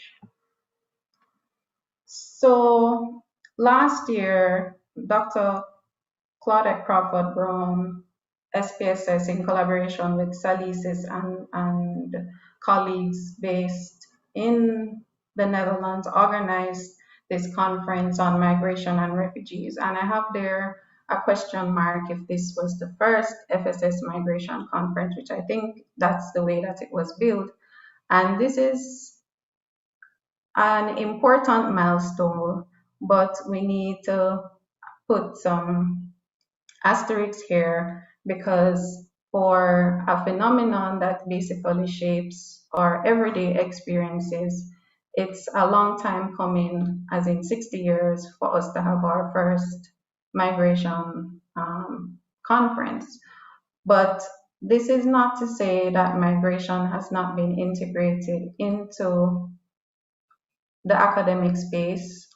We have regular seminars, annual conferences such as the Salisis conference, where special panels are organized in order to facilitate academics sharing their research. And so finally, what's going on with teaching? Now, this is the area that probably reflects the weakest of our contribution. I know that colleagues do teach migration in modules in their courses. I have taught, for example, in a course, a sociology course delivered by Dr. Gordon, Doreen Gordon. And my question here is whether we do, in fact, so I'll move on because Marina is there, areas for improvement. Whether we need a partial or full degree program in migration studies, and whether we need to branch off into more important and topical areas such as forced displacement and refugees. We had a volcanic eruption in St. Vincent. Do we need to be looking more at displacement and disasters? And also whether our scholarship needs to appear in leading migration studies journals, because when I searched, I was not able to find, and it probably requires a more intensive review, our work appearing in the leading migration studies journal. So it appears in CES and some other less noted journals, but not in GEMS, for example, or IMR. And so what do we need to do? We need to document this history, especially the non-digitized works and records. I would suggest a migration studies reader, for example, which compiles the key work on Caribbean migration that has been produced by FSS faculty. Do we reintroduce the PhD on diaspora and migration studies that used to be offered, I believe, at SPSW? Or do we have a minor introduced in one of our programs? Do we have an annual conference on migration? And what support can the faculty provide to researchers undertaking work in critical areas such as displacement and disasters? So that's it from me. Congratulations to the faculty, and I'm looking forward to the other presentations. Thank you so much, Dr. Dietrich Jones. I really didn't mean to rush you. I'm sorry about that, but we really appreciate what you have shared with us. And again, there's so much to say. The phrase that comes to mind is, if you didn't know, now you know, because we just need to have more and more of these symposia to share with our friends and colleagues and the public, and with our own, our own internal audiences, how much we work together and how much collaboration there is. So with your presentation of your own work and what other persons have done in this area, we get to see what it means to say that we understand and we have expertise in a topic area and we have covered it broadly. So thank you so much for that presentation. Excellent work demonstrating collaboration, interdisciplinary nature of these topics, and what it means to be an expert in your area. Thank you so much, Dr. Dietrich Jones. Let's move on now. We have another presentation from Dr. Samuel Braithwaite and Professor Henry Lee. I believe Dr. Braithwaite would be the presenter. Now, to introduce him, we can say that Dr. Samuel Braithwaite is a lecturer in the Department of Economics, UWI Mona. He has a PhD in economics from Temple University. Now, he currently teaches courses in macroeconomics and international trade at the graduate and undergraduate levels. And we can say that he has skills and expertise in both development and international economics. Dr. Braithwaite's research includes work on monetary integration, economic development, and international trade. And some of his publications include titles such as Subsistence Sector Advancement in the Lewis Model, and What Do Demand and Supply Shocks Say About Caribbean Integration? So again, very, very relevant and integrative work being done by Dr. Braithwaite. His current research includes work on the gravity model of trade, women in the Lewis model, and the impact of COVID-19 on the Jamaican manufacturing sector, among other things. So again, we want to welcome Dr. Braithwaite and any comments from Professor Henry Lee for this important additional snapshot of the work. So thank you very much. Welcome, Dr. Braithwaite.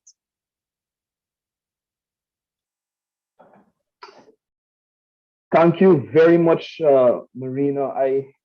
I really do think I had sent a short bio because I'm not a fan of these long introductions, but I think someone added some additional things about me there. But in any case, thank you. I'm assuming that colleagues and friends can all see my screen.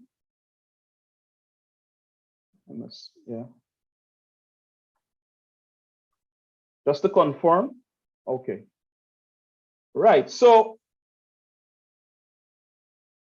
some months ago, one afternoon, I got a call from Aldrin. And she asked me about women in Lewis's work. And I paused. I paused for what I consider to be a long time, probably 10 seconds. But when people ask me about Lewis, it shouldn't take 10 seconds to respond. And what I said to Aldrin, I said, look, I'm not entirely certain. Let me get back to you. Let me go make some checks and get back to you on what Lewis had to say about women in his work. I was sure he did have a lot to say, because the thing about Lewis is that he leaves no stone unturned. I think he covers so many things in terms of economic development and economic growth. And I got back to Audrey that very night, and I said to her, I said, look, I think we have to do a paper on this, because as a result of our question, it got me thinking about Lewis's famous 1954 paper. And something occurred to me that I hadn't seen before.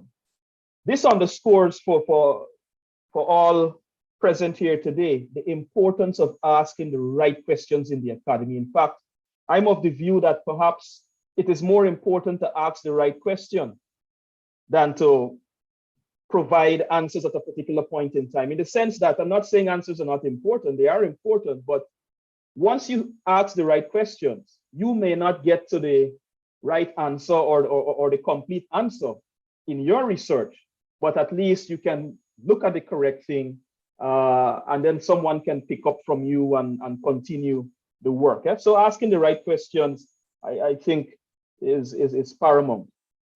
Right, as has been said before, I will be doing the presentation. Audrey, if you have anything you wish to say, perhaps towards the end, you can interject. Before getting to the presentation proper, I just want to pay homage to two persons and to make clear that the work I'm presenting today is not simply about Jamaica or the Caribbean.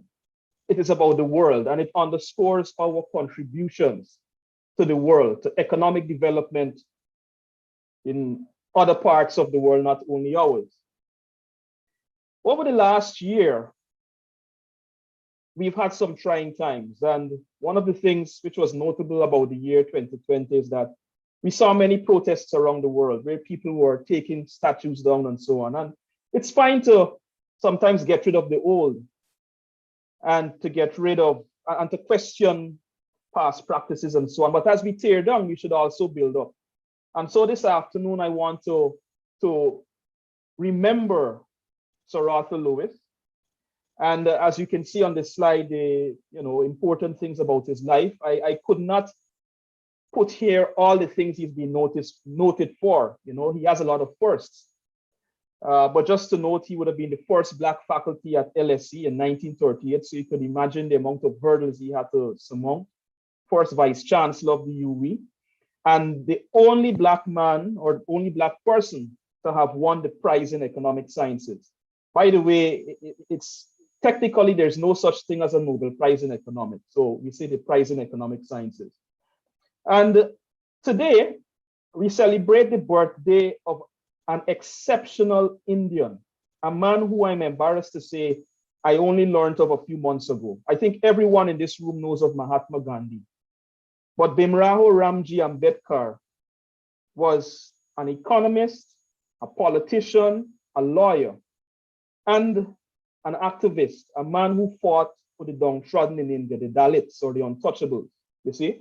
So on the anniversary of his birth, I think it is appropriate for me to pay homage to an excellent economist, Dr. Ambedkar. And now for my presentation. So the outline, there are about 6 parts to it. I will talk briefly about Lewis's 1954 paper, the paper for which he is regarded as having won the prize in economic sciences for, and the paper which is the main focus of this work by myself and Audrey. I will look at just briefly mention what other literature on Lewis's paper have done as regards mentions of women, and not only women, I also looked for mentions of female or girls. I then look at the main points of our paper. I then ask the question or answer the question as to why women. I look at women during the Second World War in the United States. I think that's an interesting period to situate what Lewis would have done in 1954 and to underscore the importance of women in the Lewis model. And then finally, to talk about women and economic development more broadly. And just before going on, just to give an idea of what I'm trying to do here, yes? It is my view that women play a critical role in Lewis's 1954 paper. And to date, based on what I've seen, no researcher has made that connection and to underscore that overwhelmingly the subsistence sector, which is a key sector in the Lewis model, was really staffed by women, you see?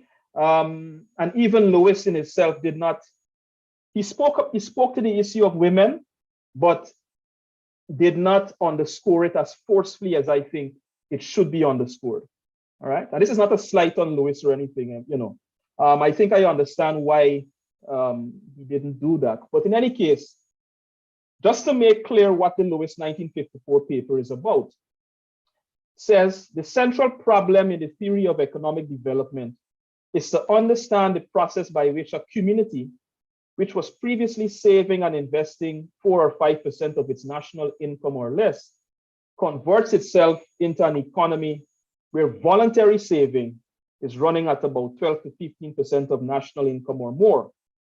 This is the central problem because the central fact of economic development is rapid capital accumulation. We cannot explain any industrial revolution until we can explain why saving increased relatively to national income. And I want to make clear here that when Lewis was writing, the terms economic development and economic growth were used interchangeably, right? If you look at development texts now, they try to make a clear distinction between the two. And personally, when I teach development, I usually like to describe economic development as simply human development. It's not just about an expansion in the capacity of a country to produce goods and services. It is about human development. It's about human advancement. Yes? So just to make clear, the two terms are used interchangeably here wherever they're seen. So Lewis's 1954 paper has these two sectors. We have the capitalist sector and we have the subsistence sector. And as seen on the previous slide, what Lewis was trying to understand is the process by which countries are actually able to save. And as a result of saving, they're able to invest in capital. And by capital here, we're not simply speaking about or only about fancy machinery, but also human capital development. Yes? So this subsistence sector that is central to Lewis's model is a sector which provides a reservoir of labor. And it's that reservoir of labor which Lewis argues keeps wages low in the capitalist sector. In other words, the capitalist is able to extract a greater return from the worker, and that adds to the profits of the capitalist sector. It adds to the quote unquote savings of the capitalist sector, and that those savings are then to be reinvested into the firm. Yes? So towards the bottom of the slide, you'll see where it says the main sources from which workers come as economic development proceeds are subsistence agriculture, casual labor, petty trade, domestic service, wives and daughters in the household, and the increase of the population. So the argument we're making is that, look, this subsistence sector that Lewis is speaking about, this sector which actually allows the capitalist sector to expand as a result of increased profits, is actually disproportionately made up of women. And just to make clear, when we talk about the capitalist sector, we're not simply talking about private firms. This is another area where you see clearly Lewis was very complete in how he wrote. State capitalism, so if you think about the Russian economy, you think about the Chinese, can also fit into Lewis's model. Okay, and this is made clear. This is not my interpretation of his work, That is why when I talk about Lewis, I prefer to use his words to see that I'm not adding spin to it or, my interpretation. I looked at papers which spoke about the Lewis 1954 paper, including my work in 2019. And when you look at the mentions of women, you'll see Fay and Rani, a very famous paper on, which looked at Lewis's model 0 times. Figueroa, 0 times, and this is no slight on anybody, Dr. Figueroa, Rani's 2004, Gollin, and so on, you see? But when you look at Lewis's work in 1954, 14 times, and then Lewis's 1955 book, of course, for a book you would expect for a lot more mentions. So he mentions women or females or girls 118 times, yes? So the main point of our paper is that, as I said before, that reservoir surplus labor in Lewis's work is primarily constituted of women. The reservoir surplus labor keeps wages in the capitalist sector low due to it's a potential supply of labor for the capitalist sector, And women are not regarded as perfect substitutes for men, men in the workplace, and as such, they earn less than men. So here again, we see where, this group, you see, that is, predominantly making up the subsistence sector. Their wages are already not seen on par with the men. So that's another area where you see how it is that wages in the capitalist sector can be kept low, because you have this reservoir of women who are willing to work for less. As the economy approaches the turning point, and the turning point in the Lewis model is that point at which now we have wages starting to rise in the capitalist sector as a result of the migration of labor coming from the subsistence sector. Why women? The figures I have here are figures about the current situation in the world we live in, and these data were obtained from the World's Women 2020 Trends and Statistics, the UN Department of Economic and Social Affairs. So if this is a situation today, you can imagine how worse it was back then. And when you think of the populations of women and men in the world, they're pretty much equal. Men a little bit more, maybe 51% or thereabout. So we see where, in terms of the labor force participation rate of women, it is 47% relative to 74% for men. Yes? Women's share in total employment, 39%. Women's share as a percentage of paid domestic workers, 79%. So we see here it's not only an issue of women not being involved in formal employment like men, but we see where the jobs that they do and they get paid for are jobs which, they're, pure remuneration, poor working conditions and the like.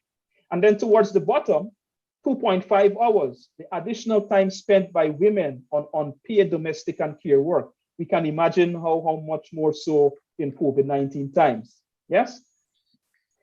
Now, we thought that, World War II presents an interesting point at which we can look at what is happening in terms of the Lewis model and to cement this view. Yes, women disproportionately make up the subsistence sector, right? And we see where labor force participation rate would have increased between 1940 and 1944 for the obvious fact that men would have left to go to Europe to fight the Second World War. You see salaries of traditional jobs that women would do as opposed to what they would earn in the machine shop or the airplane factory or what have you. Acemoglu, author, and Lyle 2004 note that increases in female labor supply lowered female and male wages. This is in keeping again with what Lewis was saying in 1954. Finally, and I recognize I'm almost out of time or probably out already. These last two slides pretty much speak to the idea that economic development is important for the advancement of women. That's one. And then the other thing we can look at is that women are necessary for economic development to occur, economic growth and development, right? Just last week, and before I get to that, so Lewis, writing in 1954, noted that, the transfer of women's work from the household to commercial employment is one of the most notable features of economic development. It is not by any means all gain, but the gain is substantial. And so here again, we see how wonderful Lewis is in covering everything. What does he mean by it's not all gain? Well, we just have to look at China. And just last week in The Economist, April 10th, we see where they're talking about the plight of children, of China's left behind children, China's burial children, if you want to call them that, where women or parents are leaving the villages and going into the cities to work, and they leave their children behind. According to UNICEF, close to 100 million Chinese children were pretty much abandoned by their parents. Yes? And then finally, again, we see some, I won't go through all of these, but just to mention the last point, the last excerpt from Lewis's 1955 work. The 1955 work is his book on economic growth. And he says to debate the desirability of economic growth is to debate whether women should have the chance to cease to be beasts of burden and to join the human race. So here we see clearly Lewis was very adamant and an activist, if you will, in advancing the condition of women. Thank you very much for your time, and I want to dedicate this presentation to women whose names I think we can all recognize here this afternoon. Thank you for your time. Thank you so much, Samuel. Really appreciate what you have shared with us today. And you know, it ties in quite well with the range of things that we study in the social sciences. Again, so much to say, but just to thank you for bringing in the topic and the concept of inclusion and diversity and inequality, because that is certainly one main theme in social sciences research, and for highlighting that, you know, these issues we have been dealing with over time continue to be issues that we deal with, and the social sciences has a role to play in highlighting concerns, in advancing the research, and in advocacy. So thank you so much for sharing that, and I'm sure that it's going to lead to a number of questions at the end when we get to the question and answer section. So thank you very, very much, Samuel and Professor Henry Lee, for this presentation.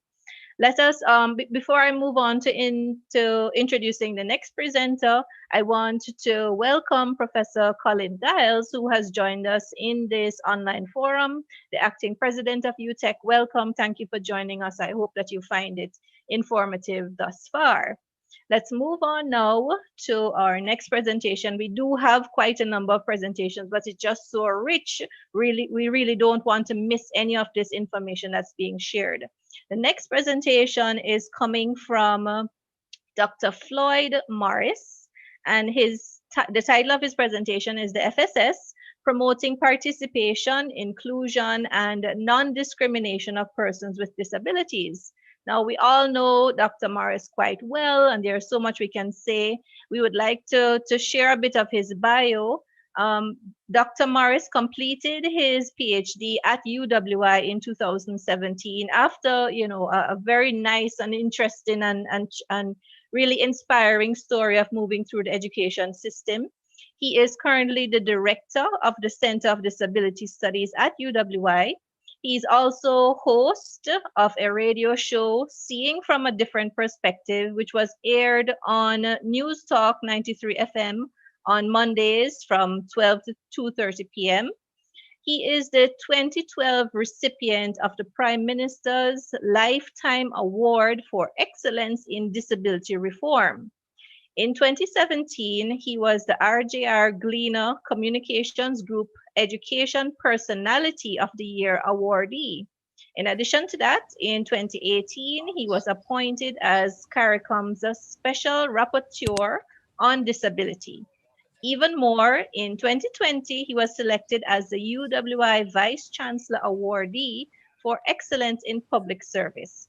And on November 30, 2020, he was elected to serve a 4-year term on the United Nations Committee on the Convention on the Rights of Persons with Disabilities. So quite a lot, and there's so much more we can say in terms of his political career and his contributions to the UWI. We want to welcome Dr. Morris to give his presentation. Thank you very much, and we look forward to hearing you. Over to you, Dr. Morris. Thank you very much, Marina. You're hearing me clearly and seeing me clearly? Yes, yes to both. Okay, great. My absolute pleasure to be participating in this very important seminar, FSS at 60, because indeed our faculty has given seminal contribution to the development of Jamaica and the broader Caribbean. When I listened to the presentations of Heather, Natalie, and Samuel, I realized that we have a lot of work to do in publicizing the work of the faculty, because indeed we have been making tremendous contribution to the development of our country and region.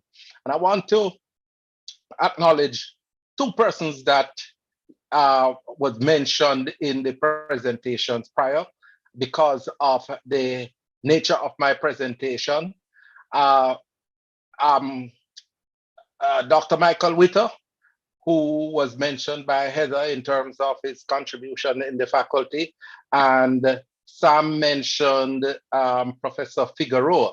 And as I make my presentation, you will realize the significance and importance of me mentioning these two outstanding individuals in the Faculty of Social Sciences.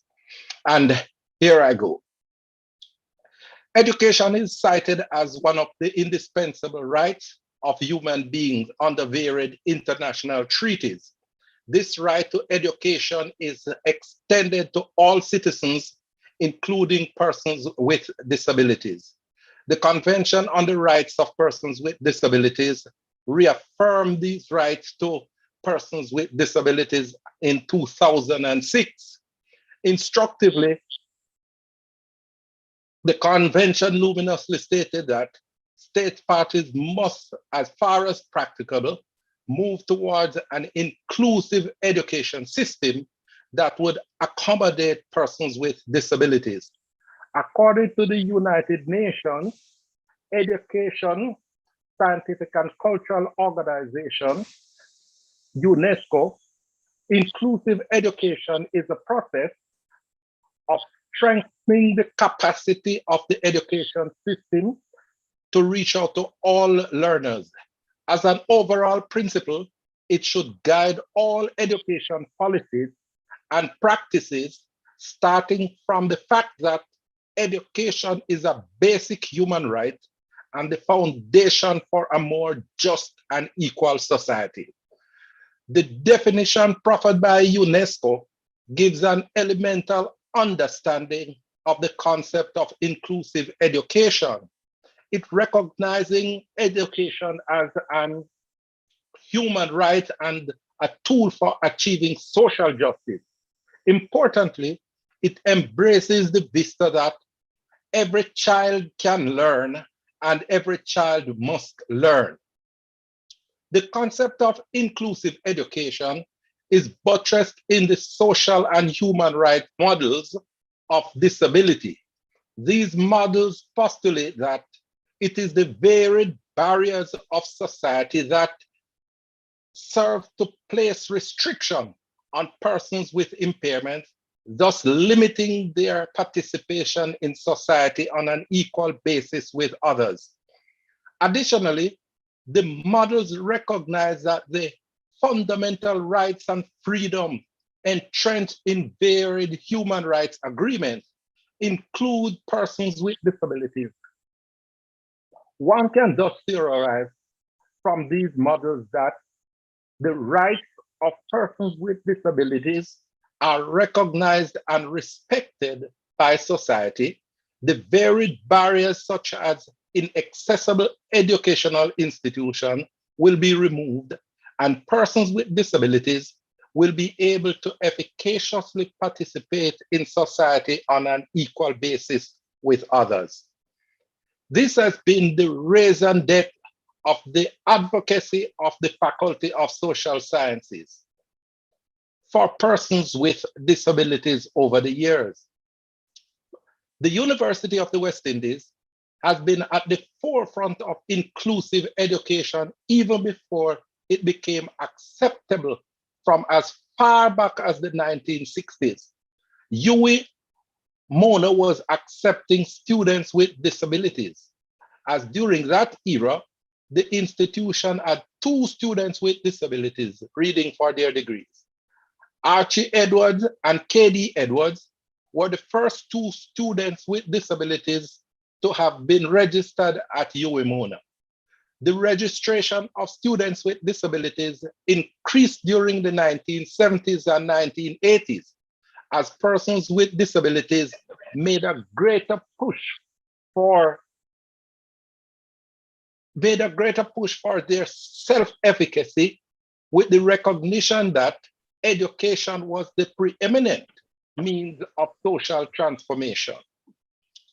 But while students with disabilities were attending the UWI and performing extremely well, there were limited facilities to accommodate persons with disabilities.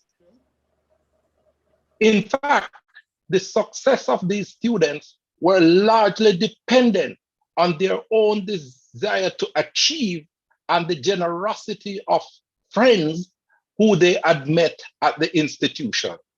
It was not until the early 1990s when there was an exponential growth in the student population of persons with disabilities that measures were established to assist students with disabilities.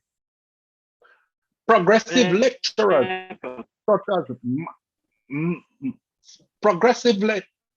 such as Mark Figueroa and Michael Witter sought to establish a mechanism to give support to students with disabilities who they were teaching in their courses.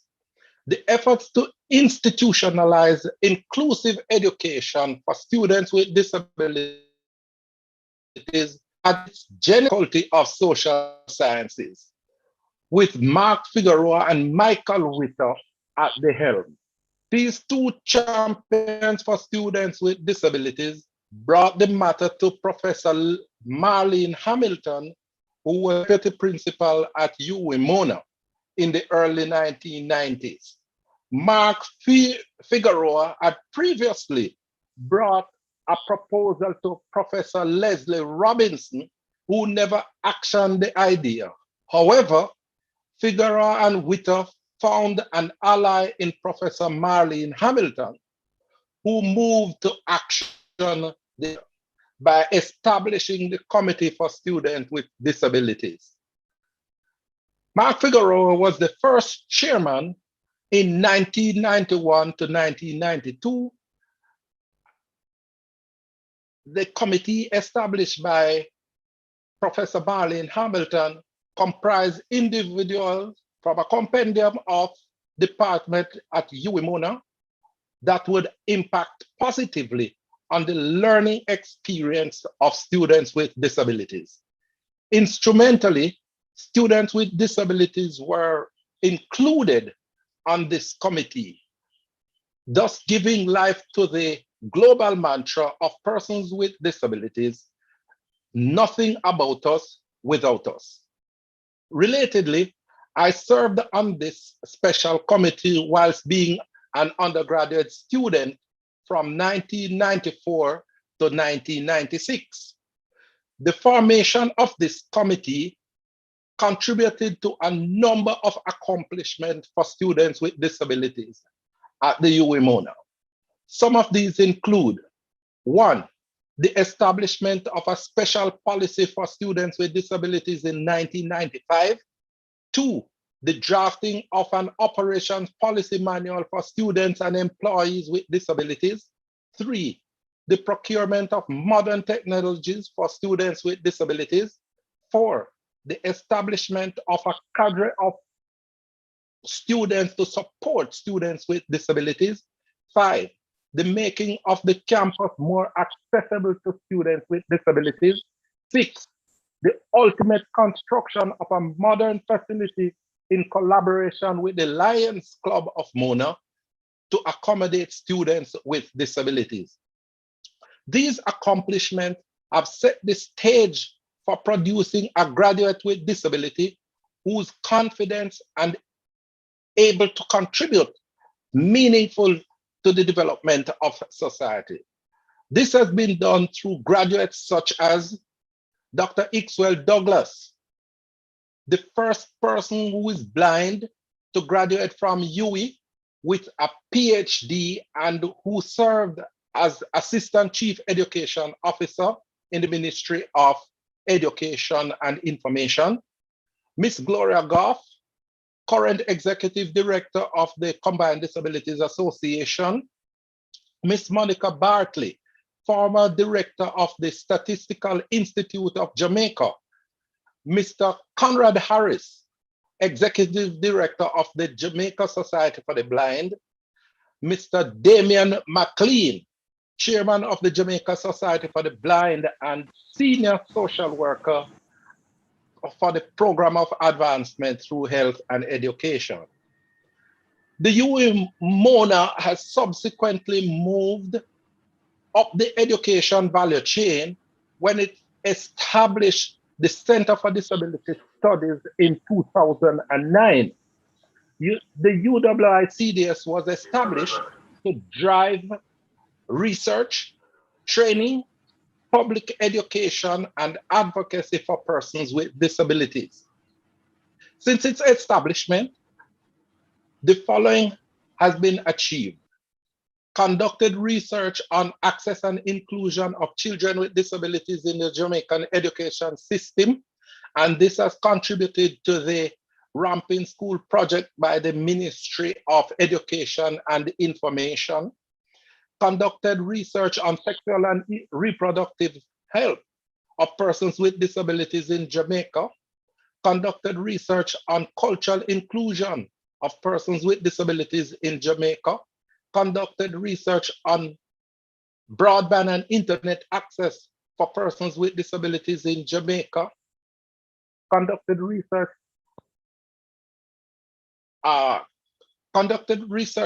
on violence and the responsiveness of the justice system towards persons with disabilities in Jamaica.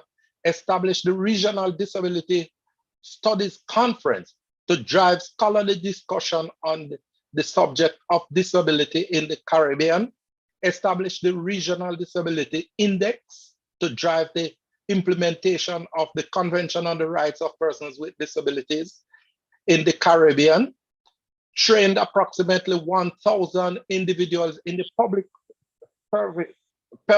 sector on how to relate to persons with disabilities. Introduced academic courses designed to train professionals for a greater understanding of persons with disabilities. Advocated for the establishment of the implementation of the Disabilities Act of Jamaica. Advocated for the greater employment of persons with disabilities in Jamaica, and advocated for greater access to modern technologies for persons with disabilities throughout the Caribbean. The Faculty of Social Sciences and the UWI can also make claims to the multiple subject success achieved by the director of the UWI Center for Disability Studies, who is a graduate from the institution. The work of the director has been recognized nationally, regionally, internationally. For over 18 years, the director has been leading the advocacy for persons with disabilities in the parliamentary level, and this has resulted in Jamaica ratifying the Convention on the Rights of Persons with Disabilities and the Disabilities Act 2014, along with the introduction of sign language in the Parliament. Regionally, the director was instrumental in the establishment of the Kingston Accord and the Declaration of Patientville, which guides regional policy on persons with disabilities, and these contributed to the appointment as CARICOM Special Rapporteur on Disability and the ANSA Caribbean Award for Civic and Public Service in 2020. The ultimate recognition for the director of the UWI-CDS, the UWI Center for Disability Studies, was the election to the Committee on the Rights of Persons with Disabilities, which has the responsibility of monitoring the CRPD that has been signed and ratified by 182 countries and 97 signing the optional protocol, making it one of the largest treaty bodies in the United Nations. The UWI-CDS, the work done at the UWI-CDS by the director was foundational to the election to this August body, and is a testimony of the global reach of the UWI-CDS and the director. In concluding, the Faculty of Social Sciences can be justly proud of its contribution to the inclusion and participation of persons with disabilities in mainstream Caribbean society by planting a mustard seed of support for students with disabilities through the efforts of Mark Figueroa and Michael Witter, through the establishment of the Special Committee on Students with Disabilities in the early 1990s. Its efforts had mushroomed into a mighty oak tree where a member of the Faculty of Social Sciences had been elected to the highest and most powerful multilateral institution in the world, the United Nations, to assist with the implementation of persons with disabilities. An achievement, then nothing else can be. At age 60, the FSS have been making its contribution to empowering and transforming the lives of persons with disabilities, and this can only get better and stronger over the next 60 years. The UWI-CDS stand ready to advance this endeavor. Thank you. Dr. Morris, can you hear me? Yes, I hear it. Yes, as we pause and just take in everything that you have said, we cannot just help but feel extremely grateful for all of the work that you have done, for so modestly sharing with us your career, another boundaryless career with so many accomplishments for stakeholders, for persons who need the assistance, and for advocating for groups of persons where equality is very important. We thank you for your continuous hard work and for your contributions and for representing the FSS so well. Thank you so much for everything that you have done, and we really benefited from hearing of all of the accomplishments and the continuous work, and we congratulate you for all of the honors and the accolades that you have achieved, so well deserving, all of the work that you have done. We could not be more grateful. Thank you so much. Thank you very much. Thank you very much. Proud to be a part of the faculty. Absolutely proud to have you and to work alongside you. Thank you so much. Colleagues, we have 2 additional presentations. We move on now to hearing about HRD, Human Resource Development, a Caribbean Philosophy and Approach.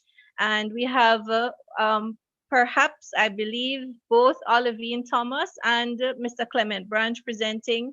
And you also have, in terms of this paper, contributions in terms of preparing it from Rohan Makala and Doreen Valentine. So permit me now to share the introduction to Mr. Clement Branch, who would have had many ideas in terms of this particular presentation. Overall, in terms of the presenters, Clement Branch, Rohan Makala, Doreen Valentine, and Olivine Thomas are the members of staff of the Department of SPSW, Sociology, Psychology, and Social Work, with primary responsibility for charting the transformational direction of the Human Resource Development Unit. This group of persons has been waving the HRD banner proudly in various fora for the past 26 years. So a rich history, and again, we're going to hear. Clement Branch, as a distinctive scholar and originator of many of the ideas that you will now hear, is a master of several disciplines in the behavioral sciences, including sociology. We can list so many of them: sociology, social psychology, positive psychology, organizational psychology, international relations, conflict, human rights, the whole gamut. A former HOD of a multidisciplinary department and the academic lead of the HRD unit, Mr. Branch has an undeniable influence on an appreciation for the psycho-socio-cultural framework with which we use to understand why people do what they do. Mr. Branch is also the founder and the first editor of the Caribbean Journal of Psychology, now in its 17th year. All of Mr. Branch's students, no doubt, describe his instruction and knowledge as beyond comparison, often considering issues that we perhaps never have heard about, and with such depth and mastery that we're always amazed. We really look forward to hearing your discussion, both Olivine and Mr. Branch, in terms of HRD. I welcome you. Thank you for being here, and hand over to you. Okay, thank you so much. We have a slide to share that I am not seeing it come up. Wow. All right, I'll go ahead and hopefully it will come up in time. Well, good afternoon, colleagues. Please allow me to extend congratulations on the milestone to the Faculty of Social Sciences. And I'm doing this on behalf of the Human Resource Development Unit. We're thrilled to be here. And we're happy to be part of this history-making moment, and we commend the organizers and the presenters for a fascinating experience so far. I wanted to start on a brag because Senator Morris just mentioned Hickswell Douglas and Gloria Goff, and the two of them are people who are graduates of the MSc HRD program. So we think we're contributing as well. And that is actually what we wanted to talk about, because we're not going to spend a lot of time. We're not going to spend a lot of time talking about the difference between HRM and HRD. What we're going to do instead is to use the opportunity to just tell you what we believe and use that to tell you how we would differentiate ourselves and what we are going to contribute. Because the truth be told, we spend a lot of our time thinking about the kind of graduate who leaves the HRD program, who leaves the University of the West Indies, and what that person can contribute to what is happening to the world.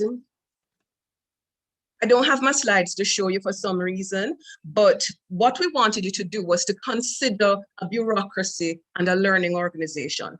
For us, it was the difference between what is traditional HRD and what is the transformational HRD that we're trying to advocate. So we're trying to advocate the organizational site as a place where we can conduct transformative sociology. For us, transformative sociology operates at a number of different levels, from the individual to the collective. So in pushing for what we advocate in more of a learning organization instead of the bureaucracy, we are looking at it as a promising space, because it will bypass the difficult task of people throwing off some of the things that they've learned and moving into new types of organizational cultures without assistance. And we refer to someone called John Peters, who proposed a syllabus for becoming a learning organization. And that entailed learning about one's job. In Peter Senge's words, those would be achieving personal mastery. We look at learning about alignment of culture and values and strategies. And Collins and Porras would call that ideological indoctrination, as we strive for Senge's shared models. And we talk about likely organizational, we learn about likely organizational futures, and those would come under things like anticipatory competence development, scenario planning, that sort of thing. We look at learning about the organization's environment. For example, its supply chains. We look at learning how to challenge existing norms and ways of thinking. And we look at avoiding path dependence, avoiding paradigm protection, for example. And finally, we would look at developing an organizational memory to capture, store, retrieve the expertise necessary for future organizational development and growth. Now, at a glance, you can see that this could be far more liberating than a search for efficiency. So in looking at what we do in HRD, we would have to start with the historical foundations of Caribbean society. So when you look at that, you'll see that it involves a minority who are included and a majority who are excluded. But we must remember that the excluded majority have created their own culture, their own relationships, and even though these are fragmentary and incomplete, they're significant. And because of this, we feel that we need a general and an organizational, not just a management perspective when you're looking at the development of, when you're looking at human beings. So so this is our reason then for looking at HRD versus HRM. Separate and apart from the fact that there is the Mona School of Business and Management, and we're actually the Department of Sociology, Psychology, and Social Work. Now, much of the preoccupation of my colleagues in that department is with the context of human behavior. So you look from the macro sociological systems to the micro psychological ones. And we believe that if we don't understand the context, then we will be doomed to iterative series of failures. We can craft anything that we want, craft excellent marketing plans. But if we don't know how the systems interact with each other, with parts and with each other, then we will never have achievement and avoid disappointment. So we look at something, in looking at what we look at ecstasy and bad faith. Ecstasy and bad faith is dealing with structure and agency. And you have to juxtapose those if you're to understand organizational life. So we followed Wilson Harris in discussing, in his discussion in the tradition and the West Indian novel regarding fulfillment and consolidation. Bad faith for Wilson is about consolidation. Bad faith is about compromises of power in society and giving up the search for fulfillment. Ecstasy, on the other hand, is about freedom. And in bad faith, you lose yourself in your social roles. You are overly constrained by your position within the social structure. And there are, of course, many types of bad faith. Positivistic, when we treat human beings as things. Stoical, when we're getting lost in consciousness without reference to the forces of life. Ontological, when we reduce the human self to the role that the person is playing. And traditional, when we're not open to reassessment and reevaluation of the roles that we play. When we make the traditional the final existentialist foundation. So we look at self and identity, and we've heard that mentioned previously. So the HRD unit is preoccupied in studying motivations, interactions, power struggles, and the collective and individual agentic responses operating within organizations.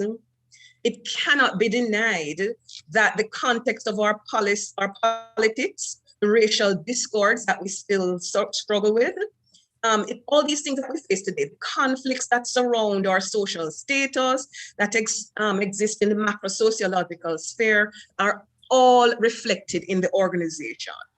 So this is why we have chosen to dig deep in order to understand the complex reasons why we as people have not managed to realize our potential for development and growth. So to study identity is to enter into a multidimensional and overlapping framework, and identity itself always involves its own multidimensionality and a narrative suspension between the actual and ideal, between defensiveness and authenticity.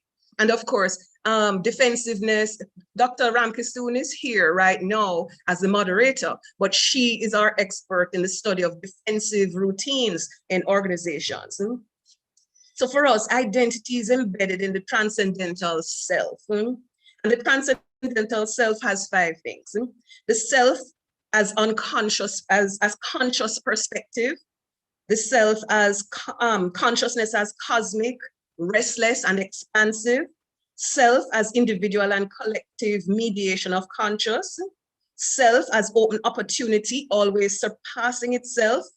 And in the words of Wilson Harris, that would be fulfillment. The centrality of tensionful relationships, when we look at negation, affirmation, affirmation, negation in the operation of the conscious and self. All right. There are emphasis in our work on two kinds of power, well, three for us, but for most persons, there's emphasis on two kinds of power, distributive and collective. And in both of those, there are winners and losers. But for us in the HRD unit, we want people to consider solidaristic power. It is a more universally inclusive kind of power in which we can discuss win-win-win relationships. So what we're trying to do is to include all the stakeholders. When you look at an organization, quite often you know that things are handed down. So we're looking at all the stakeholders in the society. So we're looking at global environment, we're looking at gender, we're looking at persons with disabilities, we're looking at all sorts of things. So although, so we move away from the historical situation in which people consolidate their roles in different groups that are fighting for resources. And we try to get beyond that to a term of a transcendental image of self in which everyone feels included in the organization and the society. And so it is opened up to all players of the world. So that is how we come to Caribbean philosophy. So it is widely accepted that there is a West Indian philosophy and there is a West Indian behavioral science. And this involves poetics and historicism. And in looking at, and those would look at post-colonial society that we're all sharing in different lights. If you're looking at it from a historical perspective, then you're going to be looking at it from the institutional level. So we want to get our institutions right. But if you look at it from poetics, then you'll be looking at it at getting the self right, which is why we spent so much time talking about the self, because we are the ones who are the organization. We are the ones who are running it. So in HRD, what we're trying to do is to blend the historical and the poeticist traditions and bring those two together. So from the historical, we get what Dr. Ramkissoon was just talking about, the psycho-socio-cultural approach. From the poeticist, we get the transcendental self. And so for HRD, the unit, the degrees that we have, what we're trying to do is to embed the psycho-socio-cultural into the transcendental self framework. So what we've come up with there is HRD as a dialogical practice. So we're going to look at Martin Buber. He's an Israeli philosopher. He had the I and thou discussion. It's important to us. For us, our relationship to others is considered twofold. I-it relationship, which is what would have been old HR practice, and it might still exist in things like in HRM. The I-it relationship prevails between subjects and objects of thought and action. The I-thou relationship, it looks at encounters between subjects. So in looking at the I-thou relationship, the two subjectivities, it began with looking at the relationship between ourself, me as a self, and God, but it has been translated, has been conflated into looking at my relationship with my fellow human beings. Now, what we get from that, is that the respect that was due to God has to be given to our fellow human beings. So, and if you look at the work of people like Carvel McCleary, he's a graduate from the PhD program in organizational behavior, which is one of the programs that we have.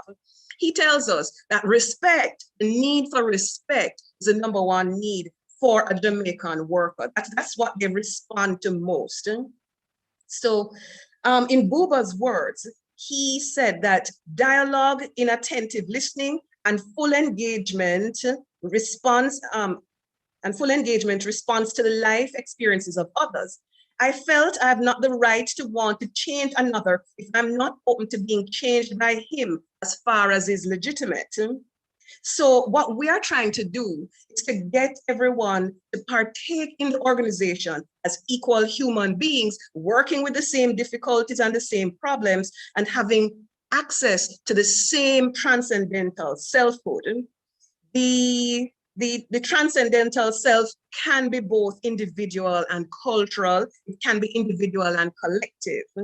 And the HRD unit sees organizations as groups, as collectives, and therefore organizations are part of the process.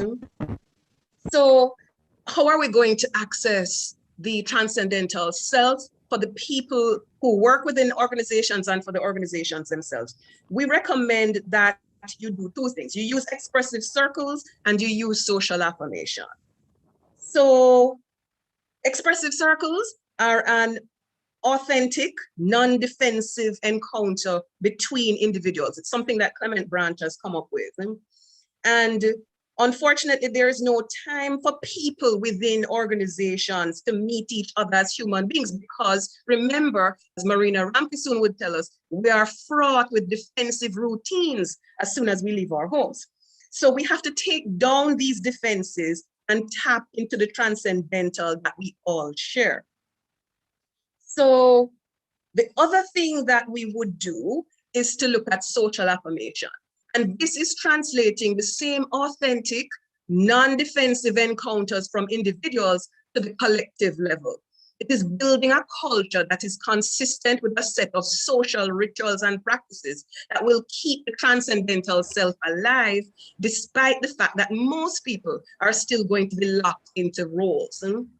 So for us, we fear that if HRD becomes stuck in a non-transformative philosophy, that there will be no difference between HRM and HRD. And the organization as a bureaucracy will rule, and tinkering around the edges and talking about things like continuous improvement and all those things, those will not change organizations fundamentally. And I must say, I do regret not having my slides, but I must say that as I was sitting here, I was grinning through Dr. Dana Morris-Dixon's presentation because I almost felt as if I could have gone home because she said all the things that we've been preaching over in the HRD unit. So lest you think that what I've been talking about here is just pie in the sky and it has no earthly use. I want to leave you looking at a problem that has preoccupied us. We're looking at the VUCA world. The VUCA world is voluntary, uncertain, complex, and ambiguous. It's a context that organizations have to operate in these days. But the thing is, the world has always been complex and problematic, but it is even more so these days because we're contending with more players and we're driven by several different philosophies driving people's thinking, the postmodernists, the feminists, the pragmatists, etc. But the philosophy that we're talking about, we're more pragmatists because if you think that whatever works for you is what you should go with, we would say that to an extent, because if you have to guard against the fact that what works for you might be something that reinforces the status quo. And the truth is that we have to move away from that because that is no longer good enough for Caribbean people. So we in the HRD unit, we are looking at our students and we're wondering if they're fit for purpose in today's organization. So we've been tinkering with our curricula. We do that quite often. In fact, the Office of Graduate Studies and the people at that level have asked us to stop doing this. So the HRD unit, we've developed our curricula and we've based it on the Caribbean philosophy that we've been describing. And we conduct research that takes into account the views of all our stakeholders.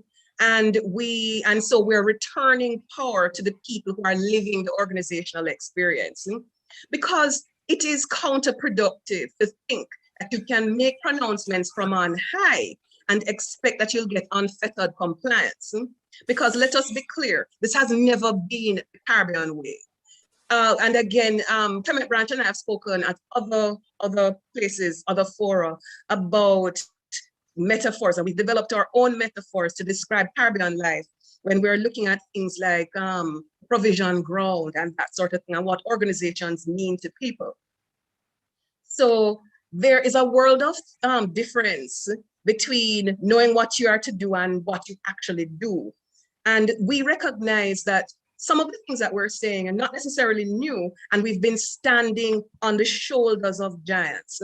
So I wanted to just throw something here that Orlando Patterson is one of the persons who has informed our thinking.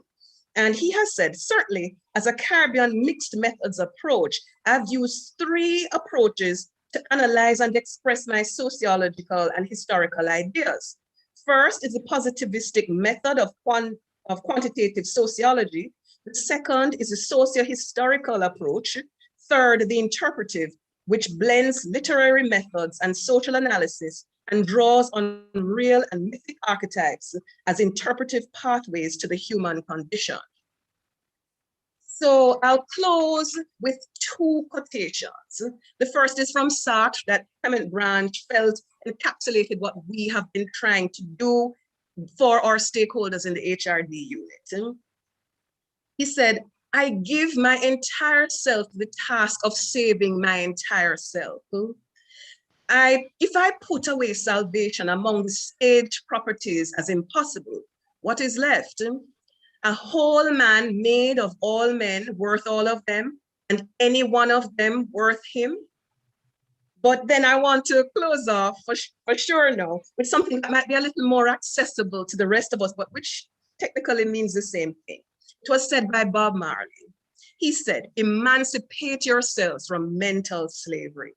None but ourselves can free our minds. Thank you so much, Olivine.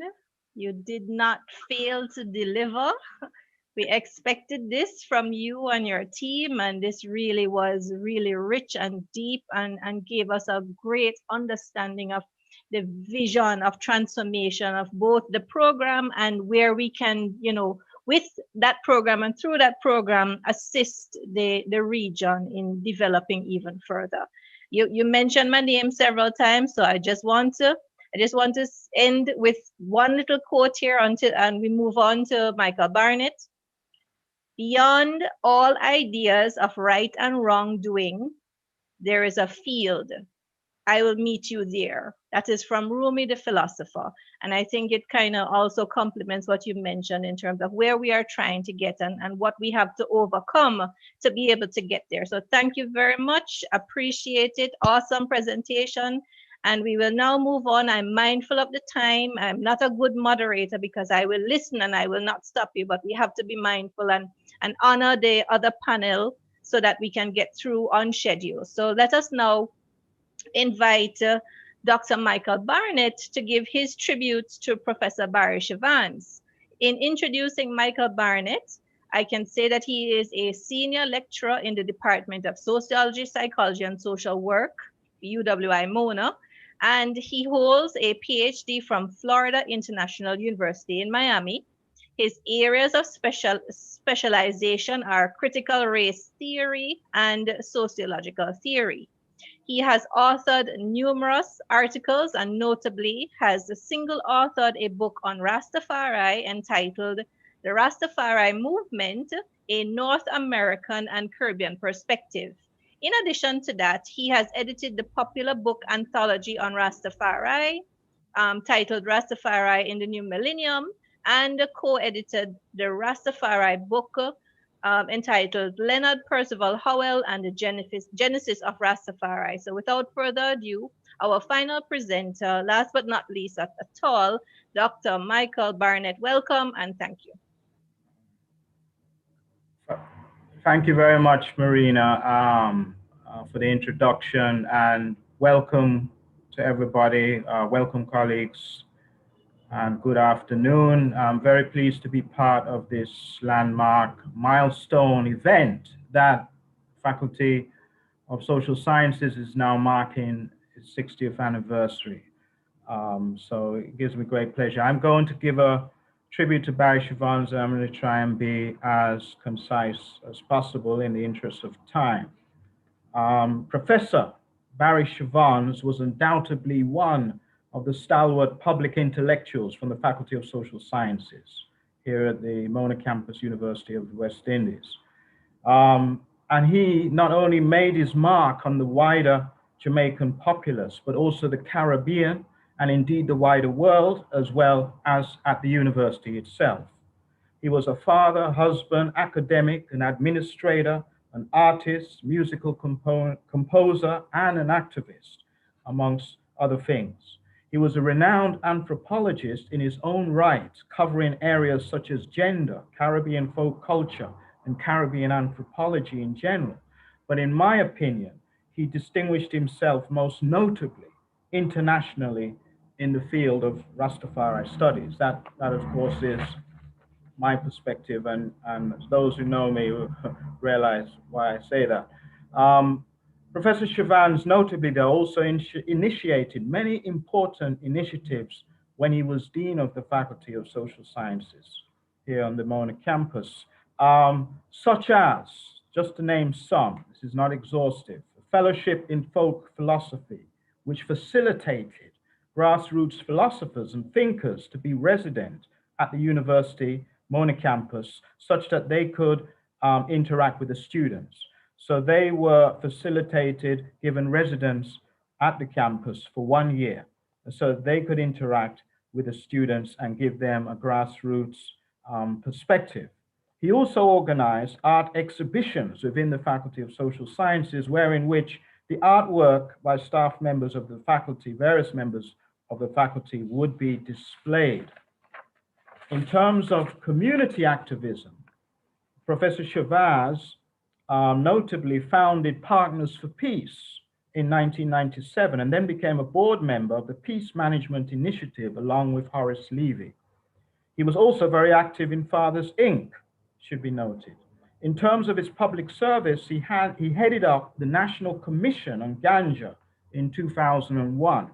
So this was a national commission which really arguably led the way to the Amendment Act on Ganja that came in 2015, April 2015. He also chaired Jamaica's first ever reparations commission in 2009. It's very important as well. And he was also the chair of the Institute of Jamaica from 1997 right up to the time that he sadly passed away in 2010. Additionally, I would like to say that notable books that he authored were Learning to Be a Man, Culture, Socialization, and Gender Identity in 5 Caribbean Communities. That was published in 2002 by University of the West Indies Press. He also published Betwixt and Between, Explorations in an African Caribbean Mindscape. Authored that book that came out 2006, courtesy of Ian Randall Press.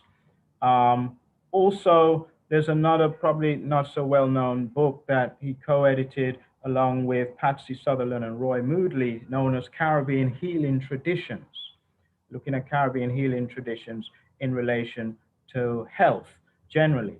But so far as the field of Rastafari studies is concerned, we have the very influential and impacting book he wrote, Rastafari Roots and Ideology, which was published in 1994 by Syracuse Press. We also have Rastafari and Other African Caribbean Worldviews that was an anthology, which also had a plethora of information on Rastafari and revivalism and so forth, and contributed greatly to our knowledge of African Caribbean religions and religious practices. This field, Rastafari studies, as I said, is the one I think that he really distinguished himself in most internationally, not only in terms of his scholarship, but also notably in terms of his academic leadership that he provided in the field of Rastafari studies. It's quite notable. And also there's quite a few interventions he made within the wider Rastafari community in general. I had the honor of working closely with him on the inaugural Rastafari Studies Conference that was held at the Mona campus in August of 2010. Also notably, he graciously contributed a groundbreaking article, in my view, on Rastafari, which was entitled Rastafari and the Coming of Age, the Routinization of the Rastafari Movement in Jamaica, to my Rastafari anthology, which is entitled Rastafari and the New Millennium. And I'm now going to be say something about that article and why I was so pleased to receive that from Professor Barry Shavans, because it did cover a lot of new ground so far as Rastafari studies is concerned. Now, in that article, notably, he first of all analyzes Leonard Barrett, who is a known Rastafari Caribbean scholar, who did work on ethnographic work on Rastafari in the 1960s into the 70s. But he analyzed Leonard Barrett's assessment of the routinization of the Rastafari movement. And he noted that for Leonard Barrett, the first sign of routinization of the movement was one, the increased accommodation of the Rastafari by the state, which he argued began with the university report that was written by the university in 1960 with various recommendations, notably one being the the recommendation for fact-finding trips to Africa to explore repatriation repatriation initiatives that Rastafari had explicated. Secondly, the recognition that Rastafari were beginning to receive for their artistic creations in the national festival competitions, they were beginning to receive recognition, notable recognitions in festival competitions, in the drawings of Ras Daniel Hartman, notably, as well as the contributions of reggae artists in popular music. So in the 1970s, we saw, by and large, a greater acceptance of Rastafari into the wider society. The third sign of routinization that Professor Shavans noted was, and he's really looking at Leonard Barrett's work here, was the mass support for the movement, which was carrying for the fight for freedom, justice, and a better Jamaica in all. So Barry extends Leonard Barrett's analysis past the 70s and gives details of changes which have occurred internally within the Rastafari movement that have contributed to its routinization, as opposed to an account of routinization purely by external factors, as explicated by Barrett. He looks at the internal factors that have brought about the routinization of the movement, beyond the 1970s. The first thing he identified, interestingly enough, was the Rastafari movement's attitude towards death and its attitudes towards repatriation as the two key areas in which he felt substantive changes had taken place in the movement. Now, Professor Shavans points out that of recent, with the death of many of its elders and leaders, the Rastafari movement of the new millennium has been forced to come to terms with the notion of death and one's mortality. And it wasn't an aspect so much of the movement until recent, this notion of death as being a troublesome issue. Okay, death had once been seen as a sign of straying from the path of righteousness or a loss of faith by some of the older Rastafari brethren, especially amongst the Nyabingi mansion. So that has now been, as change has come and the different perspectives have come to bear on that. That even if one lives a righteous life, that death, is in fact a reality, at least a transition from the transition from the terrestrial realm to the celestial. In terms of the attitude towards repatriation, Barry Shavans argues that the movement is making or moving towards the notion of spiritual repatriation. That is, he posits that the Rastafari movement is trending towards reconciling the hope of a return to Africa with a life in Jamaica made more meaningful by its realization of a spiritual connectedness with Africa. He posits different ways in which repatriation can take place, but these were essentially his main contentions or perspectives on the routinization of the movement within its pathway in Jamaica. Now, having said that, there's one other notable article that I will just talk very briefly about as I look to wrap up, and it's entitled Healing the Nation, Rastafari Exorcism of the Ideology of Racism in Jamaica. Rastafari Exorcism of the Ideology of Racism in Jamaica. And this is an interesting one. It was published in Caribbean Quarterly, but I found this article to be, extremely profound. And so I just say something briefly about that.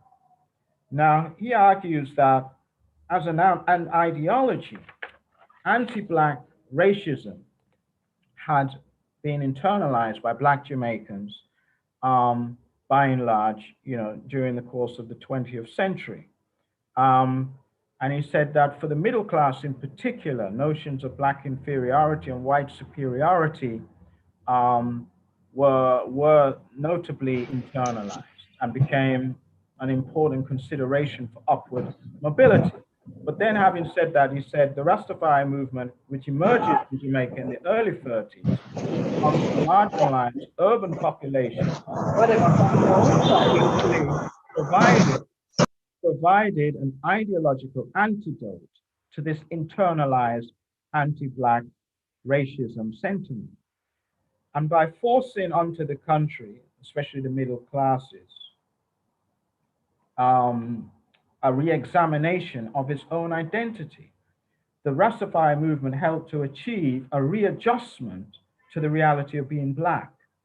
And special external factors also played a role, such as the African independence movement of the late 50s into the 60s. And internally, we had the short-lived Black Power movement in Jamaica in the late 60s. All of this helped to bring about an adjustment towards the reality of being Black.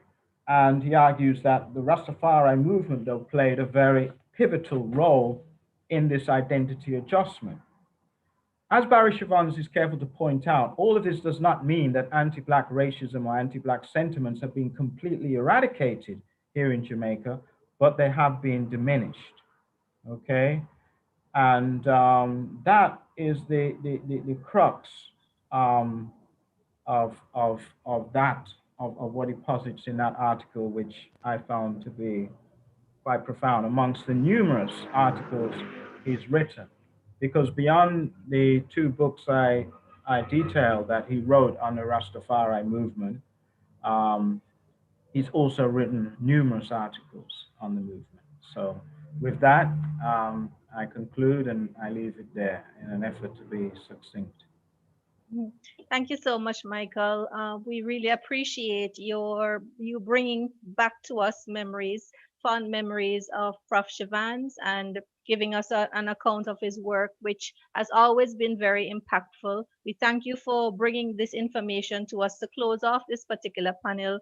Really appreciate what you have shared. And if I could just remember, with respect to Professor Chavons' work, you can always expect that he goes across different levels of analysis. It's never just one area, it's always across different levels.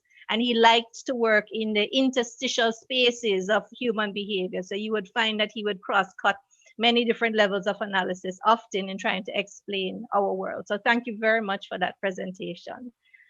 Colleagues, we have experienced panel 2. There is another panel to come. We have panel 3, which is reflecting and innovating, charting our path forward. To sum up our panel here, the words that come to mind for me are rich and deeply considered and comprehensive. We have been hearing many insights, and we have been learning more about, if we didn't know before, the impact of the social sciences over the years. And we're going to hear now where we are going and what is to come. So we are extremely grateful for all of what we have heard, really proud of the Faculty of Social Sciences, proud of our colleagues and what we have done together. I recognize the time, and I realize, or I'll take moderator's privilege to say, we cannot really field questions, but I do want to invite the audience to share their comments, their reflections on what they have heard, how these presentations have impacted them in different ways so that we can close off. I invite you to do it in the chat and to come on mic and to share with us your thoughts, your comments, your reflections. Would anybody like to start? I will monitor the chat to see what's being said there, but I invite you now to come on and, share your comments.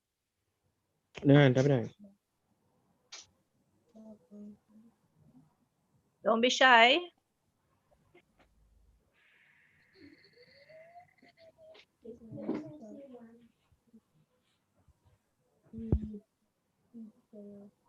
Or even to share appreciation. I see a mic open, Demar.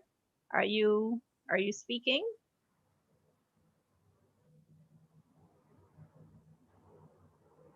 Colleagues, we have heard many different presentations from sociology to human resource development to social policy.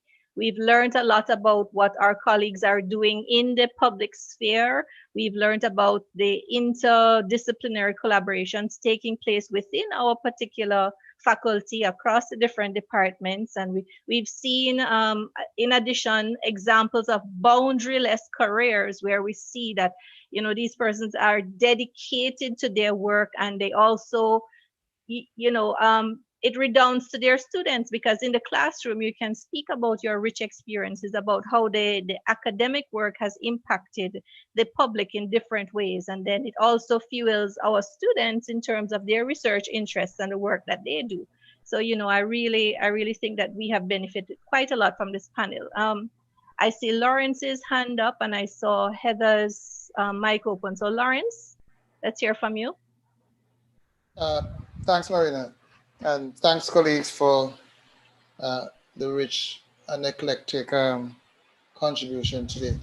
I raised an issue, not an issue, but I raised a concern earlier with Prof. Lewis when I raised the issue of year-long versus semester. And I was not raising the context to pit one against the other, but certainly being a product, if you please, from the year-long, really a kind of a bridge between the semester. One of my concerns is that when in my own comparison, I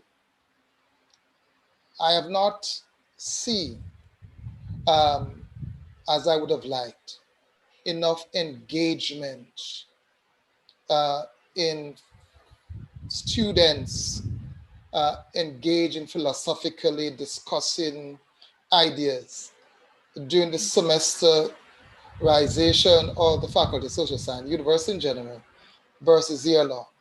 And I'm wondering if it has to do with a kind of shortened time frame or the perception thereof. And I wonder what the social sciences could do philosophically and maybe administratively to deliberately engage students or to create more forum within departments or to almost force, quote unquote, students to be so engaged so as not to lose the richness and the eclectic nature which can be attributed to the social sciences. It's part of my concern. I'm not sure if it's a concern of others, and would want to hear the comments of others. Did you want to direct that question or comment? No, it's really, there's not so much a question to a panelist. It's a concern I have, but I'm wondering if this concern is embedded only in my mind or it is one that is broad-based and others might be thinking having the same concern. And to the extent that it's broad-based, what can be done or what ought to be done to address it, if indeed those in leadership would see it as necessary to be addressed. As a lecturer at the graduate and the undergraduate level, I can say that some of the richest experiences in terms of learning have come in those kinds of sessions. And I have not experienced the year-long system. However, mentorship from a senior academic as a student and as a young academic, that has certainly worked.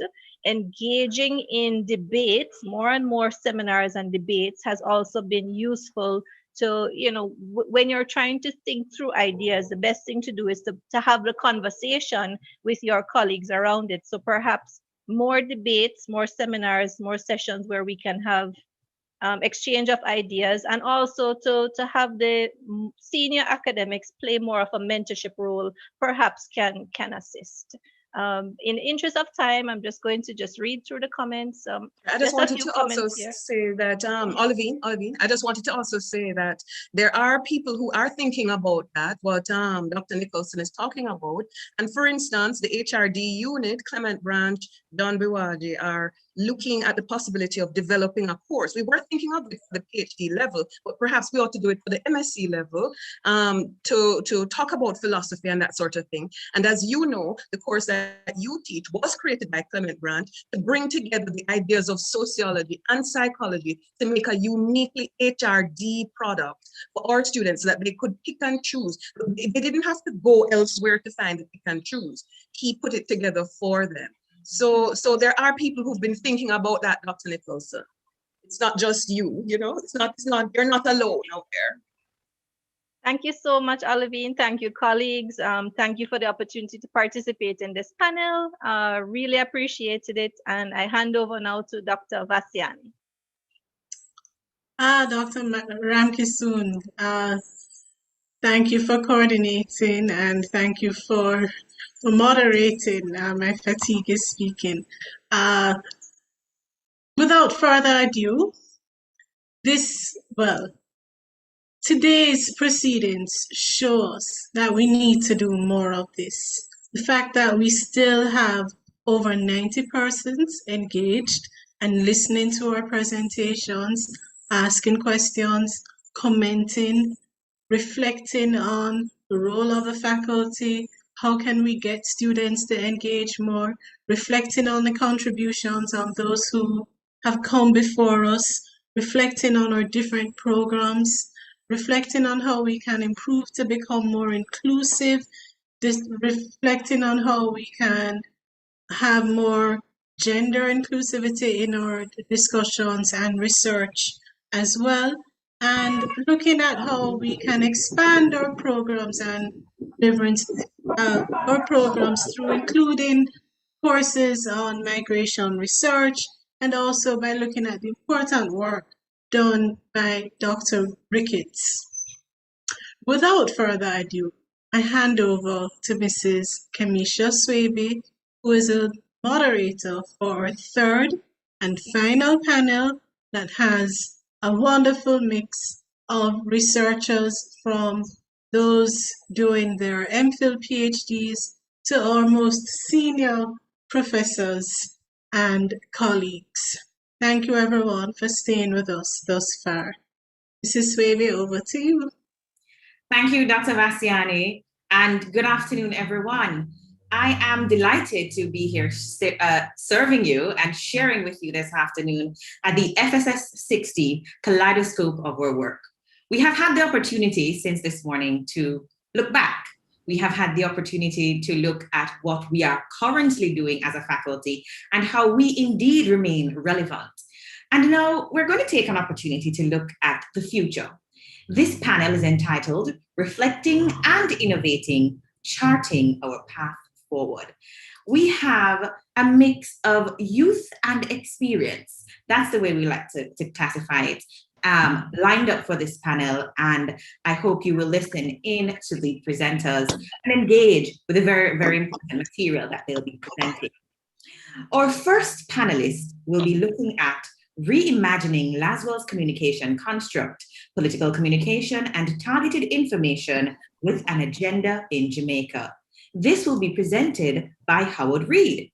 Howard Reed is an assistant lecturer and graduate student at the University of the West Indies, Mona, right in our faculty. In his role as an educator, he teaches areas related to political institutions and analysis, while as a graduate student, his research interests lie in the areas of political communication and mobilization. Howard, let's welcome you to the platform.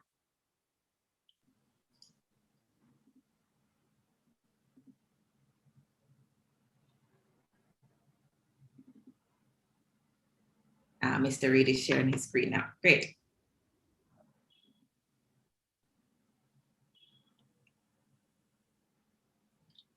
All right, good afternoon, everyone. Thank you for that introduction, Mrs. Swaby. Is everyone able to see my PowerPoint? Yes, we are seeing it. Okay, great. All right, so again, a pleasant good afternoon, everyone. I do hope everyone will be able to hear me clearly, and I look forward to your comments at the end of all the presentations from this panel. So for my thesis, I am looking at data management and propaganda, hence the title you are seeing on the screen. However, this led me to start looking at the idea of representation, which, as I like to argue with my friends, is inherently linked to the concept of identity.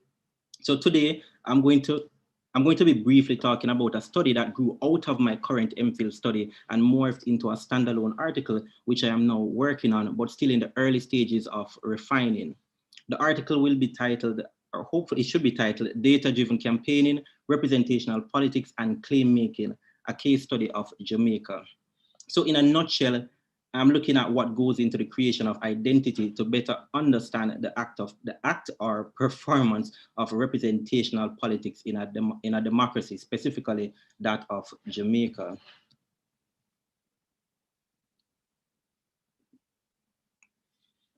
So though there is emerging research on data management and representation in many parts of the world, no research has been undertaken on Jamaica. So this article that I'm working on will move beyond existing literature by studying the formation of identity for representation by combining the practices of data mining, which for those of you who are familiar with marketing was adopted from the marketing field, representation and claim making as a theoretical framework.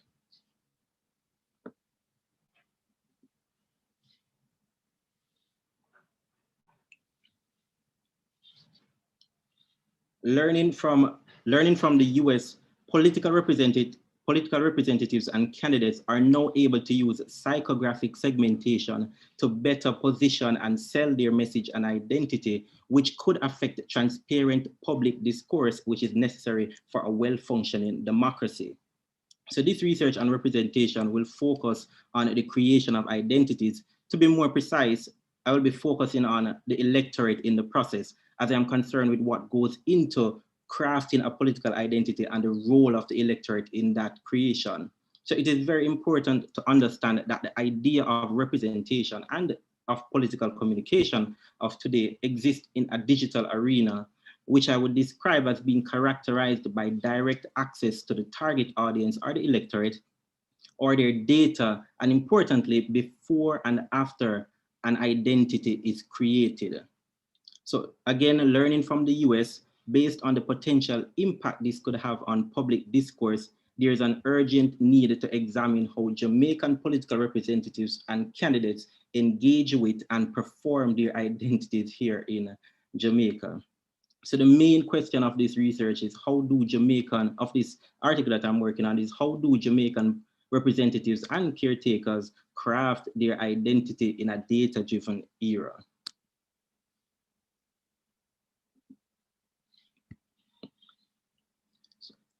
Examining the literature on claim making, identity and representation, Anna Pitkin defined the concept of representation as making present something that is nevertheless not present literally or in fact. So this definition, though would be easily accepted by many, is poor in its understanding of the current complexities that are involved in representational politics. It highlights that there is indeed a relationship between the representatives and those represented, but it leaves out the process by which the representatives are chosen based on the identity which they created to fit their electorate or their target audience. So the identity they would have created using the digital techniques that I mentioned earlier. So I am inclined to an extent to follow the works of Edward Saward, who interprets representation as a performance by political actors. This performance he labeled as claim making. So for Saward, a representative's role is directly influenced by the way they construct an ideal identity that is projected onto potential supporters. Identity is fluid and a performance that is utilized by the political actors or representatives in Jamaica.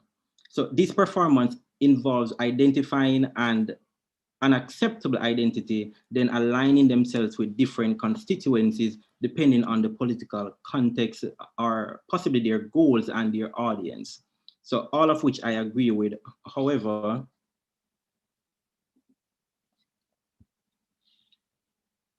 I disagree with Saward's view in that he sees his own concept of claim making as reading in versus reading off an electorate. I am more inclined to support the view put forward by Janet Hoffman, who argues that the act of representation is similarly a performance as previously argued by Saward. However, she instead sees this performance characterized by representatives as reading off, then later reading in or projecting onto the electorate or the audience. So in my research, this reading off is done by means of data mining and analysis as would have been discussed earlier. So Hoffman 2018 study contrasted that of Saward in that though she agreed, like myself, with Saward's view that claim making consists of reading interest, however, this view held by Saward prioritized in reading in instead of off the electorate, which is the point that I'm trying to bring across. Hoffman sees the present efforts of political campaigns to gain access to and analyze data having everything to do with reading the characteristics of the electorate in order to create the identity that they need to sell to members of the electorate. So I strongly support this position put forward by Hoffman 2018. So the efforts of political campaigns to invest in data collecting and behavior is a clear indicator that her perspective holds merit. So all this rests on the premise that campaigns and other political actors need to know their audience in order to effectively communicate to them what I would describe as what she would describe as a ready-made identity that voters would automatically gravitate towards. So this perspective is also supported by what was also supported by Lisa Dish, 2008. So according to Dish, the goal of claim making is to create identities, which is similar to that of Saward's view. However, she goes further to explain that the identities created by the political actors will allow representatives to appear as the people they hope to represent. So this is directly in line with Hoffman's 2018 view of claim making being about reading off instead of reading in. Adding to the discussion on claim making, Hoffman went further to describe the performance or act by political actors of claim making as an action that is partly public and partly hidden. She made this distinction to present to readers a perspective that though claims or identity claims are disseminated through the media, which is public, the development of communication technologies to the extent that it is today, the political actors are able to have private conversations with members of the electorate. In my opinion, this distinction further highlights how the use of data to segregate the market or the electorate distorts public discourse. So when referencing data collection and usage, Hoffman acknowledges that the political acts of micro-targeting is a specific calculative means and produces political collectives as a side effect of the goal to predict and control voting behavior. So Hoffman further adds this creation of collectives through micro-targeting is openly done. And this is true, as many companies now brag and boast that their services include data collection and modeling, which are packages ready to be sold to those willing to utilize it.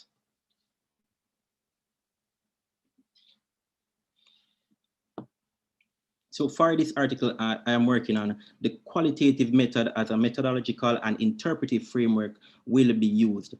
So one of the main contributions of this study, again, is that it will help in understanding how the democratic institutions in Jamaica are changing, if at all.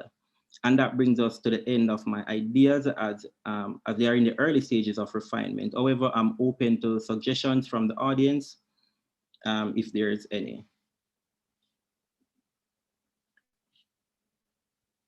I now turn over back to Mrs. Swaby.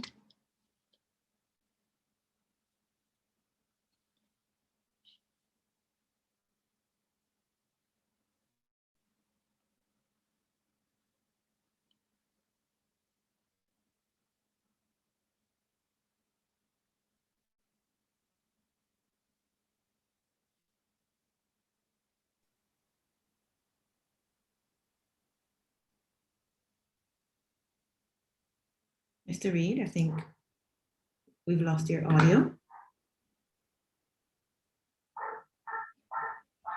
No, I ended the presentation. I said I'm turning back over to you. No. Thank you. Thank you very much. I think I may have been the one who lost your audio. So thank you so much for that very insightful presentation. You know, political marketing and communication is one of those evolving fields, and the Faculty of Social Sciences is keeping our fingers on the pulse of all the developments in politics, in government, in political science. So fantastic. Thank you so much for that presentation. And colleagues, if you do have questions or comments, you can start putting them in the chat, and I will come back for the Q&A segment. All right, we are going to go straight into our second presentation for this panel, and it will be on the topic of demography rather. Let's take that again. The topic for our second presentation on this panel is on demography and development, and this will be presented by Marsha Brown. Marsha Brown is a graduate of the Faculty of Social Sciences. In 2002, she graduated with a BSc in Sociology and Demography with honors, and in 2005, an MSc in Demography. Over the years, she has taught social inequality, social psychology, sociology, research methods, data analysis, and worked in research with the Ministry of Health in varying capacities. Currently, she is the Secretariat Head at the Jamaica Statistical Society and a doctoral candidate within the Department of Sociology, Psychology, and Social Work. Please help me welcome Marsha Brown. All right. So thank you, Mrs. Swaby, for that introduction, and good afternoon, everyone. Good afternoon, colleagues. It's such a great opportunity to be here. I'm so glad to be part of the 6-year celebration for the faculty. I move into my presentation. I would like to pay acknowledgement to the former administration, which is Professor Uchi and Professor Anderson, and to the current administration of the demography program, which includes Drs. Julian Devonish and Drs. Sharon Priestley, and a special mention to Dr. Julian Devonish, my supervisor. At this point in time, I'm going to try and get into the presentation of the share screening, and I'll be going from beginning, and this is it. I'm going from using a slideshow. So from beginning, so here it goes. So the topic, demography and development, a reflective evaluation, because the university has come such a long way. You know, in 1960, the faculty started, and currently from 2019, we have been rated amongst the top 5% of the world, and that's a big achievement for a third world country, as a university within a third world region, right? Because, you know, University of the West Indies expands beyond just Jamaica, even though the Mona campus comprises of mostly Jamaicans. But we're really finding that as a big achievement that we should be ranked amongst the top 5% of the world. And this has occurred within the context of the move towards STEM, science, technology, engineering, and mathematics. And even more recently, STEAM, science, technology, engineering, arts, and mathematics. And I do believe that be one of the thoughts when you're listening to this presentation, when you're considering what is being said about demography and development and having a reflective evaluation, is how much can we grow as a faculty from what is going on right now with STEAM. And I believe that there is tremendous scope for expansion. So this presentation basically will just look at the background of the demography program. I am taking a very positivistic approach background. I did use a mixed methodology with a qualitative with online survey and basic findings. Now, just to back up again and go into the background, the aim of the program is actually to understand population issues deemed critical to development of the region.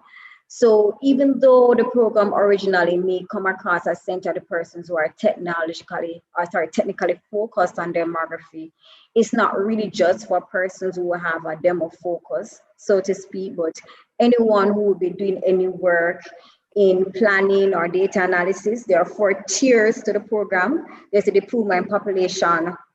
I just need to see my slide properly. I'm so sorry, right to the share. There's a diploma in population and development. There's a BSc major in demography and minor in demography. There's a Master of Science program in demography, which started in 2002. And I had the opportunity then to be part of the first cohort. And then there's also the PhD in sociology specializing in demography. So at different levels, you have different levels of training and exposure to the resources of the program. And persons who do the diploma program may want to do into a Master's of Science in demography, or they may just want to strengthen their data analysis skills with dealing with population issues. So it's not just focused on persons who would like to pursue a career in population studies. I'm sorry, I'm just having a problem with the slide right here. All right, so the research questions that have been on focus include: to what extent has demography program contributed to the development of Caribbean society, and to what extent is the demography program still relevant to the needs of Caribbean society? I do not believe that anyone attends school just for the sake of it, as Mark Twain said. Do not let schooling interfere with your education, right? So we're not just coming to school for the sake of passing exams and then trying to, I don't know, get jobs, but even in our pursuit of careers, we are professionals. And therefore, what is at the very bottom or the very focus of what we have to do is to say, make a contribution to the development of Caribbean society. And I do believe that any student within the Faculty of Social Sciences would like to make a contribution to the development of Caribbean society. And we would want to know that the program that we're a part of is still relevant, in that we will achieve making a contribution. So basically, the methodology for doing the survey or the study included 1 key informant interview with an administrative personnel from the faculty and 11 online surveys from former MSc demographic graduates. Variables that were looked on include time since graduation, because that is important for achievement, the capacity of the current employment of the graduates to see their level of contribution, the perceived relevance of the course content, what they learned within the program. And this program that I'm focusing on is the MSc in Demography program, towards their current capacity. The program recommendation, meaning would you believe that other persons, and you believe that other students outside of the demography program, whether they're pursuing other areas of focus or even persons who may not want to become population specialists or demographers, should actually pursue a Master of Science in Demography or take critical courses within demography. And the other 2 variables would not be presented: critical skills development because of time, and confidence in advanced demographic skills training. But I make mention of them just because they were part of the study, and the qualitative aspect was focused on, would you recommend, what aspect would you recommend to other graduates, and what aspect of the program needs improvement. So for this presentation, I'm just focusing on what aspect of the program will be recommended to other persons outside of the field of population studies or demography. So the key informant from the Faculty of Social Sciences, the interviewee referred to the 2015-2016 Tracer study involving 17 former graduates from the MSc program. And they found then that there was a 100% employment within the field of demography or applied demography. The respondent noted that this was because demography is a highly specialized field, and they believe that there's a need for expansion in the number of students and diversity in the courses within the graduate program. So the original program courses include like advanced research methods, demographic techniques, quantitative methods, social demography, GIS. but having expansion in the diversity would include courses like population health and migration studies.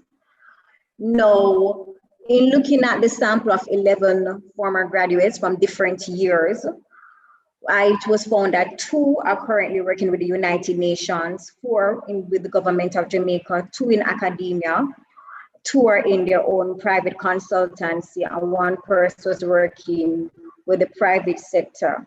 This is important in noting where our graduates actually go to find employment and actually how their contribution is actually being made.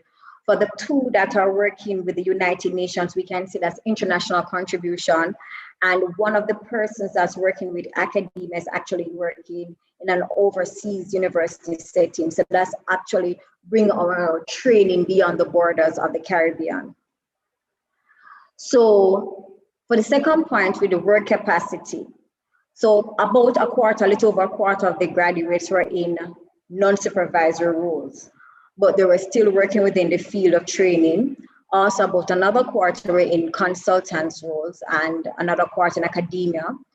For the 1 person that's an associate, the associate is different from the consultant in that they have a recurring role with this organization to do whether it be data analysis or research. So they didn't consider themselves a consultant because it was not a one-off application. And we also had a person who was in supervisory role as well. Now, relevance to the Caribbean society. And so looking at relevance to Caribbean society, I actually delved into their perception of course content to their current employment. Because if I wanted to go back a few slides, you could understand that a demography student or a demography graduate will be working in areas dealing with planning or data management or data analysis. So when you see someone working with the government, United Nations, in academia was teaching, but research is the focus of demography and quantitative research in particular.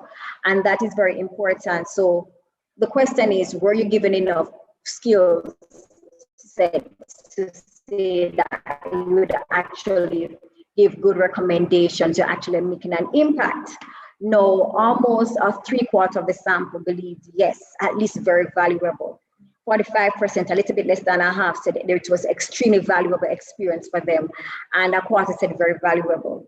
But when you consider if they would recommend it to non-demography students, meaning you're now in the workplace, you are working there in the capacity, you have colleagues who you're working with, do you believe that your colleagues would have benefited from being part of this program in whatever way, whether they have taken a course from the demography MSc program, or they would have been good if they had taken the whole MSc demography program? So 18% said strongly agree, and a little less than a half said agreed.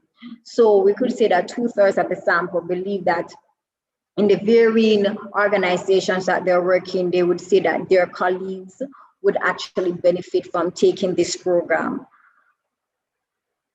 However, in looking at the research and in further dialogue and more questions that's not presented here with the online with the former graduates, they did highlight that there are areas that they did find that, in the work setting would have been a lot better for them. Areas like if they had more teaching on population policy as a course elective to balance it out with the data analysis.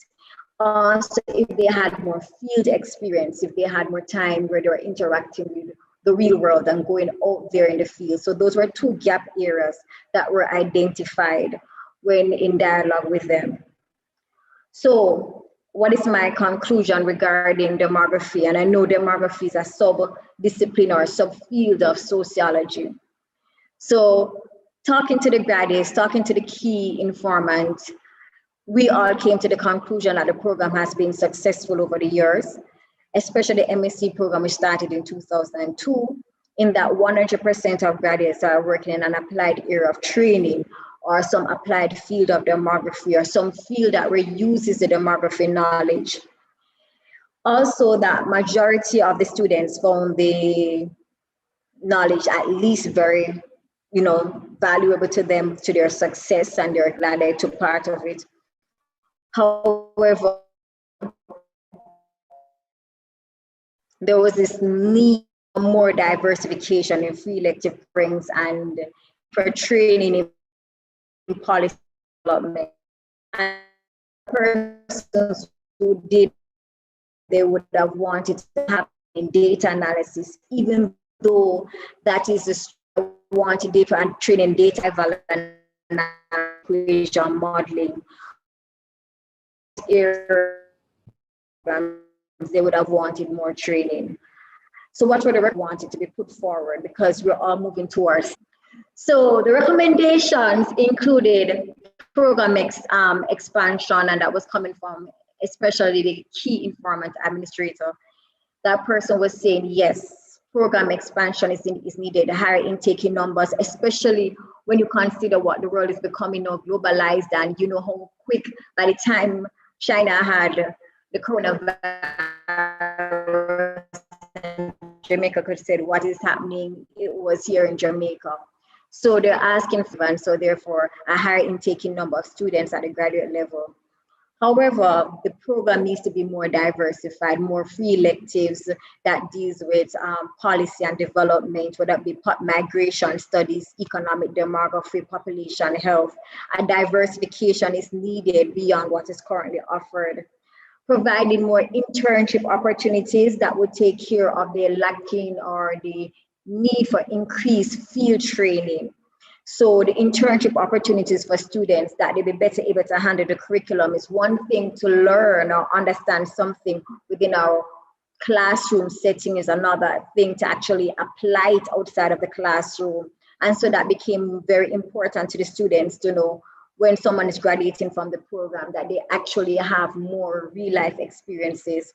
Collaborating with foreign universities was also important, because not for the opportunity to migrate, but collaboration in that more internationally known or US-based techniques of data analysis would be known, such as potential loss of years. A number of our students, because as we know, a number of persons do from time to time work within the US, you know, we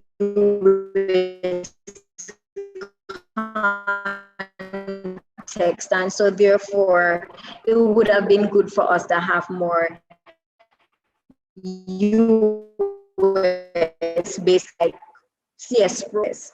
So in all, in demography, what is really being said on the ground level is that after 60 years, it's really commendable what the university has done.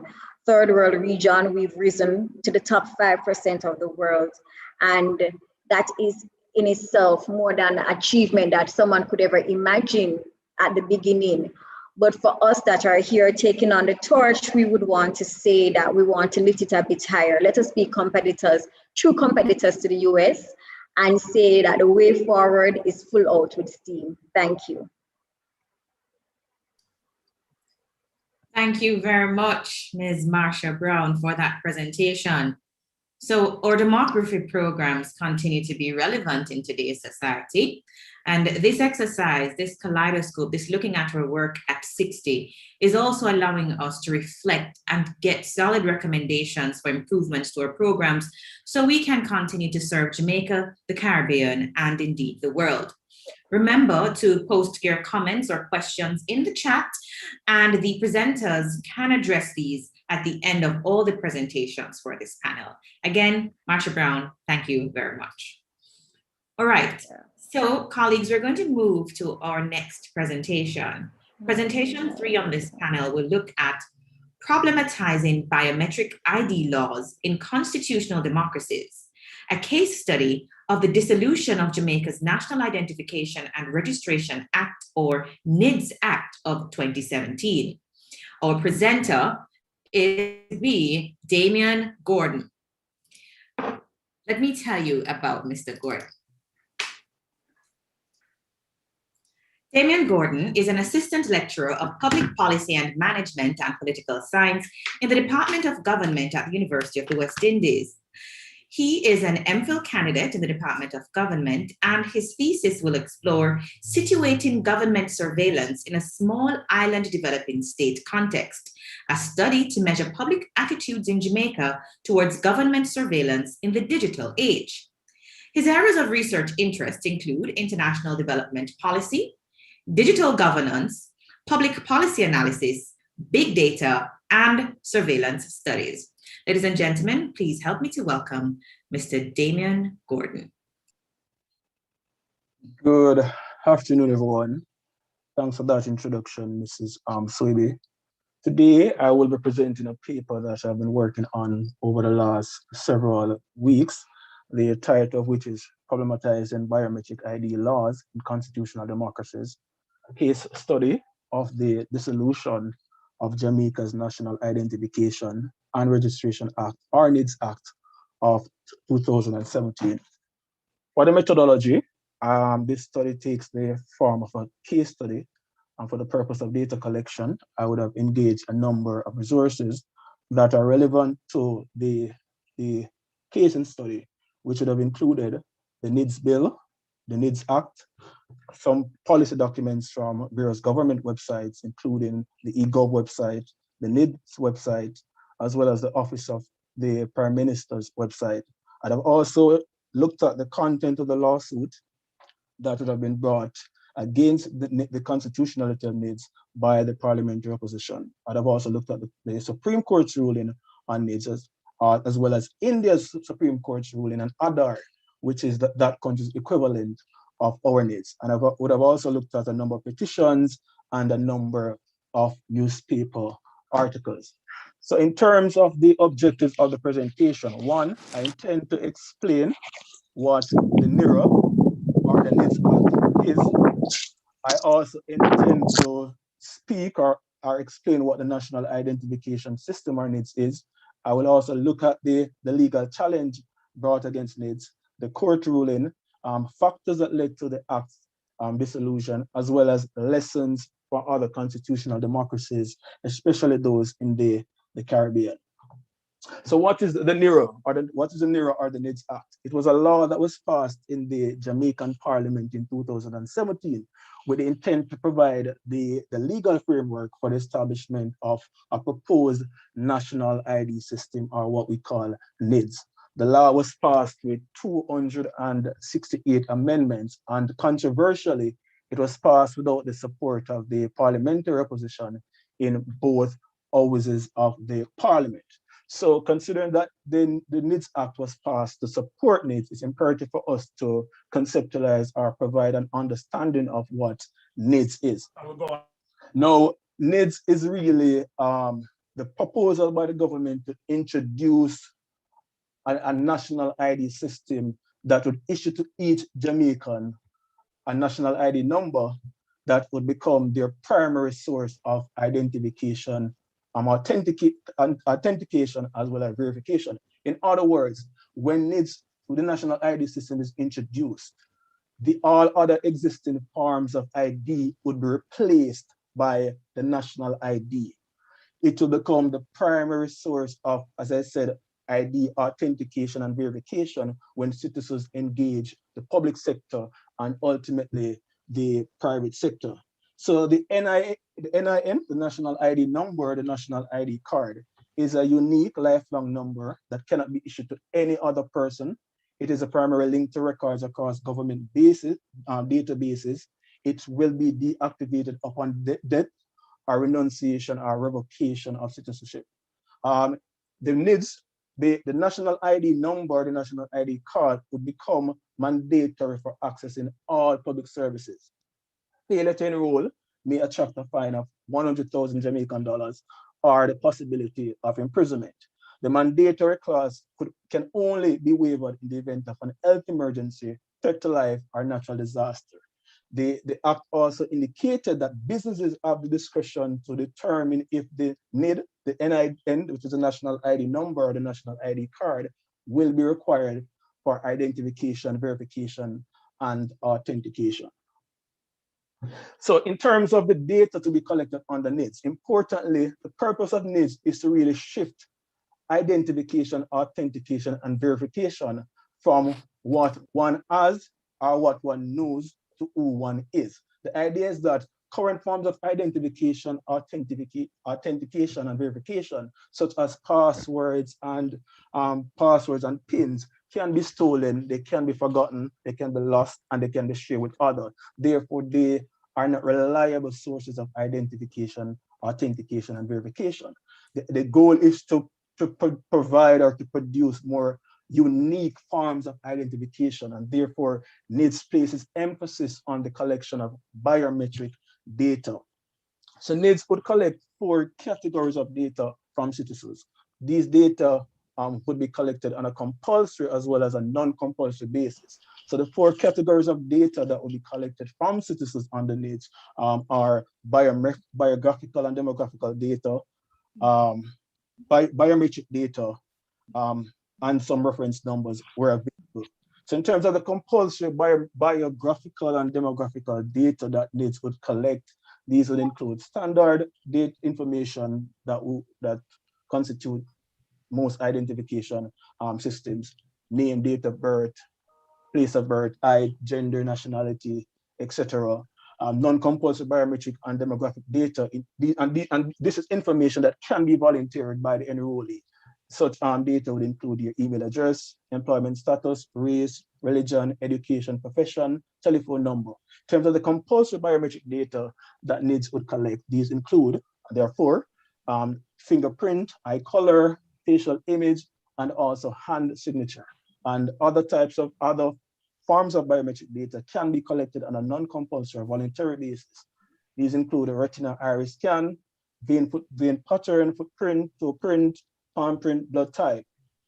And some reference numbers will be collected compulsorily where available. So these reference numbers would include your TRN, your driver's license, passport number, path number, voter's ID, national ID, birth entry number, NHF number, number issued under Disabilities Act.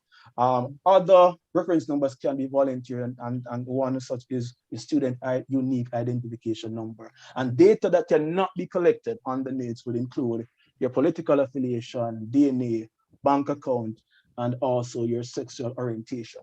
In terms of the rationale or the reasons provided by the state for the introduction of the proposal of the national ID system, these would have included the need to simplify identification procedures, to improve access to public services, to promote the need to promote ease of, NIDS would be tied to promoting ease of doing business.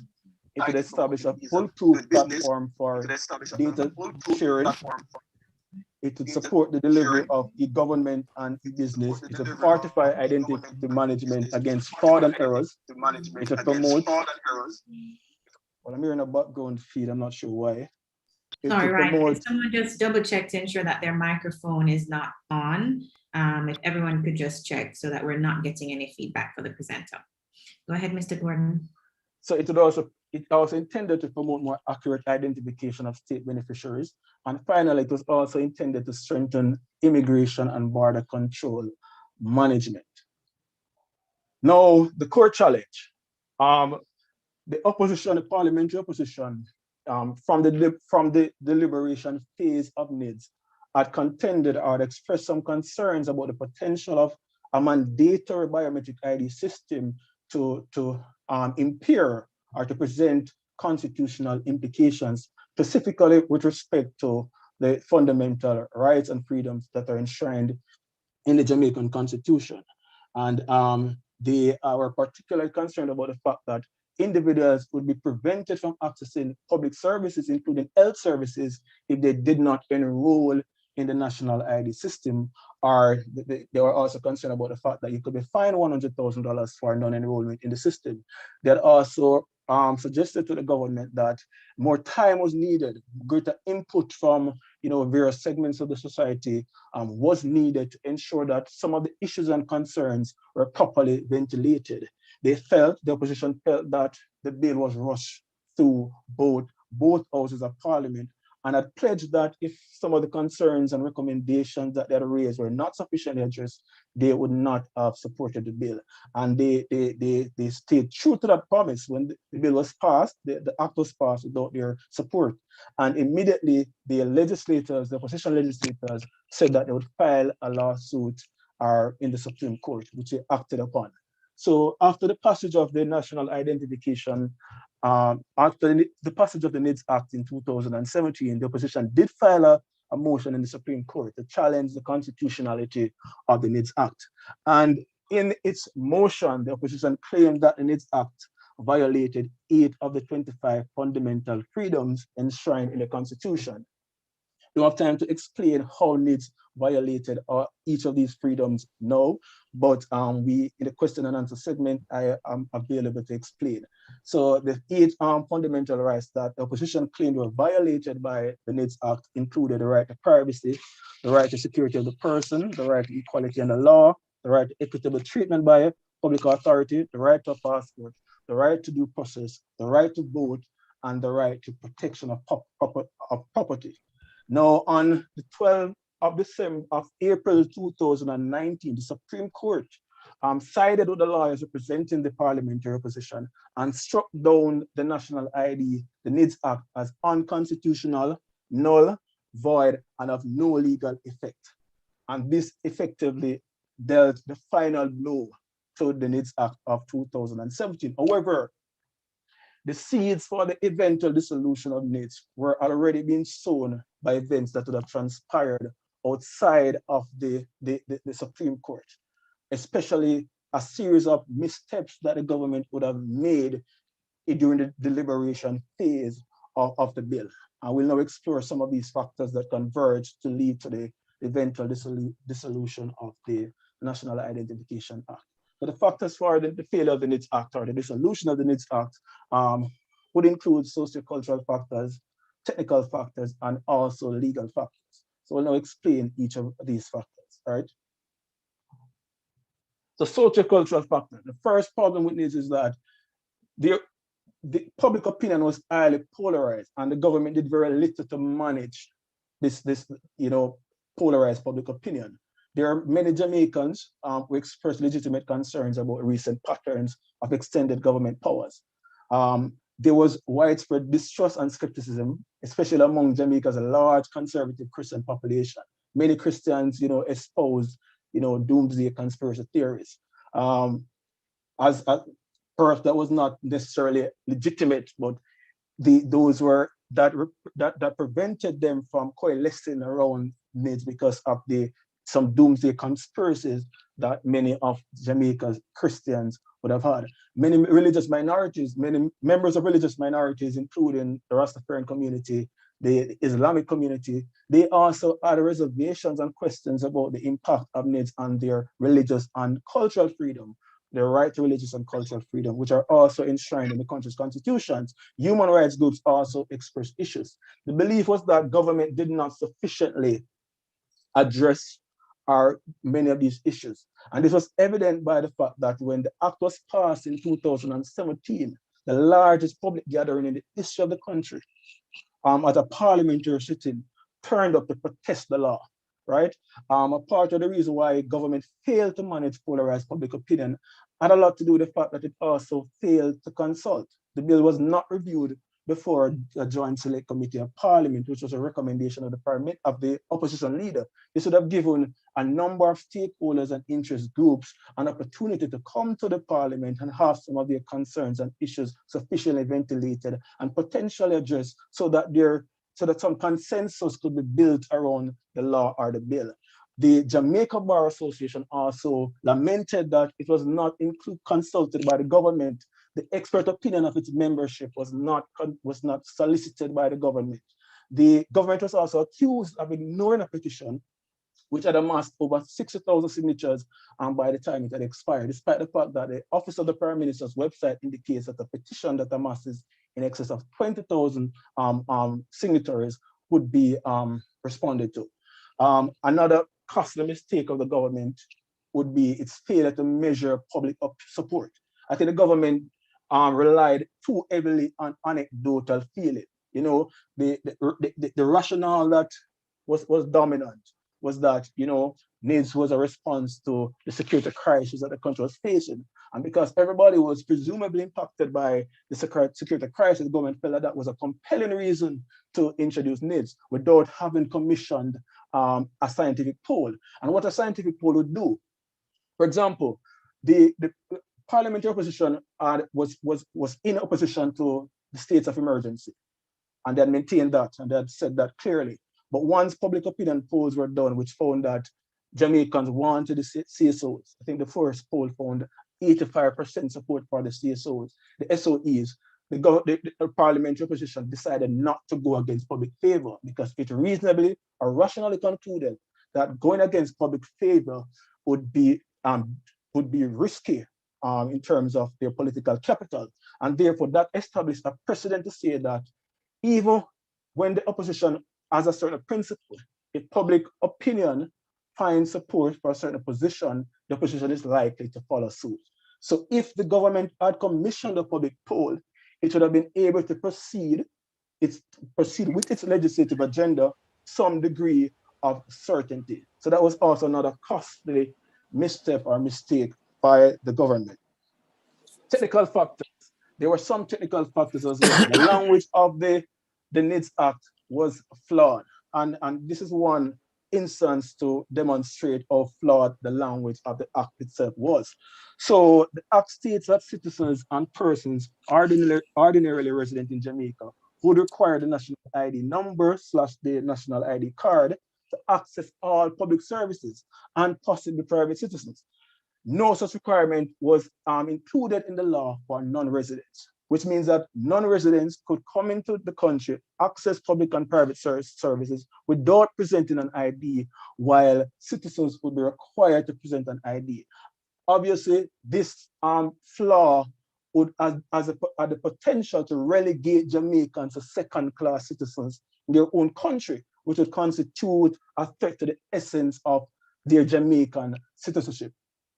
Another technical factor was the non-enactment of data protection laws. Obviously, the sensitive nature of NIDS necessitated a robust regulatory, legal, and technical framework for data management, data security, and remediation. The opposition had recommended that the data protection bill be enacted at the same time as the NIDS bill or the NIDS Act. However, to date, the data protection bill has not yet been passed into law, right? So that was another factor. Finally, legal factors. And the Supreme Court, in handing down its ruling, assessed the case against two principles: the principles of proportionality and the principle of severability. So the Supreme Court judges 3-0, there are 3 Supreme Court judges who presided over the NIDS case. Unanimously, they ruled that the law did not meet the Oakes proportionality test. And it stated in the ruling stated in page 49 that no law is to be passed that abrogates, abridges, or infringes the guaranteed rights of Jamaicans. And where such violation takes place, the violator must prove that the law is demonstrably justified in a free and democratic society. In other words, a law is proportional if the objective is sufficiently important to override a fundamental right and also impairs as little as possible the right in question. So let me just try to simplify this explanation. The idea is that when a law is passed, it should not completely erode a right. It must not completely erode a right. However, if there's any loss or if there's any degree of loss of that right, it must be demonstrably proven by those intending to introduce a law that the loss of the right leads to the betterment of the individual or makes individual better off rather than worse off. In other words, if I am being asked to give up some degree of my right, it must be proven that by giving up some degree of my right, my life will be made better off rather than worse off. And that was the responsibility, or that was what the government had to prove to the Supreme Court in its defense of the national ID system. So in handing down its ruling, where the matter of proportionality was concerned, the judges drew heavily upon the Supreme Court ruling on Aadhaar in India, and Aadhaar would be the equivalent of NIDS. So here are 5 grounds that the court raised in deciding that NIDS was unconstitutional when compared against Aadhaar. So 1, Aadhaar, which is India's equivalent of NID, was voluntary and it was opt-in, right? Which means that Other was voluntary and opt-in. On the other hand, NIDS was mandatory with no provision for opt-out. Other established, because it was voluntary, it also established alternative mechanisms for identification. On the contrast, NIDS had no alternative mechanisms for identification. Adar in India addresses a well-documented chronic identification gap. There are millions of Indians who have no form of identification, who don't have any access to identification. On the other hand, however, Jamaica does not have a chronic identification gap. We have fairly robust and various mechanisms that can reliably identify Jamaicans. So the argument that we needed a robust ID system was not accepted by the court, because as far as the court was concerned, we have a pretty robust and a reliable system of identification. The identification protocols that we have in place currently, they work. So that was not a compelling reason to introduce the national ID system. In the case of Aadhaar, India also passed its IT Act of 2008, which the Supreme Court in India viewed as being instructive in terms of providing the data protection framework. Jamaica, on the other hand, has no data protection law in place. Finally, the Supreme Court also warned that the possibility of Jamaica morphing into a big brother state was very real, because what would happen is that under NIDS, all transactions that we engage in with the public sector and the private sector will be recorded, because you need to provide your biometric identifier, and all of the transactions that you engage with, all the transactions that you do with the state and the private sector would be recorded and could be analyzed and tracked, which means that the government could literally be able to keep tabs on you. So once you do any form of business with the government and possibly the private sector, records of those transactions will be kept and could potentially be tracked, which means that the government would have the capacity to keep tabs on citizens, and that would constitute a serious invasion or erosion of the right to privacy. On the matter of severability, which is the other principle that the court would have used to determine that NIDS was unconstitutional. So in law, the doctrine of severability governs whether a court may first separate out or sever the unconstitutional provisions of a law and then subtract or excise them so that a constitutional remainder can be enforced going forward. So in the case of Aadhaar, severability or severance was possible. And it was possible because Aadhaar was intended to be voluntary, and therefore any parts of Aadhaar that made it mandatory could be excised or severed, because the act was intended to be voluntary, and therefore any clause in Aadhaar that were considered to be mandatory clauses could be severed or excised, right? So Aadhaar's preamble intends for the system to be voluntary and to enable India's government to discharge its duty as a welfare state. So the Supreme Court therefore ruled that parts of the act that made Aadhaar compulsory for anything but the provision of welfare-related services could be struck down. On the other hand, the Supreme Court in Jamaica ruled that NIDS at its core was unconstitutional. It was mandatory, and therefore it arbitrarily abrogated fundamental rights. So because the law was at its core was unconstitutional, no part of it could have been saved, because at its core, it conflicted with the Constitution, because it arbitrarily abrogated fundamental rights enshrined in the Constitution due to its mandatory nature. So it stated that the legislative intent of NIDS was to be mandatory, and therefore any form of severance, if it can be effected at all, would emasculate the act, would emasculate and abort the act as a whole, and defeat and negate the teleological purpose of the provisions. Therefore, the act had to be struck down in its entirety. Finally, in terms of lessons and implications for other constitutional democracies, particularly those in the Caribbean, that have signaled an intent to introduce similar biometric ID laws and systems in the future, these are some of the lessons and implications based on the NIDS Act, or the case study of NIDS in Jamaica. Due process should be adhered to properly ventilate social, legal, and other concerns. In a constitutional democracy, exigency is not a compelling reason for introducing a radical law. All laws must be balanced against constitutional requirements. Widespread public consultations are required before the passage of biometric ID laws. This is to build trust, to resolve contentions, and to create some consensus moving forward. Governments also need to scientifically measure public support for any radical law.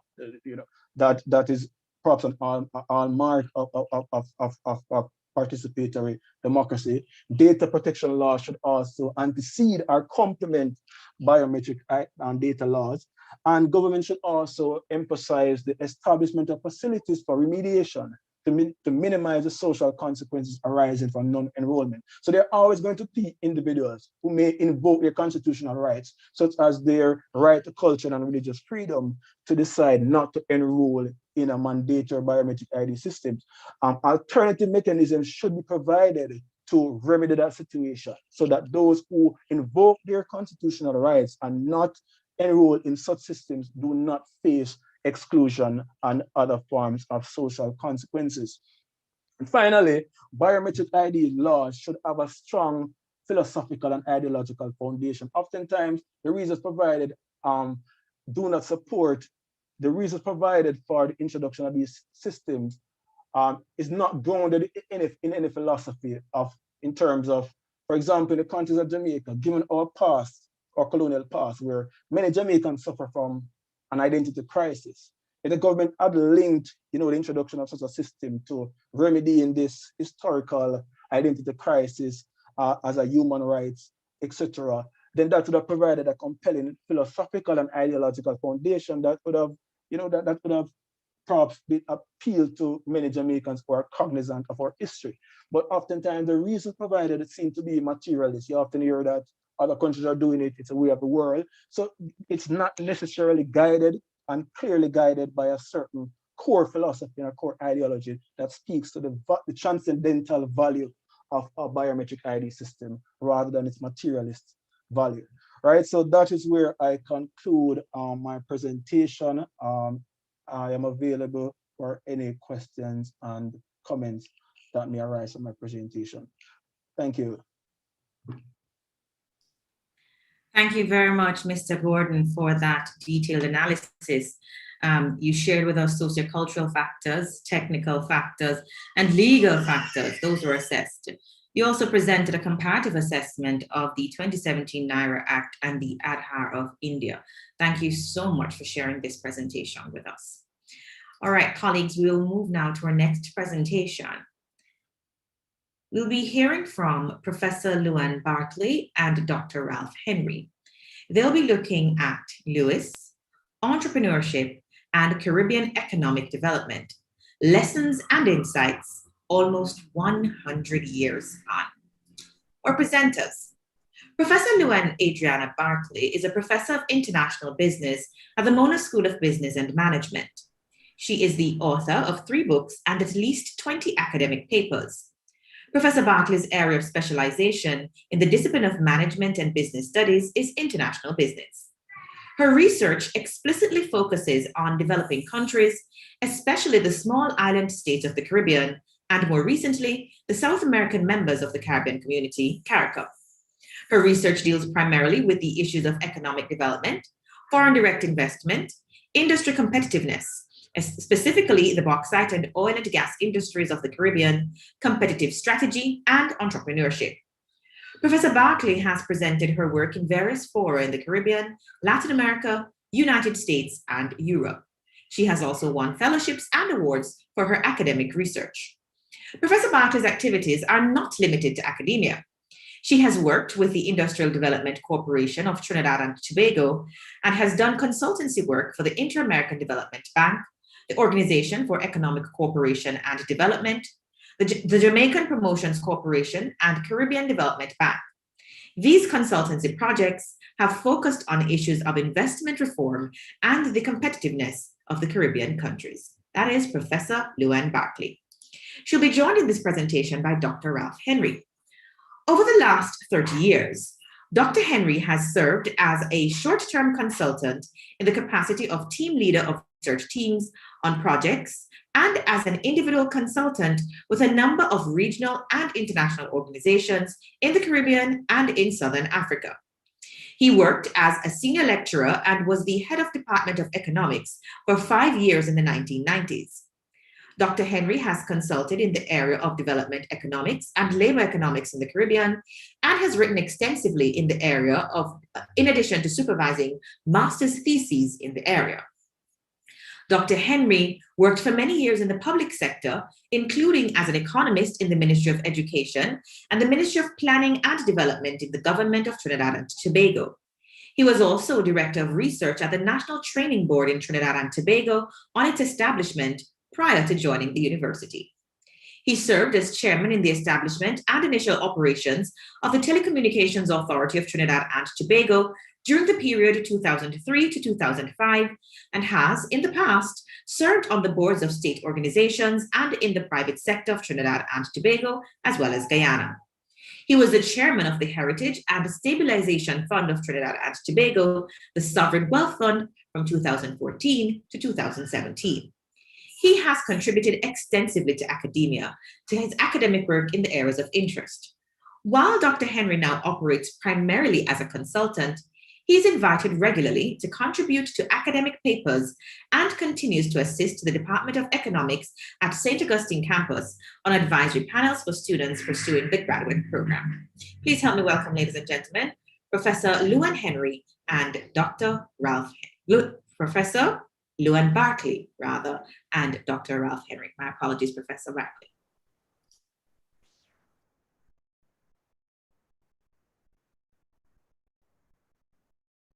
Thank you, Chair. And it's indeed a privilege to be presenting this afternoon. Let me get my, oh boy, share screen.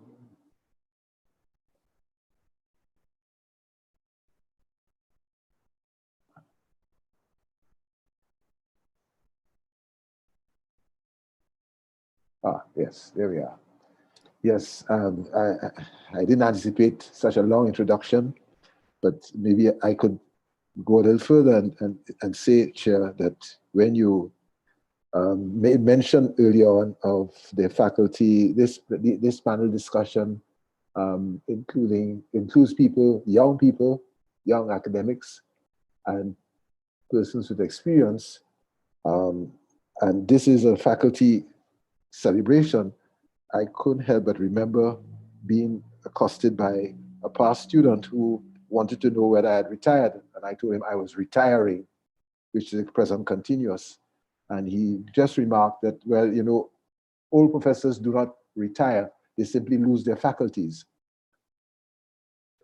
So I hope I have not yet lost them, and here we go.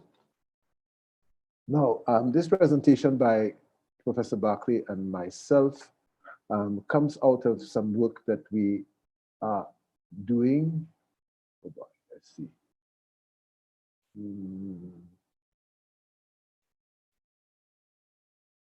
I hope the screen is being seen. Yes, yes, it is, Dr. Henry. Right. And you know, we had thought of a topic earlier, but we changed it to reflect the convergence of work that we are doing more recently. And as you've heard, Luan Barkley has had a long history in doing research in business development in the Caribbean. I myself, I have come to the topic largely through my interest in the distribution of income, in particular in plural societies in the Caribbean, which has fascinated me since my days as an undergraduate student, decades ago, maybe when the faculty was just being established with an arm at St. Augustine. I think the topic is appropriate for this celebration of the 60th year of the faculty, but I want to remind everyone that really the Caribbean Social Science Academy, its embryo was spawned by Lewis in the 1930s. And maybe Lewis and Eric Williams perhaps are the two notable individuals writing on the Caribbean from a Caribbean perspective in the early part of the last century, and really one should always remember the work of these progenitors as we reflect on our reality today. Now, I heard Dr. Braffett talk about Lewis's contribution and his work, the place in which he held women in the overall context of development. But I want to remind everyone that Lewis's paper, Labor in the West Indies, his book, little book, Labor in the West Indies, really, there you see the Lewis as a young graduate recognizing that he had a responsibility to his region and needed to do something. And he came out to the Caribbean post-graduation and looked around and bemoaned the fact that of the underdevelopment and poverty that he saw, and felt that, you know, that certain actions needed to be taken. And he focused on what he called four main weapons to treat with the problem of inequality and poverty. And these were namely collective bargaining and minimum wage machinery, which he thought should be introduced, industrial legislation, which at that time he saw as including social insurance, workmen's compensation, better working conditions for workers, ban on child labor, improvement in the taxation system, and the redistribution of property. These were the four elements. So this was Lewis in the throes of the period of the Great Depression, looking around and looking at the poverty. Fast forward 10 years on, his paper, The Industrialization of the British West Indies, where indeed he did focus on the importance of industrialization and creating jobs for women. But I think Lewis is seldom given enough credit for juxtaposing industrialization of the British West Indies, industrialization next to British West Indies at the time. Because you're really looking at plantation economies as all the Caribbean countries were in the late 1930s into the 1940s. And to juxtapose industrialization next to British West Indies meant that Lewis was laughed at by a whole lot of so-called experts at the time. His strategy suggested a role for domestic and foreign capital. Now, remember that in his presentations before the Moyne Commission, he had actually derided the domestic private sector and did not feel that these people were, really committed to development of the region. They were really sponging on their position, their position of power in the distribution system of the period, the commercial and emerging industrial system of the 1930s and 1940s. And therefore, his view of entrepreneurship in the 1930s was one of a group of people who were spongers, who were exploiting a position of, the oligopolistic situation in the Caribbean with respect to the purchase of goods from abroad and the selling of those goods in the domestic economy. But fast forward to the late 1940s, he came round to the view that, and he tempered his view of them and felt that they perhaps were the ones to create the spark for development. They're mobilizing their resources and maybe learning the tricks of the trade from foreign capital and capitalists and consultants that who might be brought in to stimulate this industrialization thrust. They were supposed to learn the tricks of the trade and to create a region which could be productive with respect to light manufacturers. And if those of you who would have read that paper would realize that he went through a very painstaking analysis of which are the sectors, which are the industries, which are the manufacturers that could be shifted to a Caribbean situation where wage costs were lower, but where, based on the experience that people had demonstrated, Caribbean people in the UK during the war years, Women in the United States during the war years, they proved their capacity to learn quickly and to be good workers in manufacturing establishments. So that Lewis felt that such industries could be attracted to the Caribbean, where they could exploit the low wage situation of so many of these workers who were underemployed or unemployed or underemployed. Of course, Lewis has been given credit for widening this strategy into a model which resulted in his famous paper of unlimited supplies. But we should also take note of his book, The Theory of Economic Growth, where he focused, among other things, on human capital and knowledge, education, and in today's parlance, we talk of science and technology. Lewis had all that there in a chapter which is entitled Knowledge. And there's another chapter entitled Institutions, and there we see Lewis' recognition of the importance of institutions and institutional development in creating the environment, the facilitating environment for development. And with institutions, of course, will come the structures in place to promote savings and investment and the machinery to promote banking, finance, and allow access to credit for all and sundry. Lewis, of course, was very disappointed by the fact that people listened to him, yes, but the implementation just was not there. And by 1958, he was complaining that other countries, and surely Hong Kong, he cited as an example, had taken on board the approach that he suggested and was exporting light manufactured goods to the metropolitan countries. People at first thought that there's no way places like those in the Caribbean, Jamaica and Trinidad and Tobago, etc., there's no way that we could be engaged in producing manufactures with a market in the UK.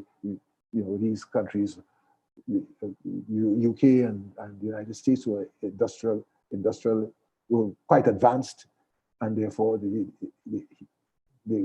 view of most was that there's no way that our type of countries could be exporting manufacturers to the seat of manufacturing operations.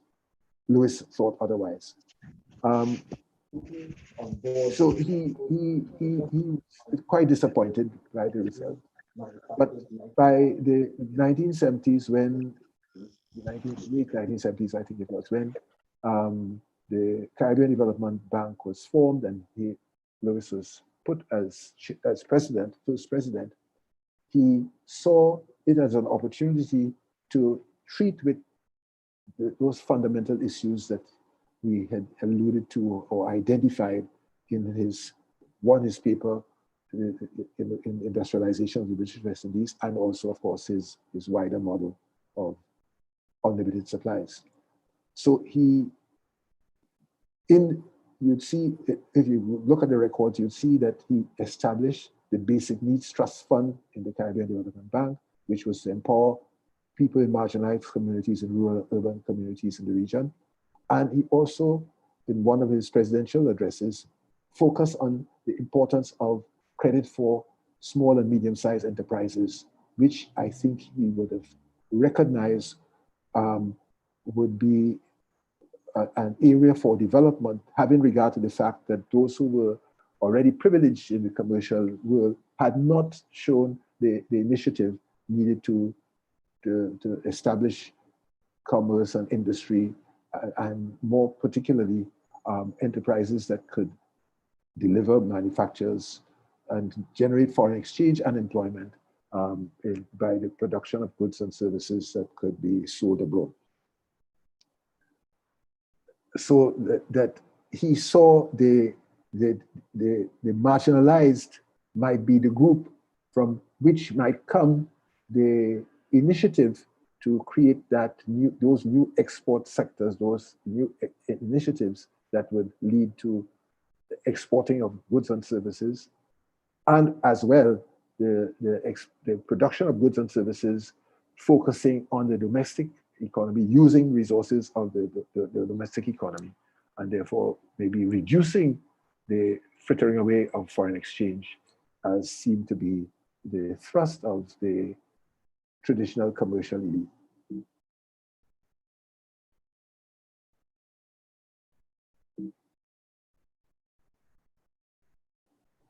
Oh boy.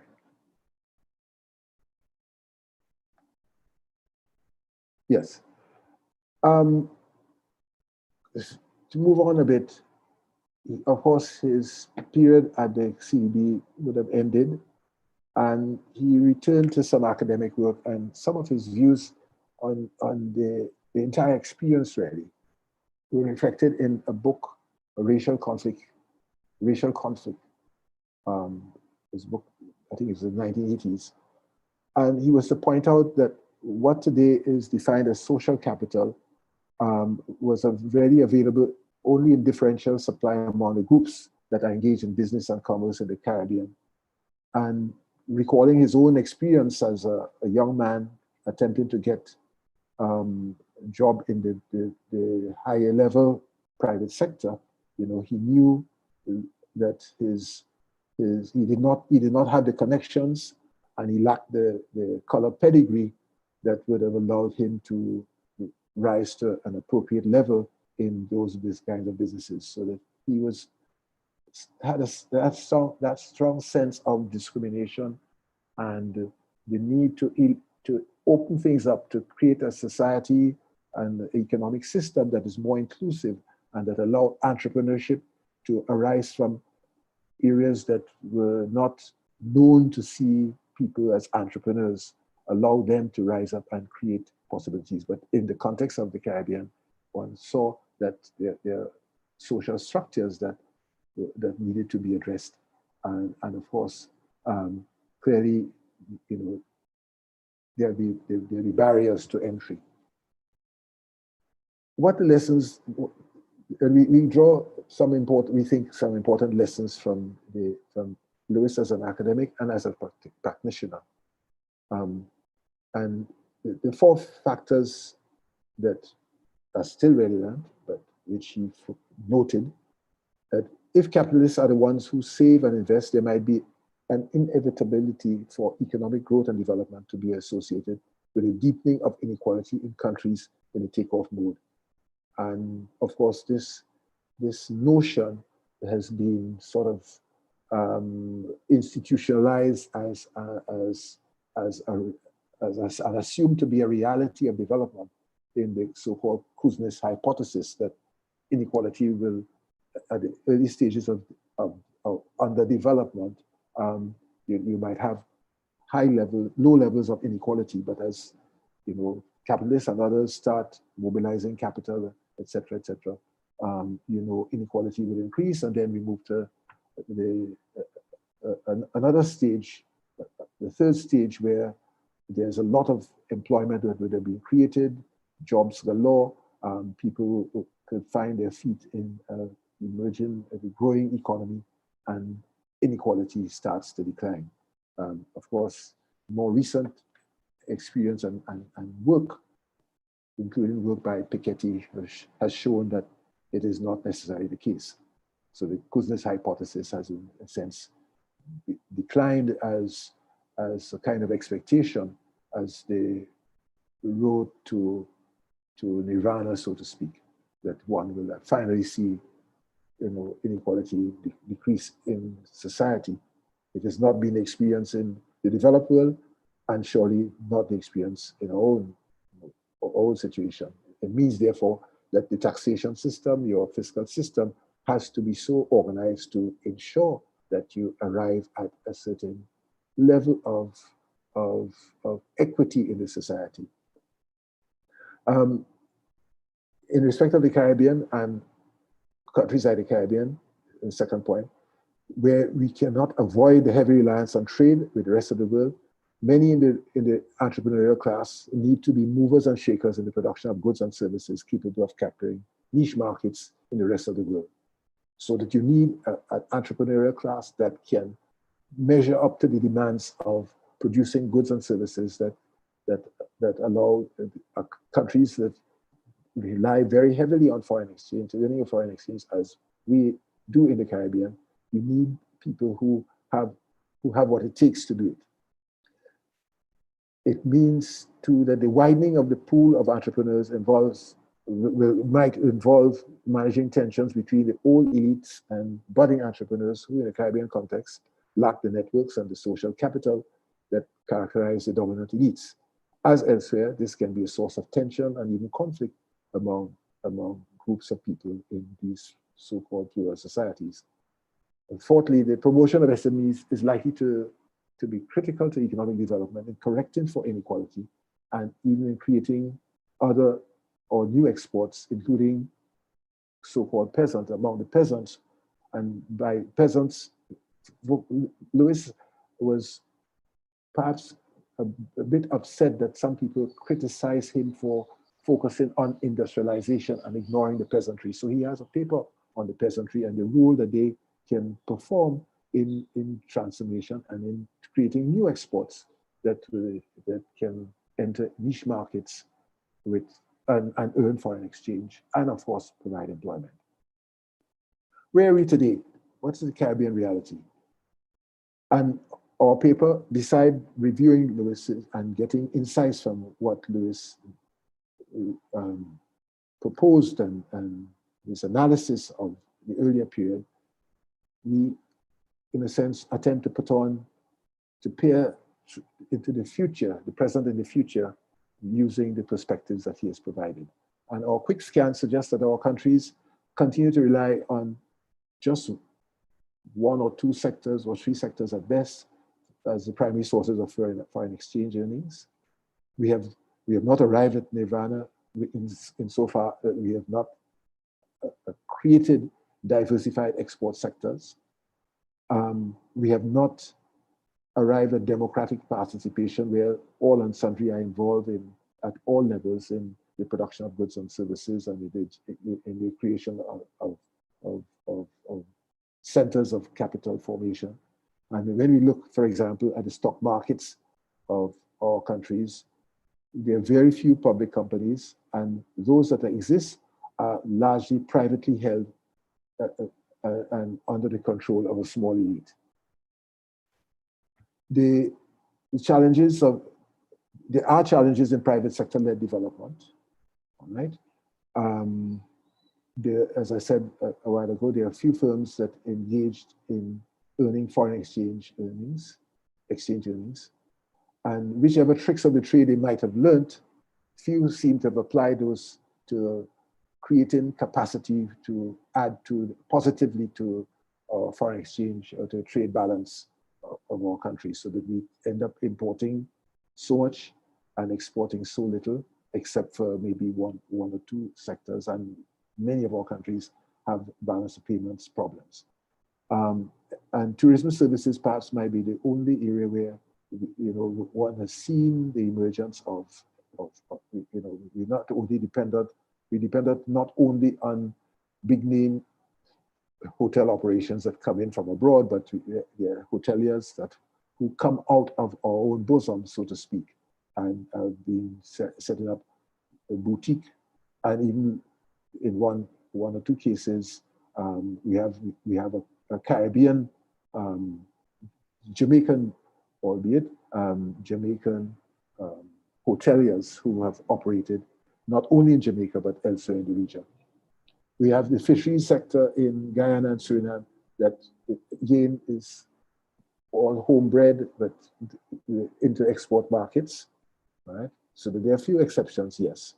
And there are also a few operators, largely small people engaged in entertainment, who have made their main in the international entertainment field and earn foreign exchange by dint of performance and participation in annual carnivals and festivals and gigs in the metropolitan area, earning foreign exchange. And of course, we are ignoring the remittance income from professionals who go abroad and skilled and unskilled labor from the Caribbean, who make a trek to the metropole and have set back large sums of, I heard this morning someone made the point that the remittances rival in quantum the amount that one gets from the international financial institutions by way of loans, etc. So the inflows are sizable. And of course, there's the inflows from the underground narco trafficking trade, which we do not really treat with in our paper, but we know that it exists. About 15 years ago, we, Luan, myself, and Barnes James, we did some work looking at the extent to which there were firms that had learned the tricks of the trade and were generating foreign exchange, earning their keep with outside of the region.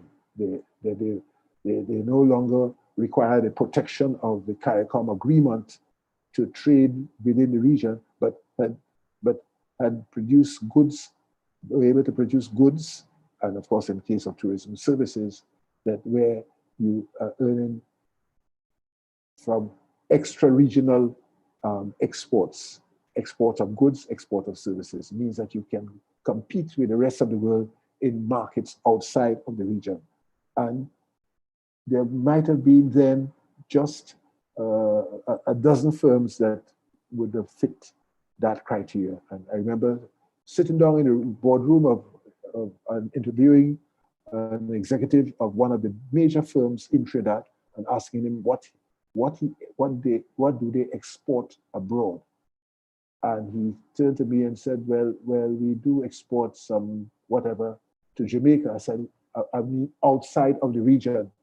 And he scratched his head and said, well, nothing. And this is one of the firms which, is sizable in the Trinidad context, but it, in a sense, represents what has happened across the region, that most of those firms that are huge, maybe with few exceptions, they have not been able to master the capacity and mobilize resources to export outside the region, which is the model that Lewis had proposed in the late 1940s, and which we are still to achieve. The new kids on the block, therefore, quite likely would come from the SMEs who perhaps are starved of access to credit that would allow them to be transformative and still operate in the shadow of the traditional private sector. And it might also come, and here is where the University of SMEs and the STEM and all of that, the changing technological paradigm in a world where knowledge is key and knowledge can be acquired by anyone.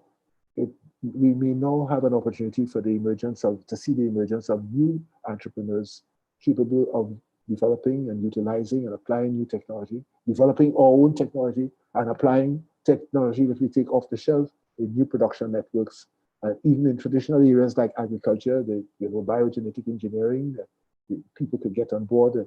Climate change is taking place, and we might have to come up with new systems of new agricultural produce.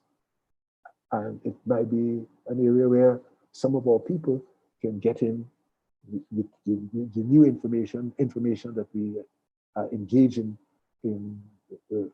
producing within the university system, but also pulling from wherever, from abroad, etc., that we may yet have an opportunity to liberate the entrepreneurial urges that exist right across the board, and it's not limited to the traditional elite who might remain dominant in our economic system.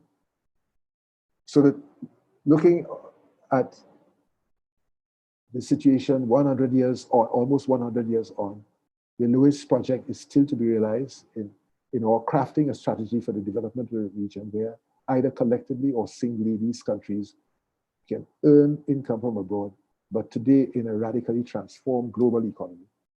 The industries and sectors will be different today and tomorrow.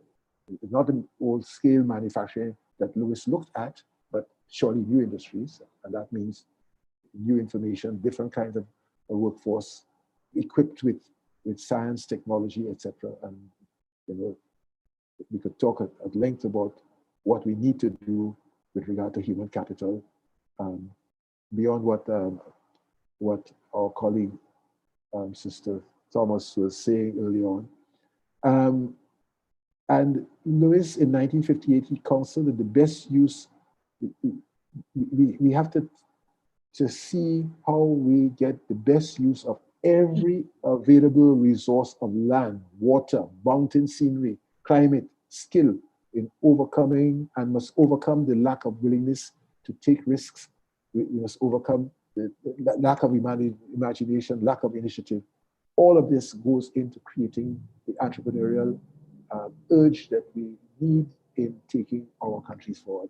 The challenge remains that of creating viability among our people, settled in the Caribbean through slavery and indentureship in colonial lands, but capable in this century of organizing our space to strive together in an equitable existence and overturning the legacy for which Lewis sought to create weapons to destroy in 1939. He was always about equity, equality, development with everybody, an inclusive pattern of development. Thank you. Thank you so much, Dr. Henry. Really insightful presentation. We continue in the Caribbean to benefit so much from the work of Lewis, and imagine there are new lessons that we'll continue to get as our societies and economies evolve. Thank you so much, Dr. Ralph Henry. Ladies and gentlemen, we do have 2 more presentations.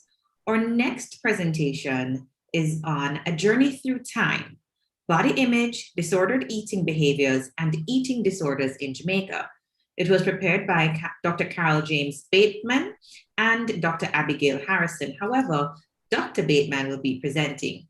Dr. Bateman is a clinical, hold on, I just lost my view because the presentation started on screen. So just quickly, Dr. Carol James Bateman is a clinical psychologist and eating disorder specialist in Jamaica.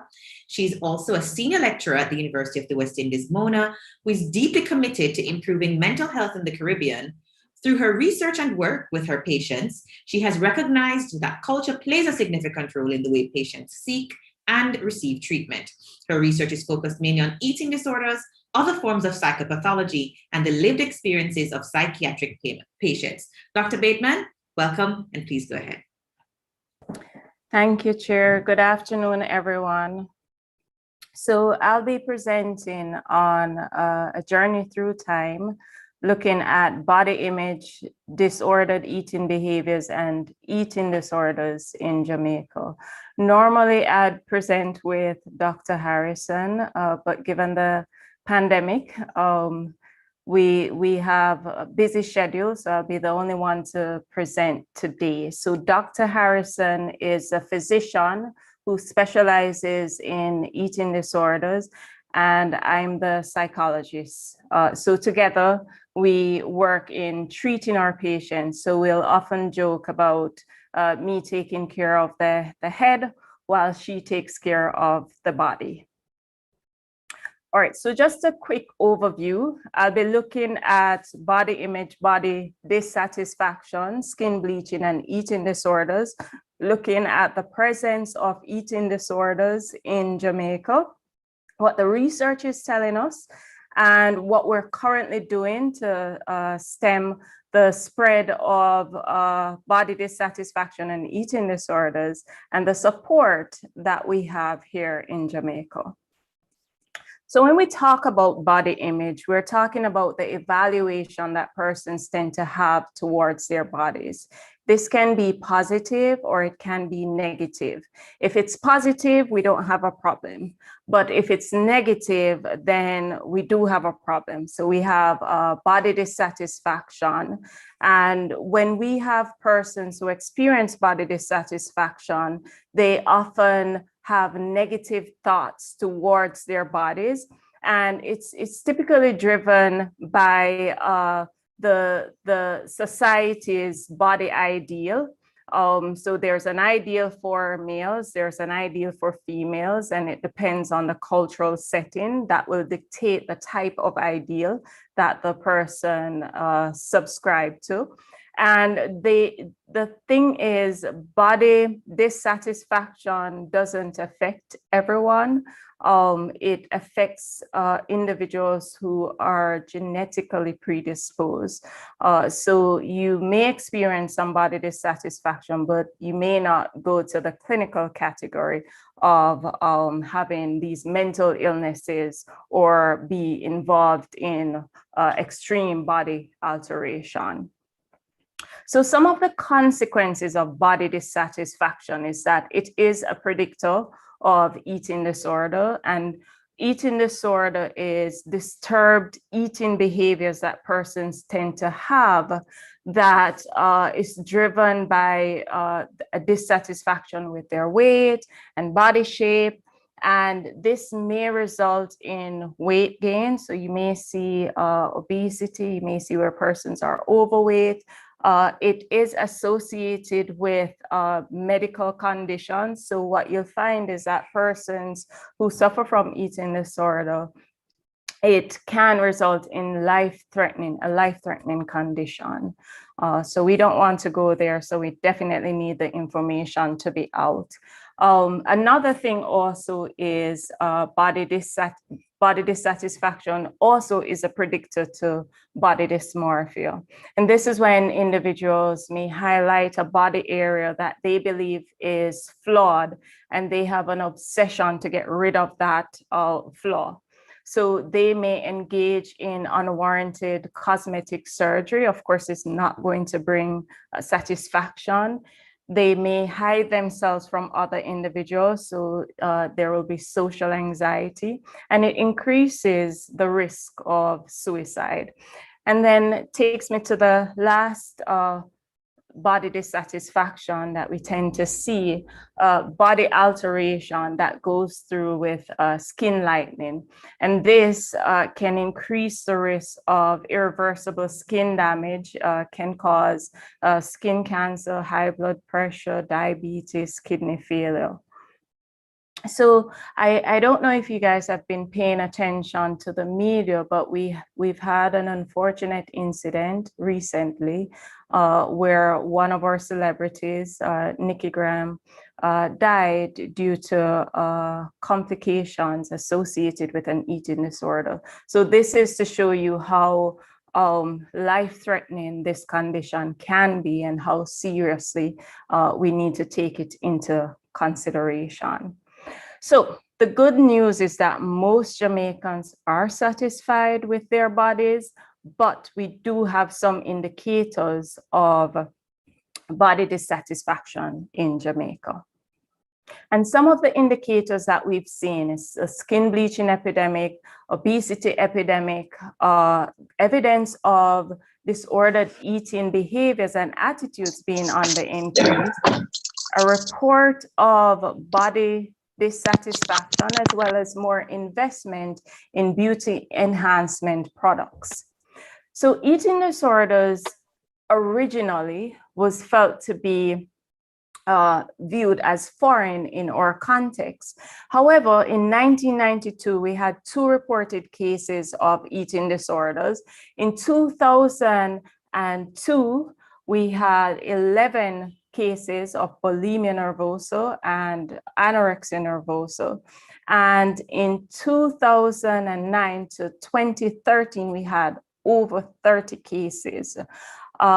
It is important to note that although these have been reflected in the 1990s and 2000, in the early 1980s, there was a case report of a Jamaican who was treated in the UK for bulimia nervosa. So it's not uncommon. Now, given the evidence that we've seen in our context, in our country, we decided that it was important to give information to other individuals in Jamaica, in the Caribbean, as well as internationally. And as such, we had the first Dying to be Beautiful conference in 2012. I must thank our head at the time, Mr. Branch, as well as our dean at the time, Professor Figaro. They were very instrumental in helping us to form a team and supporting us in taking this through. And we've hosted the conference in 2014 as well as 2017. So I'm just going to give you a quick overview of the research that we've seen in the past and more recent development. So in the past, among our adolescents, we've had evidence of laxatives and purging behaviors. This was in 2007. However, in 2019, we've found from a survey that 1 in 5 adolescents are at risk of developing an eating disorder. And we've also found higher incidence of laxative use and purging behaviors. We started out in the in 2014, research highlighting the fluffy ideal, but more recently, we've noticed that the ideal has changed to the thick ideal. And what about our males? So generally speaking, females tend to endorse this. So we have a higher prevalence of body dissatisfaction and eating disorders among females. But what we found is that the trends are also growing among males. So in a 2005 survey, we had some percentages, low percentages of chemically weight altering methods and self-induced vomiting among males. And we've seen where this has increased in the 2019 survey. We also didn't have evidence of the drive for muscularity among Jamaican adult males.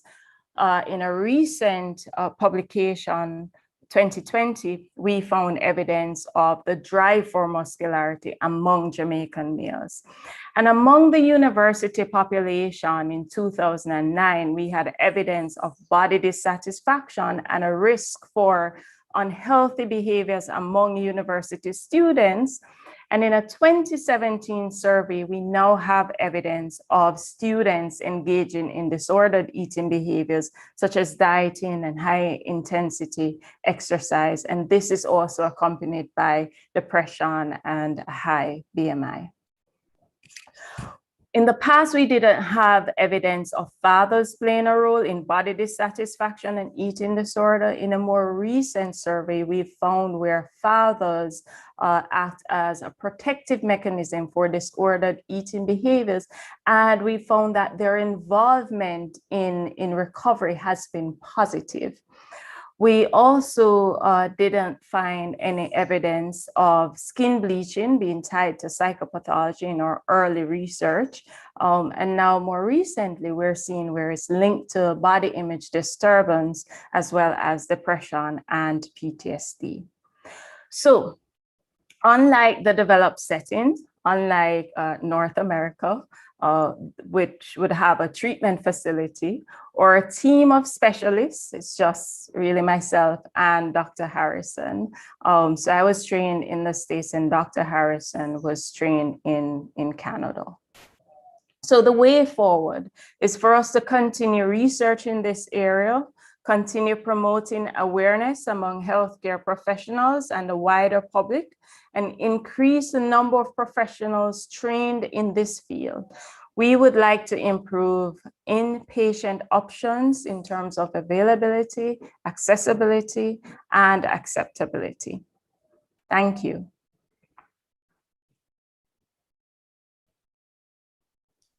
Thank you so much, Dr. Carol James Bateman. Wow, lots of interesting things happening in our country, lots of interesting research coming out of our university. So fantastic. It's just so sad that we don't have all the time to get to all the questions and comments, but this is just really absolutely interesting. All right. Colleagues, we have our final presentation now, and this one looks at socio-demographic factors and intimate partner violence in Trinidad and Tobago, evidence from the Women's Health Survey, Trinidad and Tobago 2017. Our presenters will be Akeisha Alexis St. Hilaire, as well as Dr. Godfrey St. Bernard. Let me just tell you quickly who they are. Akeisha Alexis Saint-Hilaire is on a mission to assist in ending intimate partner violence, IPV, within Trinidad and Tobago, the Caribbean region, and the wider world through advocacy and research. Educated in economics and applied statistical analysis, Akeisha earned her Master's of Science degree with distinction at the University of the West Indies St. Augustine campus, where she studied development studies at the Sir Arthur Lewis Institute of Social and Economic Studies. Currently, she works as an adjunct lecturer teaching applied statistics to undergraduate students. All right, and our second presenter, Dr. Godfrey St. Bernard. He is a senior fellow at the Sir Arthur Lewis Institute of Social and Economic Studies at the University of the West Indies St. Augustine campus in Trinidad and Tobago. His current academic interests include problems akin to population and development, applied statistical analysis, research methodology, evaluation research, and social policy. His current research interest focuses upon youth and development, Caribbean population policy, and the measurement of social phenomena. Akeisha and Dr. St. Bernard, over to you.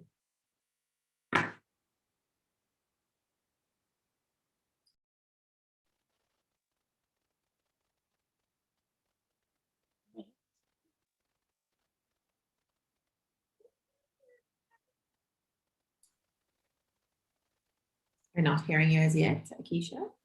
We're seeing you. We're seeing your slides. All right. So good evening and thank you.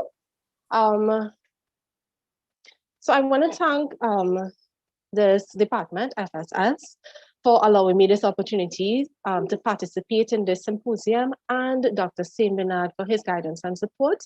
So as said, today we are going to go through this topic, socio-demographic factors and intimate partner violence in Trinidad and Tobago, evidence from the Women's Health Survey done in 2017. So the presentation will follow this guideline. However, I will go through it as I present.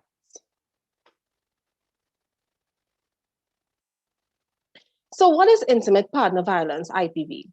So intimate partner violence, according to Pemberton and Joseph, were the authors of the Women's Health Survey, is any act or omission by a current or former intimate partner which negatively affects the well-being, physical or psychological integrity, freedom, or right to full development of a woman. And it is measured by 4 distinguished types of violence, including economic, emotional, physical, and sexual violence. So the Women's Health Survey was the first nationally representative sample providing estimates of the prevalence of intimate partner violence in Trinidad and Tobago. From this survey, 30% of women in Trinidad and Tobago were exposed to physical and or sexual violence. 35% were exposed to emotional violence, which was the most common form of IPV. 28% experienced physical violence, and 11% both experienced sexual and economic abuse by the hands of their male intimate partner. Now, the problem here is that a non-violent relationship is not a reality for a significant number of women in Trinidad and Tobago. So one way to address this problem is to consider the socio-demographic factors that are associated with a higher exposure to lifetime and current IPV among ever-partnered women. So the aim would be to determine the pervasiveness of intimate lifetime exposure to intimate partner violence while considering the socio-demographic characteristics of ever-partnered women in Trinidad and Tobago. To do so, we would look at 3 questions. The first, what are the characteristic features of IPV prevalence among ever-partnered women aged 15 to 64 years in Trinidad and Tobago? Which socio-demographic factors are associated with exposure to IPV among ever-partnered women? And what is the impact of the key socio-demographic characteristics on exposure to IPV among partnered women in Trinidad and Tobago? To examine these questions,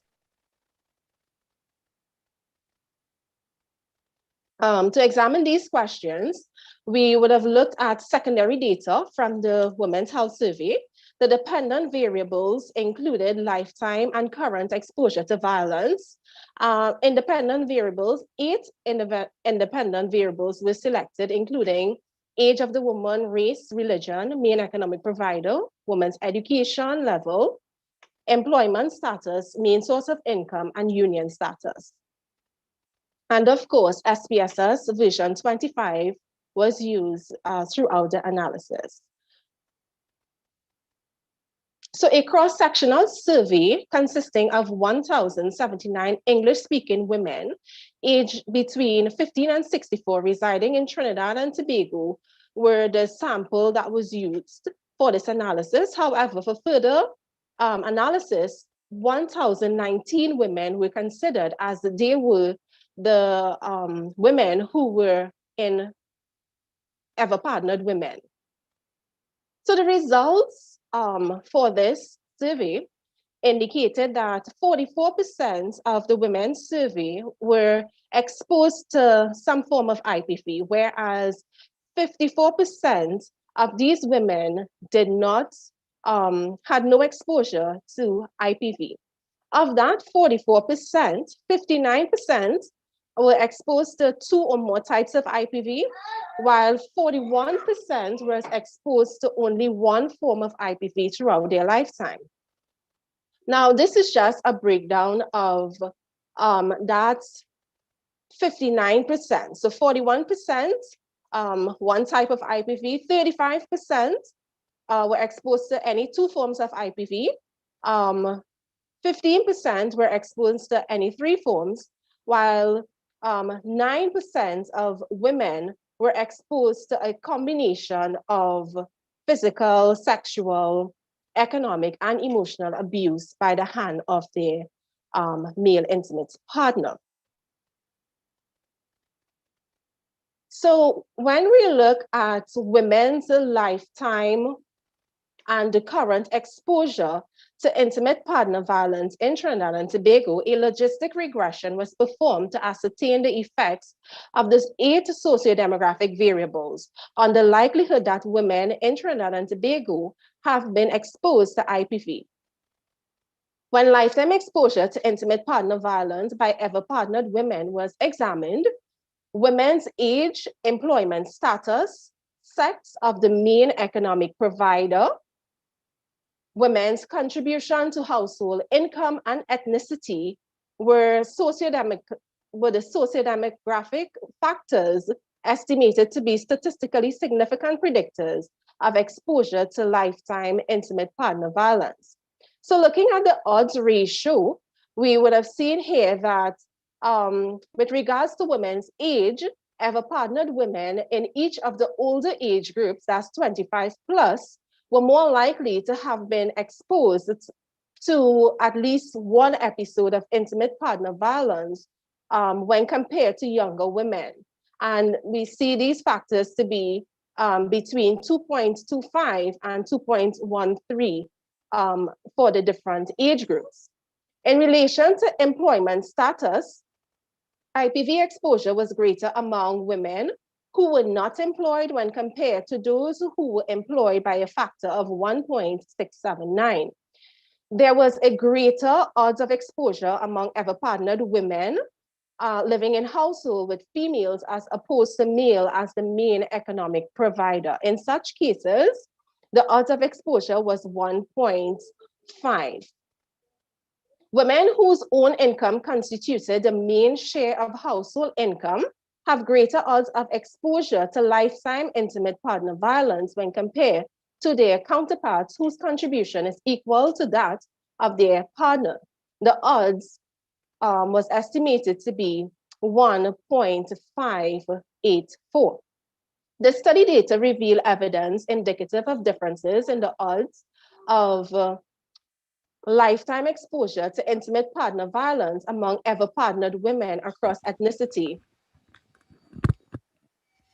There was a greater odds among women of African origin when compared to women of East Indian origin by a factor of 1.6.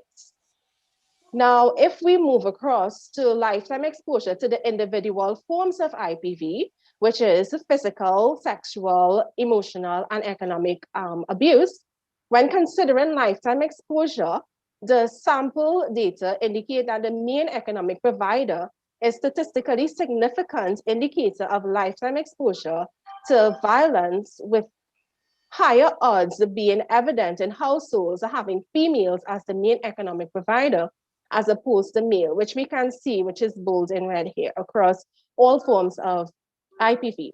So what does this mean in terms of policy-wise? So the impact of these key socio-demographic characteristics on exposure to IPV among ever-partnered women in Trinidad and Tobago was evident mainly for the variables that are indicative of gender, power relations that negatively impact risk of IPV exposure among ever-partnered women, due primarily to perceived differences in women's employment status and financial independence. Now, taking that into consideration, the policy implications were guided by these results.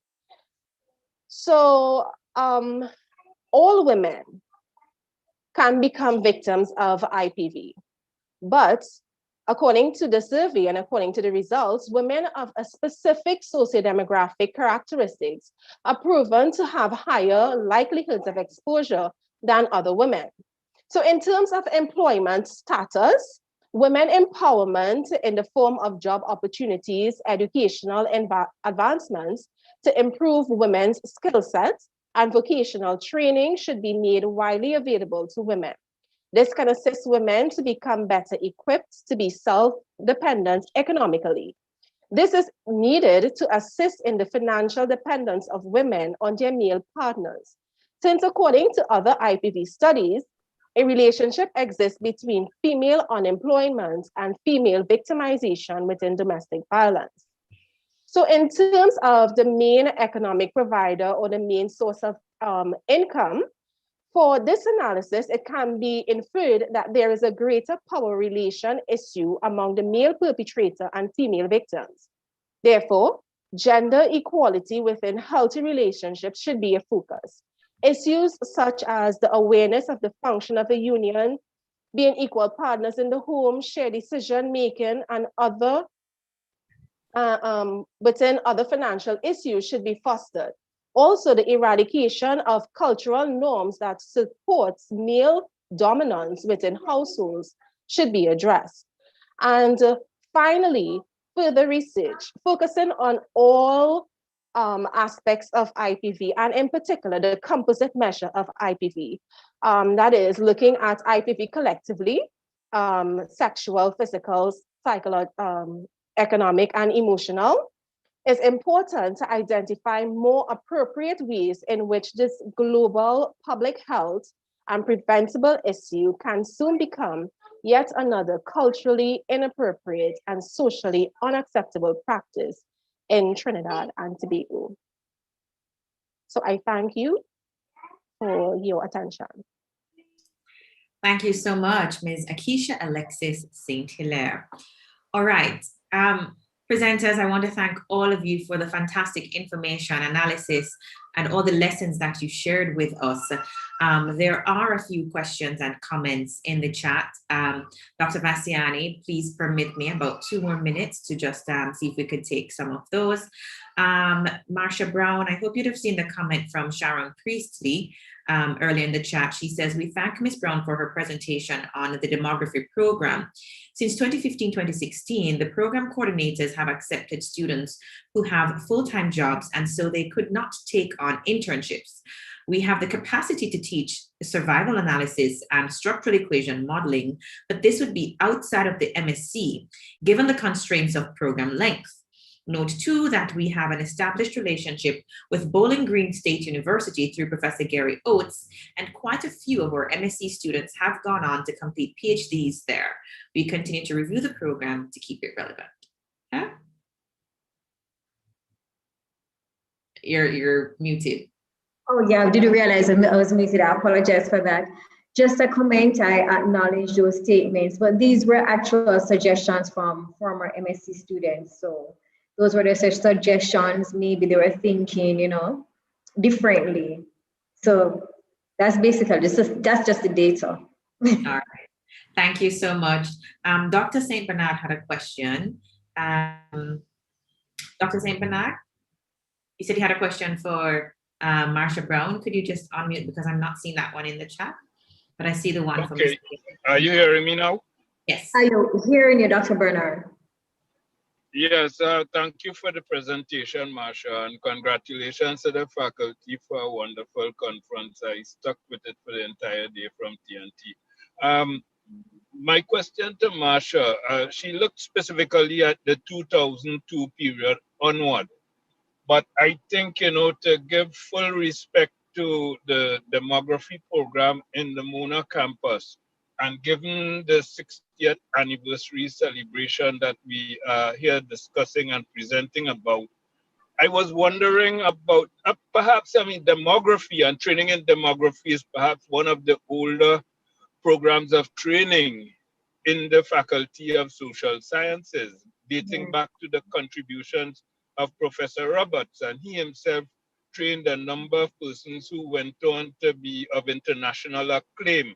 So I was wondering if, you know, there could be the kind of desktop research to broaden the scope to reflect, you know, some of the contributions by the likes of Professor Roberts, because even in the context of Jamaica, in the Planning Institute of Jamaica, you have people such as Easton Williams, who was trained under Professor Roberts and who speaks highly of Professor Roberts, and who could be a really great source of data to complement the work that you have already done.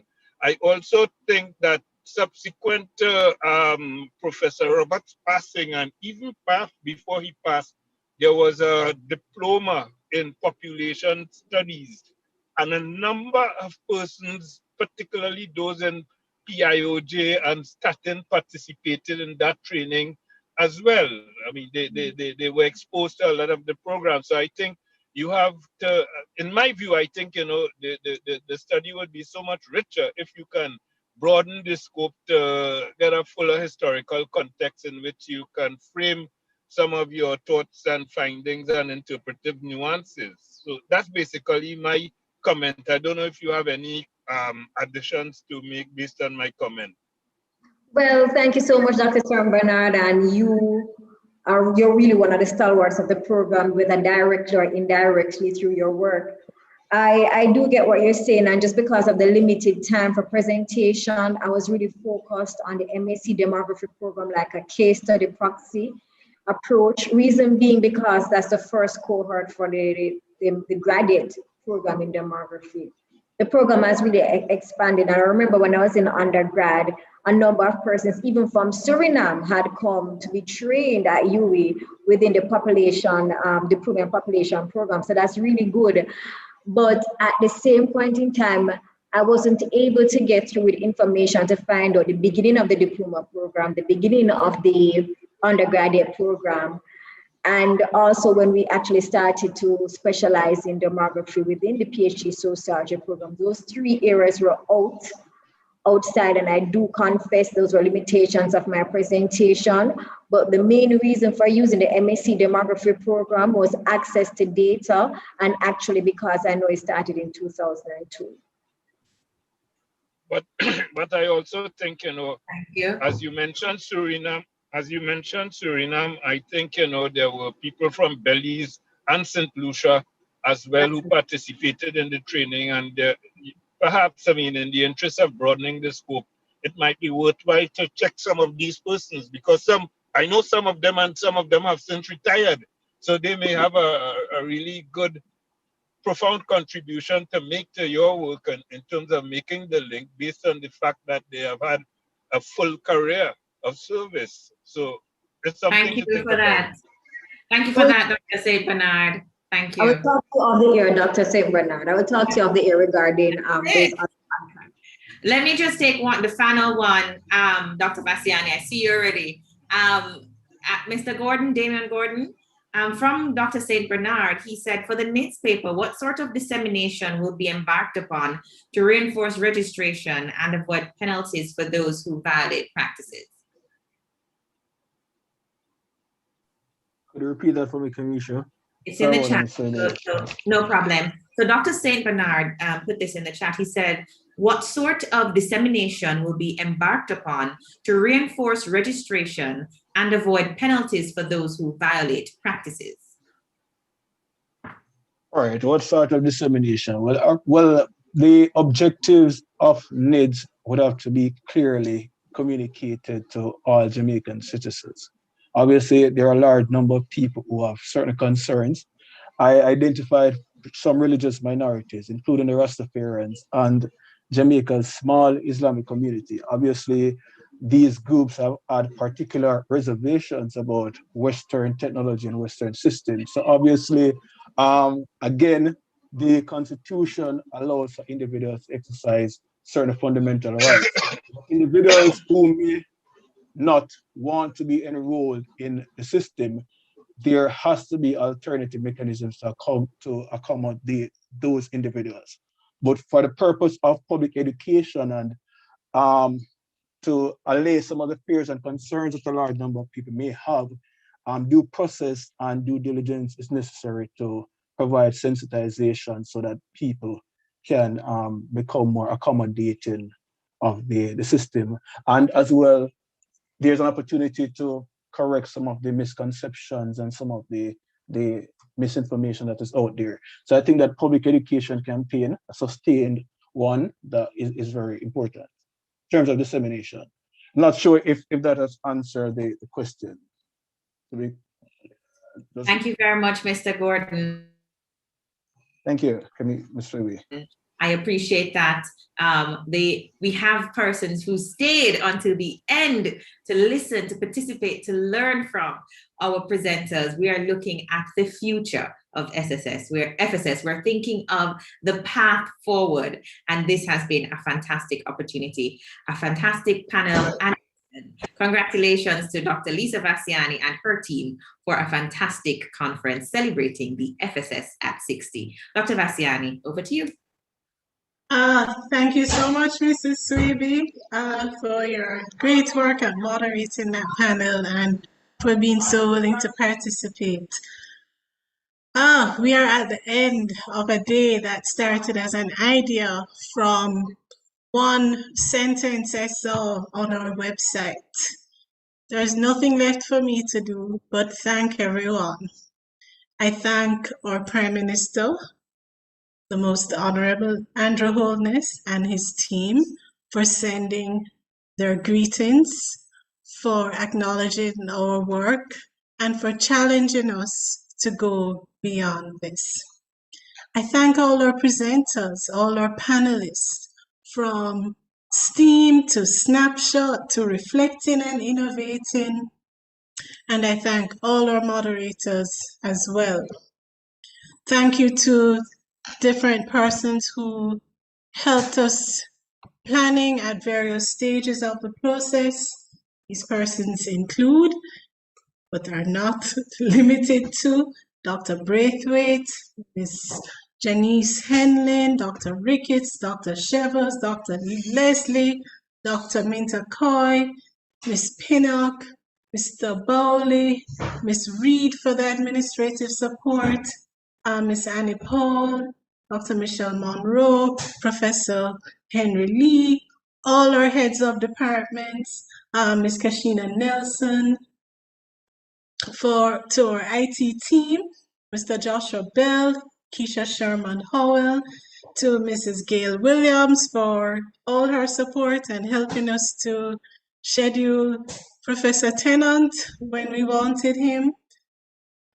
Thanks, an immense thank you to Francesca Lloyd McDavid and Shara Williams-Lew, who did not hesitate to bring any of our ideas to reality, as bizarre as some of them might have been, and as pressuring as many were, taking us beyond midnight, taking us into the wee hours, even with me asking for the same Zoom link about 10 times. Thank you so much for your hard work in making this happen. Thank you too to the various media houses who allowed us, who hosted us, so Power 106, to CVM Sunrise, to On Campus Radio, to TVJ. Thank you to our audience. Thank you to all of you for turning out and sticking with us for the entire day. And thank you for your questions. Thank you for engaging and your feedback. Thank you for the criticisms too. And we will work to be stronger. Finally, thank you to our Dean, Professor Tennant, who had the confidence to listen to an idea. At many points, I don't think, at many points, he had good reasons to wonder if this would actually happen.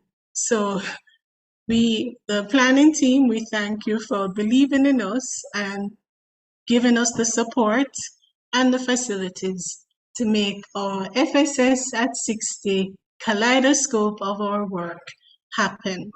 Thank you, everyone.